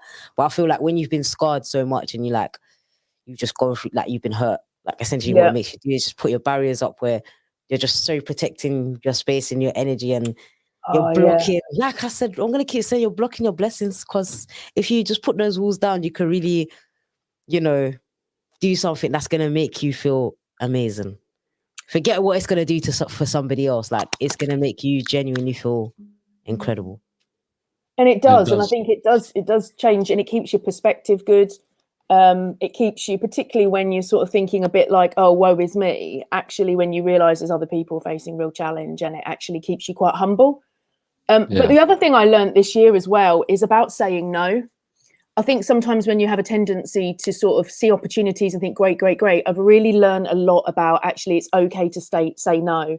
And it's really important that you stay in your lane, the bits that you know that you're really good at, and be okay with the bits that you're not. And I've really learned that this year. And I think that's helped me with boundaries and making sure that I'm not overstepping, but actually, does it align to my values? Are these the kind of partners I want to work with? Are these the kind of businesses that really want to engage in their community? They're the people I want to work with, not the ones who just want to, tick a box, as I said. Yeah, and I've seen it through the stories that you've told me and personal experiences. charities don't want that anyway. They want that. I mean, I still come back to the point. As soon as we start making this about entities collaborating together, regardless whether they're social enterprise, B Corp, limited, partnership, sole trader, charity, whatever, foundation, that's just an asset setup class. That's just a fundamental of how it's set up. We're still all entities and we're still all trying to do things. And if you just remove that completely, then you lose that problem with the whole give it back thing. And because there is a lot of mindset issues, isn't there, when it comes to businesses and charities working together. There's a lot of mindset challenges there in terms of, imposter syndrome comes into play. You see, I don't know, egos getting away sometimes of things. There's a lot of factors that come into play. And could you, I don't know, maybe you could share maybe an example or two of where it really does work, where there is ultimate synergy, whether that's a human to human example or a business to charity example, whatever. Yeah, I think managing expectations of both sides, and I guess that's why I come in, because I've got a huge background in the public and charity sector, and also I have worked in business, and so I'm kind of like put myself in the middle to try and broker those partnerships. And I think it's about expectation, and it's about both parties going, actually, can we work together? Are we mutually aligned? Do we get on as people? And do we want to work towards the same values, the same mission and the same goal? And networking with purpose, it's been brilliant, actually. We're planning in 2022, this year, a couple of months, to actually get everyone together in person. Yes. So there'll be about 50 of us in the room. And then I'm going to be getting people to... Yes, take a moment, guys. We've got a really nice hotel in Cambridge that is willing to host, provide some breakfast. And I'm going to get everyone together so they can meet in person, all those charities and businesses that came, altogether about 50. And I'm going to get them to share what's happened since Networking with Purpose and the collaborations that have happened. And there's been so many, but one I was particularly inspired by is Tracy Wilkinson from After Umbridge. I love Tracy. I love that woman. They provide a cottage for people who have been caring for family members just as a bit of respite. And then on Networking with Purpose, there was Claire Morris, absolutely fabulous around helping businesses look at their business plan, their structure, and providing support for small, medium-sized businesses. And Claire had an experience of caring for her family, and she connected quite quickly with Tracy in terms of value base. But then what was brilliant was when they reached out to each other. So I said, have a conversation and see how you might want to work together. They picked up the phone, had a chat, realized they had so much in common. But actually, Tracy really needed some help around business planning and future thinking. And Claire is skilled at that. And so they built this brilliant partnership, and they've been working together. But it's so mutually aligned, but that actually where both sides are adding value.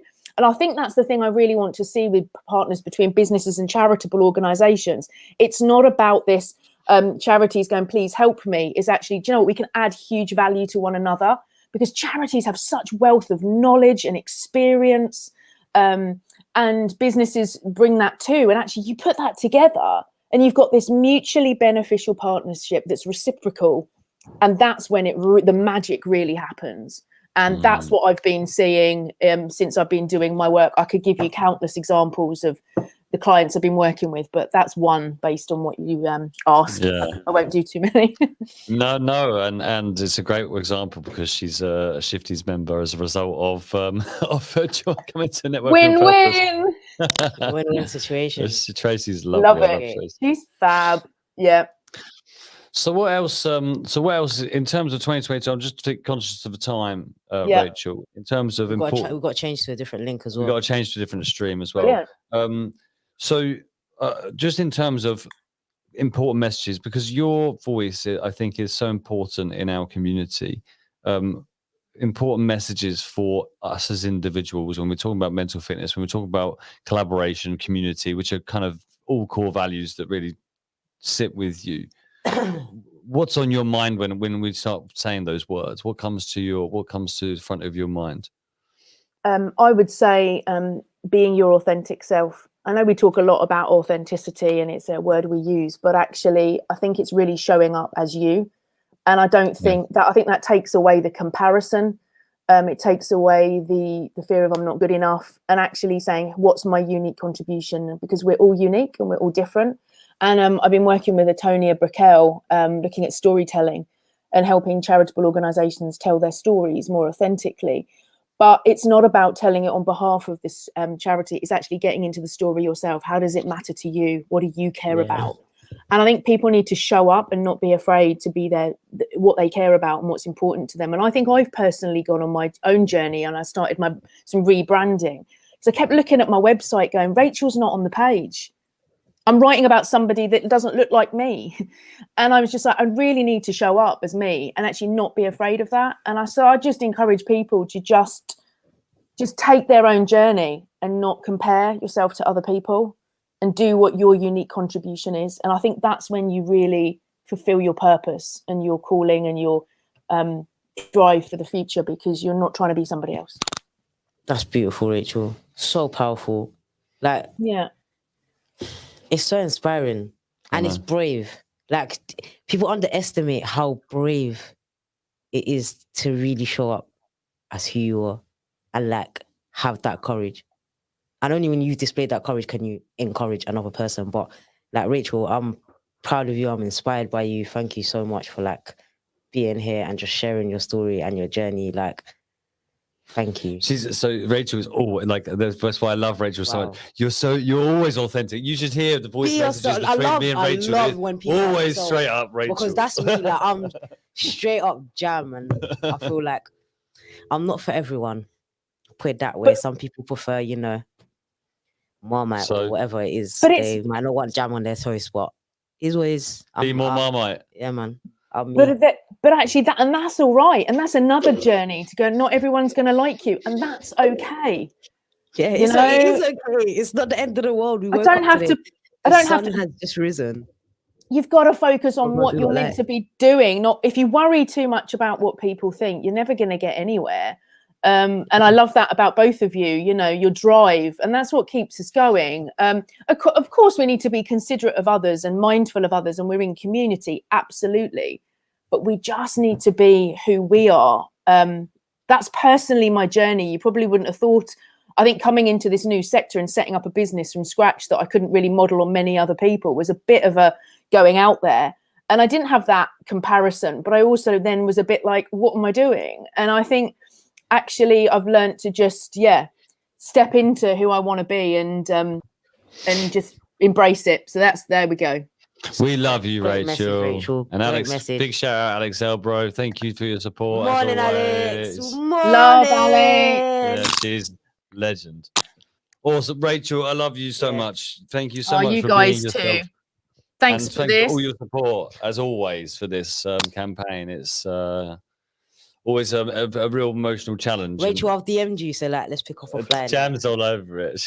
Yeah. You DM and You're gonna be so busy, Jam. I love it. I start work. I'm gonna try and start at 8 so I can finish at 4. Well, you do whatever you got to do. Thank you for staying for me as well, Jam. I really appreciate that. It's really nice. I've met, like, meeting, like, just everyone, Mike, Anna, Rachel. Like, it's just been great. It's been great. Awesome. Thank Right. you. I'll let you go. I'm gonna go to move into the other stream. Rachel, thank you so much as always. I'll see you soon. That's the 8 hours, guys. Oh, Keep being brilliant, Jam. What colour?